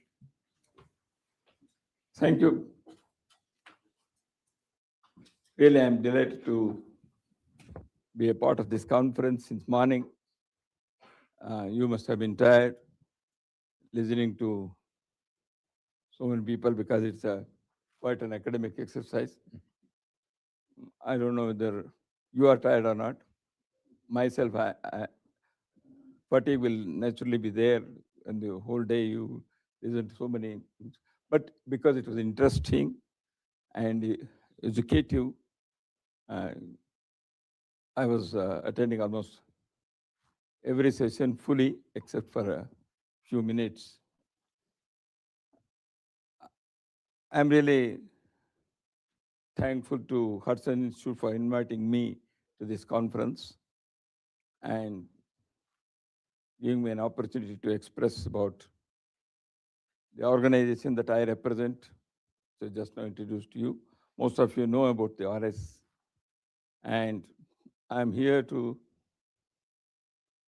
meet some people and interact with them. I also had an opportunity to participate in another conference in Stanford recently about science, technology, global health, and sustainability. And I had the opportunity to, where Bill Drexel was a moderator. So the RSS is now has completed 100 years of its service to nation and society.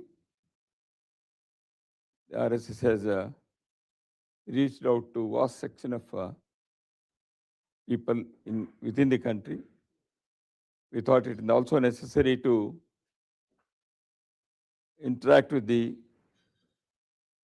thinking and influencing sections and individuals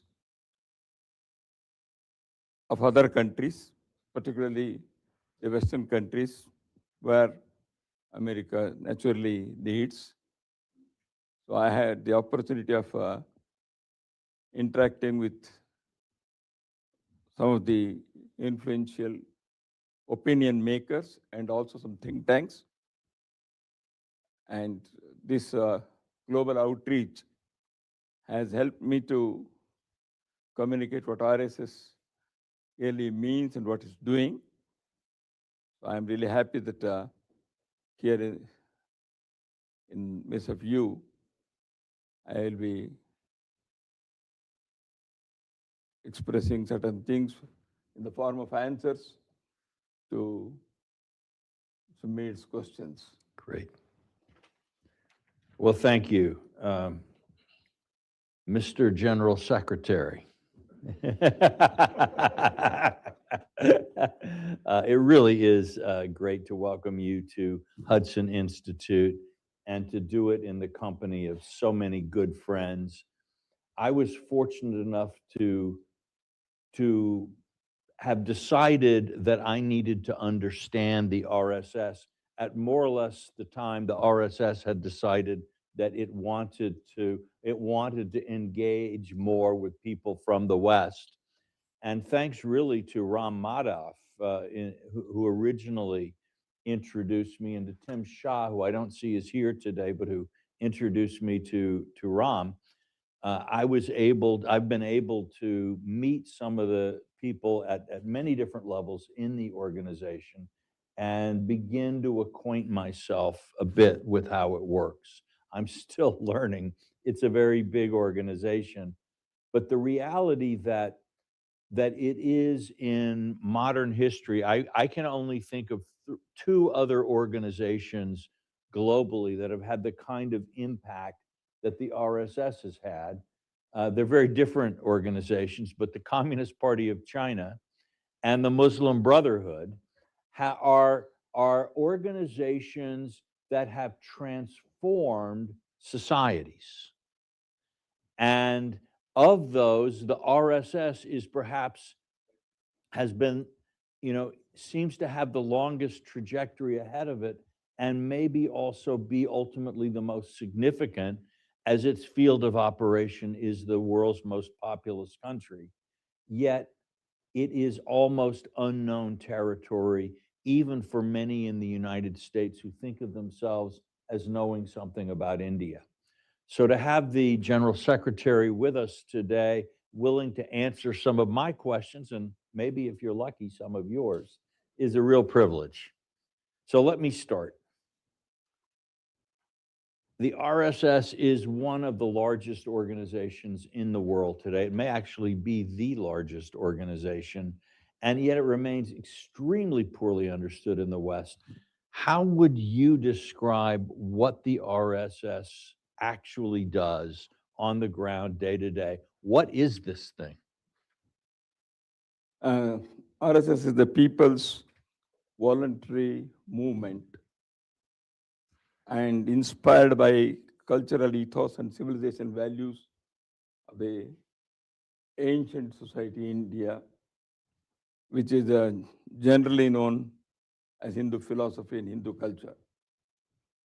RSS is engaged for the last 100 years to create volunteers, whom we call Swayamsevaks in Sanskrit, but it can be loosely translated as volunteer, and organizing society, which is apparently having vast diversities, but in fact it's having an underlying oneness.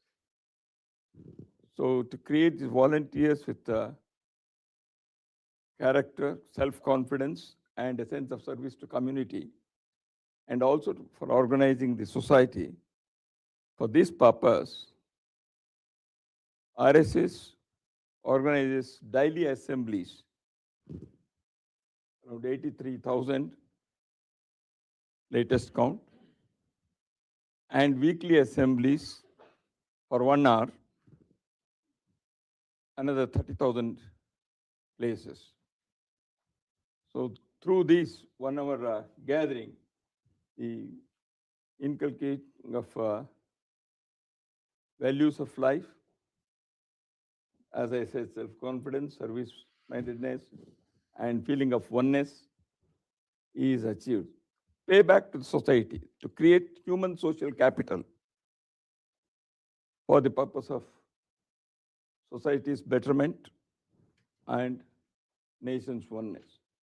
So that is the work of RSS. People of every walk of life and all age group have become the volunteers of this organization.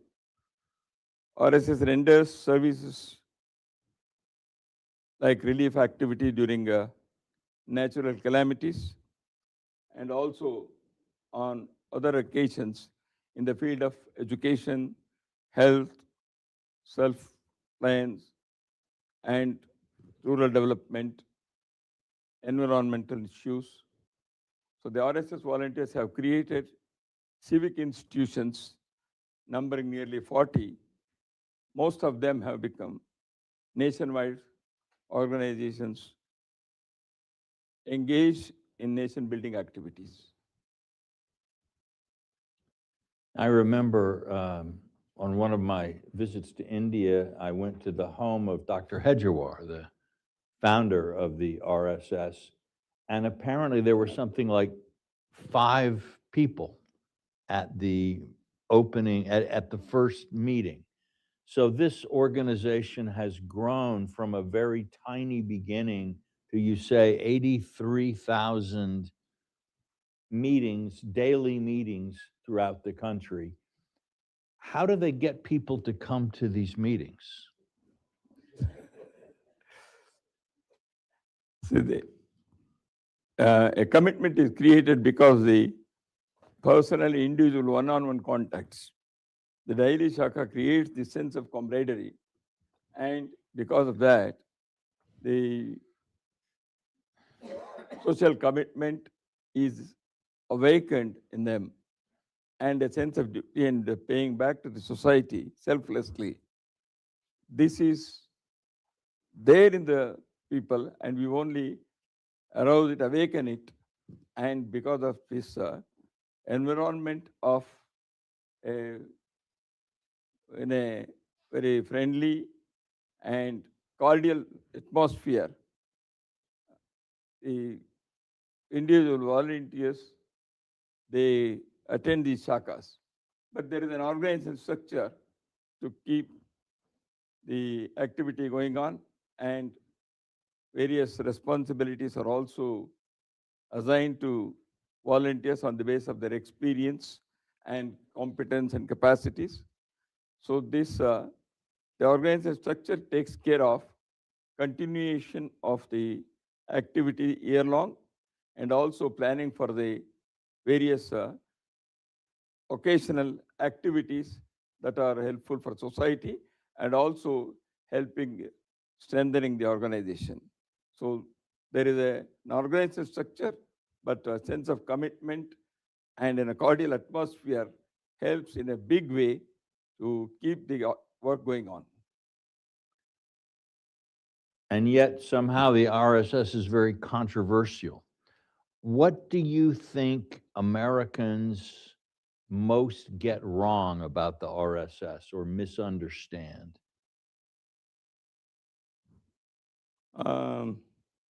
About Americans' misunderstanding is not only about RSS. Yeah, but India as well. The whole Americans are very good at misunderstanding. I think we can all agree on that. But we believe that you will be correcting those misunderstandings. Oh, yes. In the 83,000 daily meetings of people who study Walter Mead thought. America's misunderstanding about India is that it is overpopulated, full of slums and poverty, and it is a land of snakes, slums, and swamis. Means gurus. Oh, Three but S's. India is also a tech hub, technology. Indian scientists have reached moon. and India is a fourth economy in the world. So these things are somehow, they are missed in the common American perception. About RSS also, the narrative that is built over decades, knowingly, unknowingly, or as a part of agenda or whatever it is, that RSS is a Hindu supremacist, or that is in a way the anti-Christian, anti-minority, anti-development in women, anti-modernization. So what is pro is not told. Always anti, this thing has been propagated. And somehow Indian version of Ku Klux Klan, which is not. The saffron Ku Klux Klan is what people might say. Well, and how would you challenge that view? What is it that the RSS, for example, people say it's a Hindu supremacist organization. How would you say, no, we're not a Hindu supremacist organization? What is it that you are instead? Hindu philosophy and Hindu culture doesn't allow it to be supremacist, because we see that the whole world is one family and all our brothers and sisters, and there's no question of supremacy there. And we see the oneness in everybody, being the living and non-living things. So when that is the basic philosophy of Hindus, the supremacist nature of Hindus cannot be there. Okay. And also, in the history, Hindus have never invaded any country. Hindus have never enslaved any people. Hindus have nothing to apologize for. Okay, now we'll share that with some of our British friends and see what they say. And the RSS has been certainly in the last few years where it's been closely associated with the BJP, the governing party. It's been very much part of India's cultural and economic modernization project. But we think about future-oriented modernization, and then we think about the celebration of ancient Hindu roots and cultural values. It seems like modernization and tradition pull in different directions. How does the RSS think about trying to balance those impulses, going back to the roots while looking to the future? See, cultural values and modernization are strictly not contradictory to each other. They can exist simultaneously. Though they may often create some tensions here and there, and they require adaptation, both modernization and cultural values, according to the times. While modernization brings industrialization, technology, and individualistic trends, it can work alongside culture and cultural values as well. See, thing is, the simultaneous existence of culture and modernity has been experienced in recent decades in many societies, Oriental societies particularly, whether it is a Hindu society, Indian society, Japan, or China, all have modernized, but at the same time, their cultural and civilization and values, they are kept intact and they take inspiration from that. So that's why I don't think the cultural values and modernization, they pull in opposite direction. Only thing is that some adaptation may be required time to time. That is what the Hindu philosophy says as Sanatana. The Sanatana means the eternity. That is, Sanatana is, it is ever growing, but at the same time, the ancient one. It is ancient but ever growing. The example that is given in our philosophical tenets is like a banyan tree. A banyan tree has deep and strong roots. It is cultural and a civilizational ethos. And the banyan tree has also so many branches, and every season, new sprout and new leaves and new flowers bloom and blossom. So that is as new as it is old. So culture and modernization can live together. That is a part of nature. In sort of Anglo-American literary and philosophical tradition, Edmund Burke is, I suppose, the thinker who's associated with this idea of modernization rooted in tradition, or ultimately for him, that he did not really see the contradiction. And he argued, in fact, that if you lost touch with the roots, ultimately this would reduce your ability to modernize successfully. Does that kind of coincide with? Exactly. T.S. Eliot has also written about tradition and modernity. Ah, yes. Well, I was only an undergrad English major. You went to grad school, so you can outdo me there, clearly. Yeah, I hope, personally, I hope that we can spark more conversation between Americans and Indians on thinkers and writers like Eliot and Burke and others coming out of the Indian tradition, because I think there are unexplored connections that could really lead to a deeper understanding that might even have an impact at policy. But this is one of the things that has. That would be one of the wonderful projects that institute like Hudson Institute can take up. Well, absolutely. And I know we have friends at the India Foundation, and we may continue to speak with them about some of these ideas. But now let's go to something more depressing: great power politics. America is looking to India increasingly as an indispensable strategic partner and a counterweight in Asia to the rise of China. But to play a role like that, which I think India also wants to prevent any other country from being dominant in Asia, this requires a very sustained period of economic and social development, of really almost a radical modernization of and institutions to be. What do you think how does India do this? What does India need to do to realize its full potential? I think in the previous sessions, this has been wonderfully discussed by other panelists. So, however, the India wants to have good relations with all the countries, neighboring countries or distant countries, particularly countries like US and other such major powers in the world. So, if America is also looking for strategic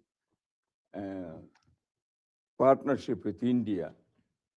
So India is, because of its size, because of its demographic dividend, because of technological advancement, because of its fourth economy in the world, and the size of India's population, naturally, a better relation, as it has been discussed, and partnership is called for.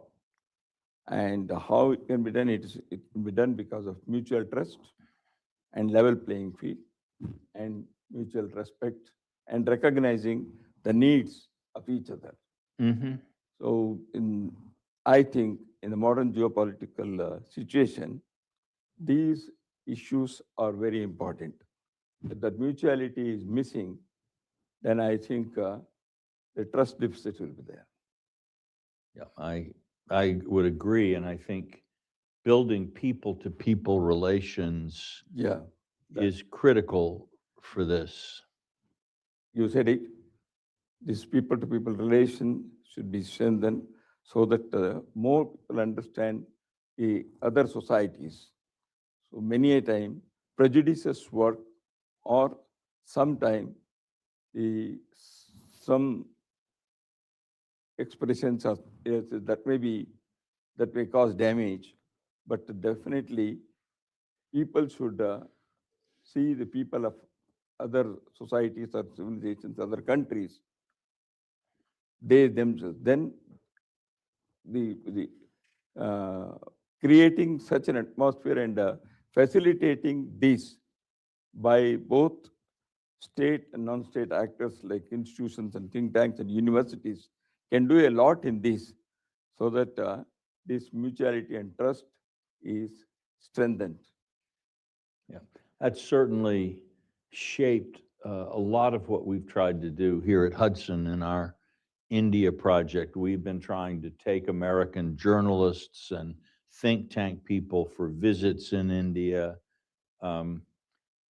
We worry that because there aren't enough of these deep people-to-people relationships, enough understanding in the US of the Indian point of view and Indian civilization, that mistakes can be made in foreign policy, or whether either in the substance or in the presentation, that can have serious costs. I think maybe we're a little too late in that we were unable to prevent exactly that from happening in recent months, perhaps. But we hope that in the future, to us, this just means we need to work harder to try to make sure that in the future, the foundations of the relationship are strong enough. And civic institutions can also help in this way, in a big way. Exactly right. So we will continue with what we're doing, and I hope some of the people that are with us today will want to help us and support that mission. The RSS has long argued that a strong Hindu cultural identity is the foundation needed for a stronger India. But does that project risk alienating not only local minorities inside India, but also maybe creating difficulties in the relations with neighboring states? How does the RSS navigate the tension between an India that is becoming more Hindu and a neighborhood where other states, and particularly I could think of states that emerged from British India after the partition, where this is a very divisive concept? See, in RSS view, Hindu identity is a civilizational identity, not a religious one, not faith-based. As such, there is no room for being alienated or think of alienation. Civilizational values, worldview, and manifestations of them in life, human relation with nature, and historic facts, they all contribute to the formation of a culture. So the religion is not playing that role in forming the culture. That's why RSS has always emphasized about the cultural ethos and civilizational values, which are not nothing to do with directly religion. When you say minorities, religious minorities, I mean. So these, however, tensions have been there on and off because of some political interests, wrong understanding of history, or wrong interpretation of history, and some other machinations. RSS believes that continuous and comprehensive dialogue with all these groups will definitely help in clearing the misconceptions, misgivings, or if there are any fear is there, that can be definitely clarified. So RSS is engaged in such dialogues with the so-called minorities and their leadership. What about with neighboring countries?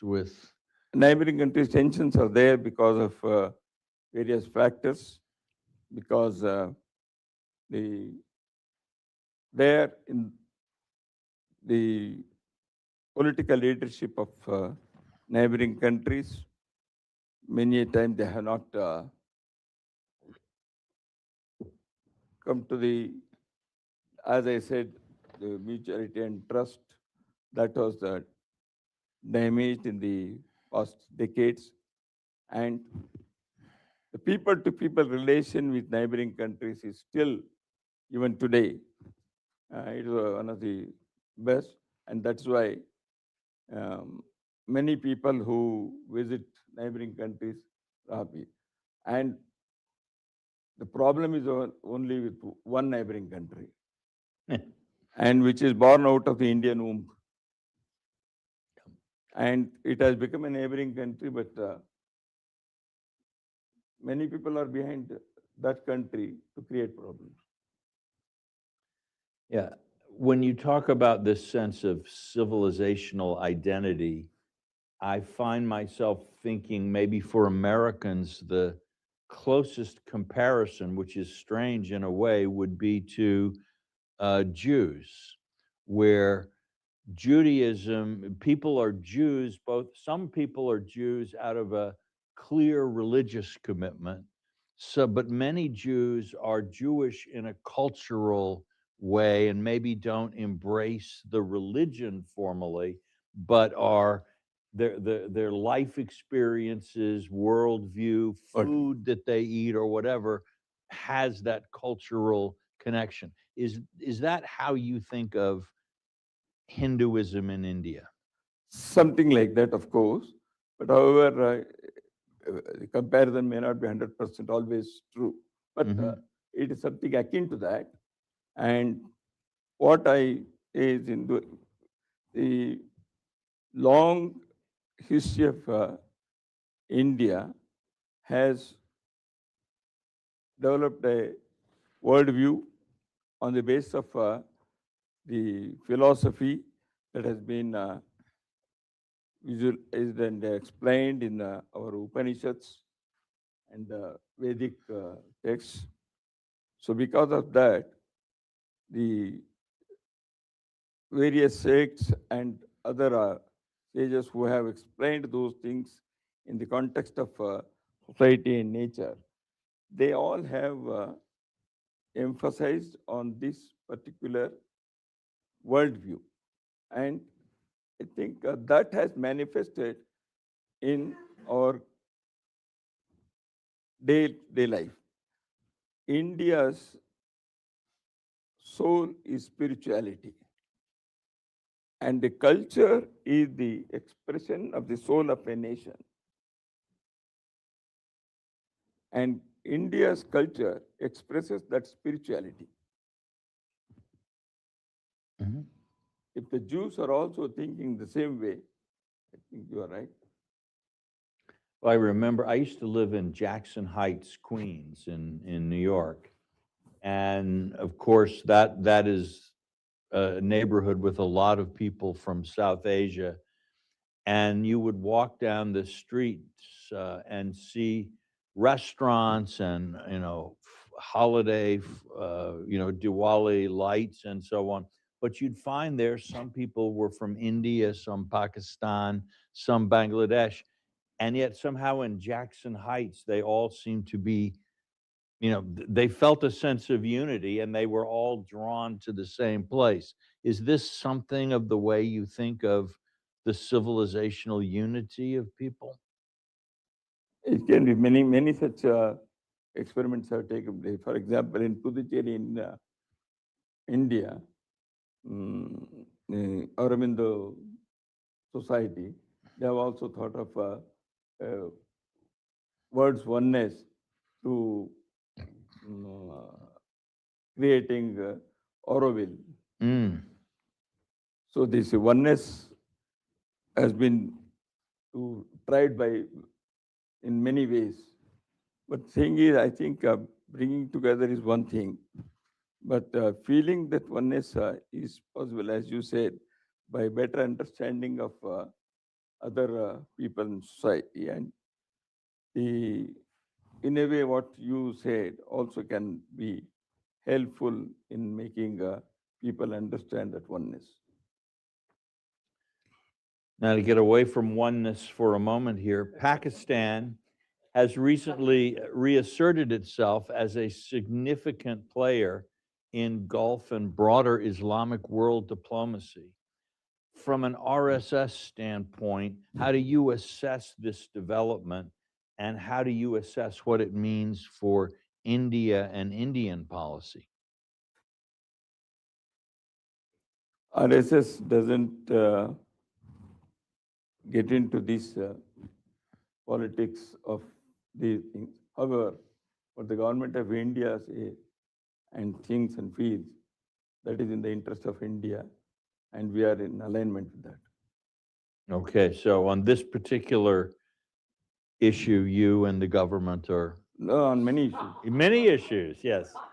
Because the people who are in the government are from the RSS background. Yes, and this, when we mentioned earlier that that something like 40 organizations, national organizations, have come out of the BJP, of the RSS, or been started by its volunteers. One of them, I guess, is the BJP. So the relationship between the RSS and the ruling party in India is quite close, and one could even say profound, which is one of the reasons certainly that we at Hudson Institute think that Americans need to spend a lot more time understanding the worldview of the RSS and the aspirations of the RSS, because they're not unconnected to the ideas that are moving the current government. Of course, the formation of BJP in 1980 was because of the founders of the BJP. They wanted to retain the relationship RSS. So that was the prime reason for formation of the political party coming away from Janata Party at that time. That's why that umbilical cord relationship cannot be wished away. That's right. And I guess the Prime Minister has been an active volunteer in the RSS for much of his life. That is true. He is also proud of it, and we are also proud of him. Very much so. Well, you know, from 5 people meeting in a doctor's house in one city in India, to a movement that has generated the political party that now rules the most populous country on the planet, and has perhaps received more votes in democratic elections than any other political party now existing on the planet. It's quite a movement. That's quite a first 100 years. What next? Thank you for that compliment. And if we are number 1 on the planet, we have not become big brothers, and we will not be. With the strength, the humility comes. That is what the Hindu philosophy says. And we not only believe in that, we are the practitioners of that. So that the strength and success has made us humble, and we want to be so.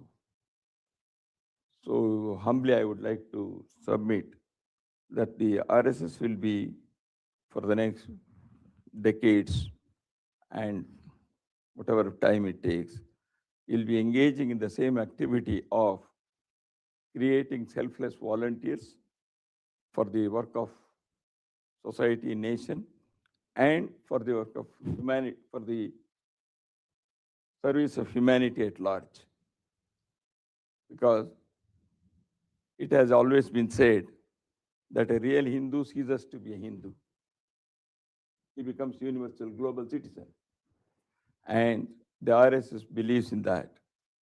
So that's why this work of creating Swayamsevaks volunteers and engaging them in socio-cultural activities for the benefit of society, nation, and humanity will continue.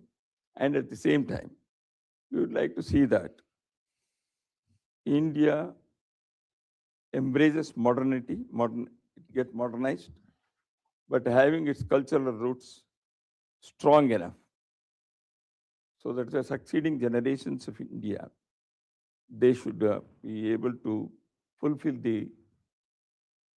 realize the dream of the great patriots who worked for the emancipation of India for last centuries. So that dream should be fulfilled. But it also it also enables us to serve the humanity. And for this, RSS at the threshold of centenary has thought of 5 areas in the next years to engage itself. One of the challenges before the Indian society, and also a challenge before humanity, is cohesion and harmony. Within Indian society, the social harmony and cohesion, as I said in the beginning, the diversities and disparities, many a time they create tensions and mistrust. And in order to achieve unity, the emphasizing social harmony and working for that is necessary. Second, an eco-friendly life at the personal family level also. Many a time environmental issues are discussed on international fora. Public policies are made, protocols are signed. But ultimately it boils down to how the individuals and societies and communities, they behave with environment. So that is why small but doable actions for the ordinary people should be designed and it should be told and communicated. That's why eco-friendly life on the day-to-day basis for green life, clean life is necessary. Use less energy, save water, plant a tree. These things in a big way will be helpful so that you bring the people nearer to nature. Third, family values and inculcating, imbibing cultural and humanistic values in the upcoming generation, and families are built on affection and trust. So families are breaking because of modern life and many other issues. So that's why family values are important. That is why the RSS has thought of is emphasizing on healthy families. Healthy family is guarantee for healthy nations. And the fourth thing is nations have to be self-reliant. That is why our Prime Minister has also said Atmanirbharata, that is self-reliance in economy and also security issues and many other issues.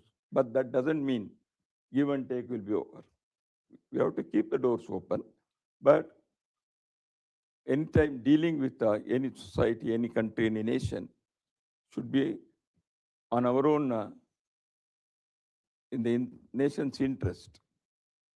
So national self-food in every walk of life, including economy and other, that also should be considered for proper nation building activity.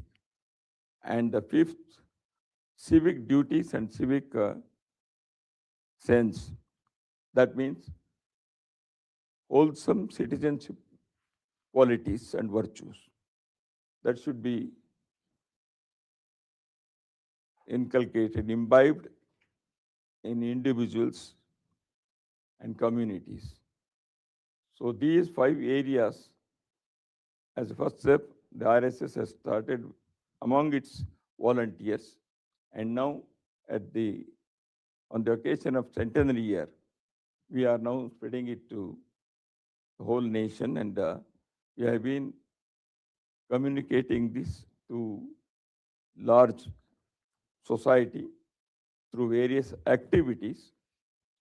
And I believe these 5 areas are universal things: social harmony, environment, family values, civic sense and duties. All these things are definitely, they are having their universal acceptance, and this is in a way universal value for the whole world. So RSS has started to imbibe these qualities.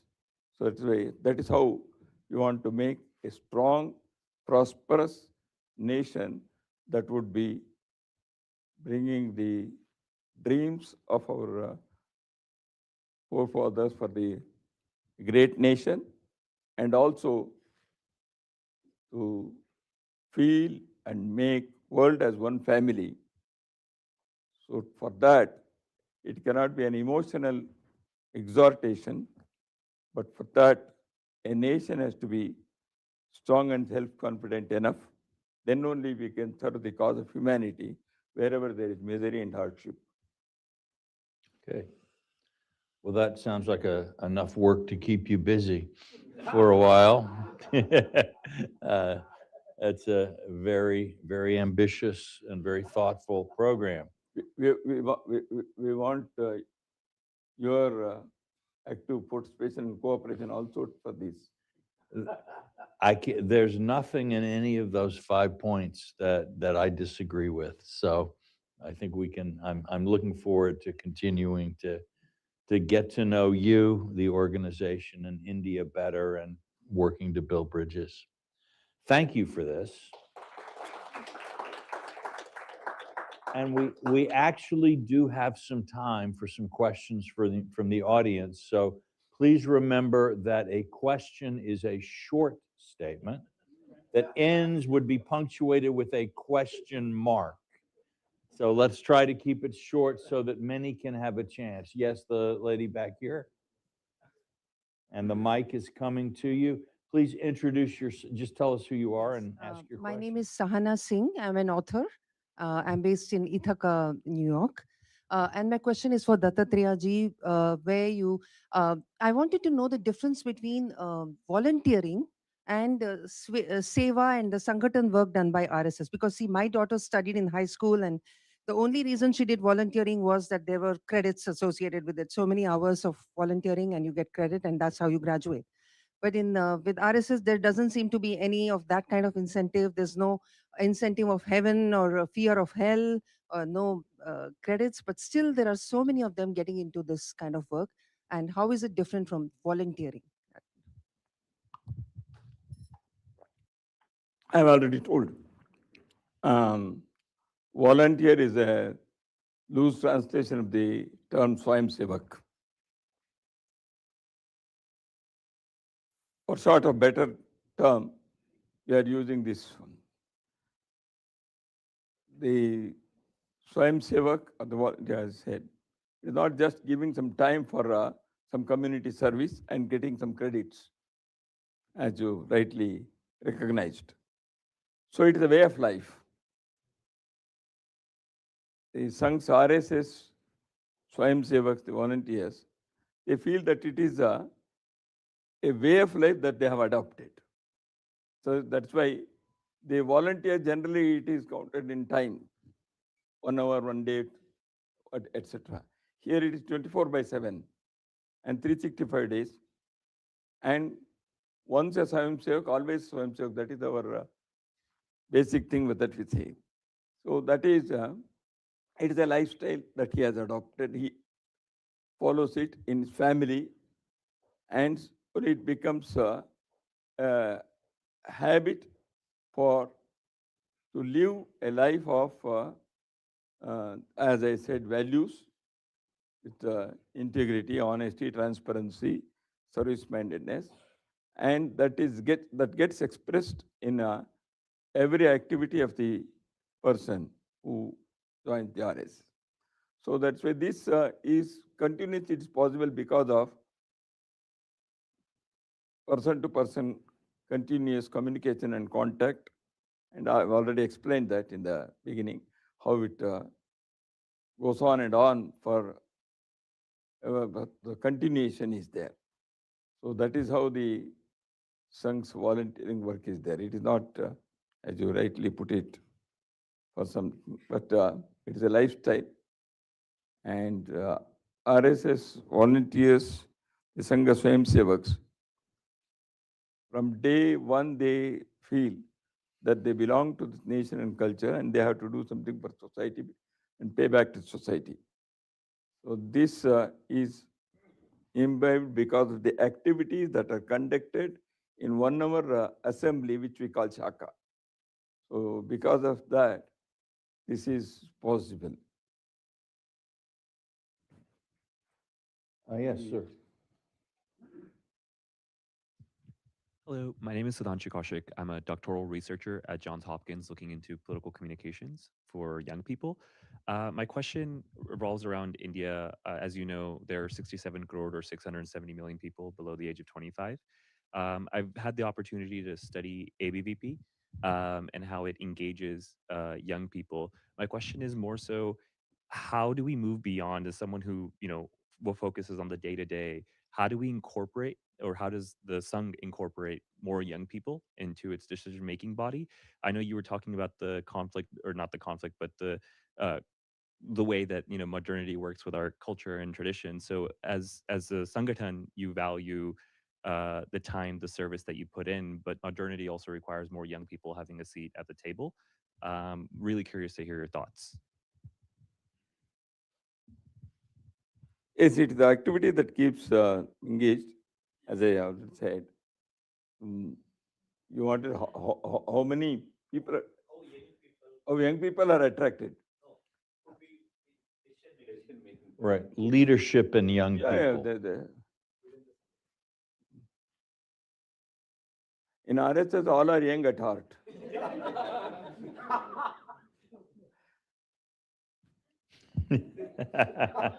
One more, the young people young by age, of course, because the Sangh Shakas are having on the age group based. The Sangha Shakas are for the young kids, boys, school going boys, the people who are professionals,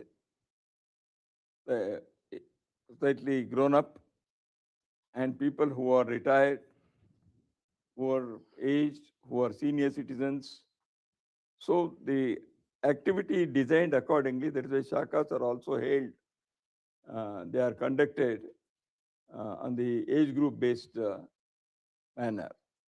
So that is why as I said, sense of the young people contact the young people and they come because of that friendship one.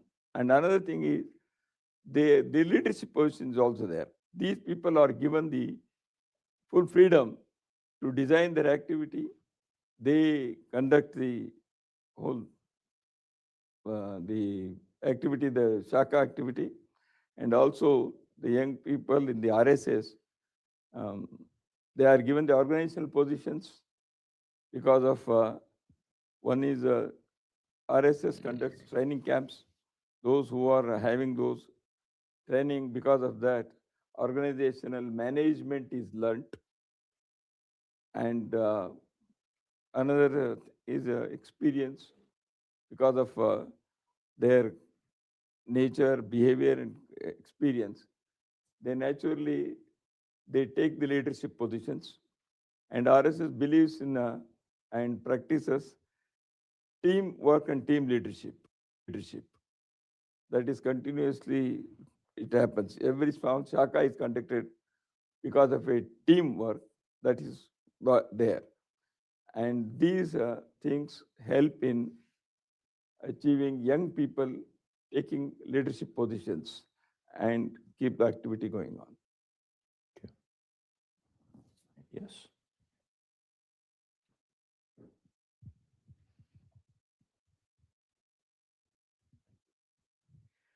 Thank you very much. Very fascinating to listen to the conversation, the fireside chat.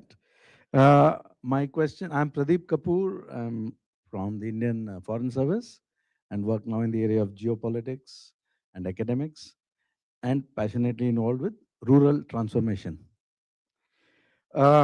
My question is, sir, the India-US partnership has the potential to become the defining partnership for the 21st century for the world. The threat perceptions on both the sides are quite similar. There's jihadi Islam, there's wokeism, there is China, there is terrorism, and maybe even political Islam for both the countries. How do the two countries better sync their positions and get into alignment in a way that it's better for US, it's better for India, and it's better for the world? Because we don't see that happening. We see lots of ups and downs and roller coaster rides and hiccups. How do we smoothen it a little bit in the long run with participation of the Indian diaspora here does a lot of work. Unfortunately, we do not have a parallel diaspora, American diaspora in India, which would of course help similarly if it was there. But what are your thoughts on that? Thank you.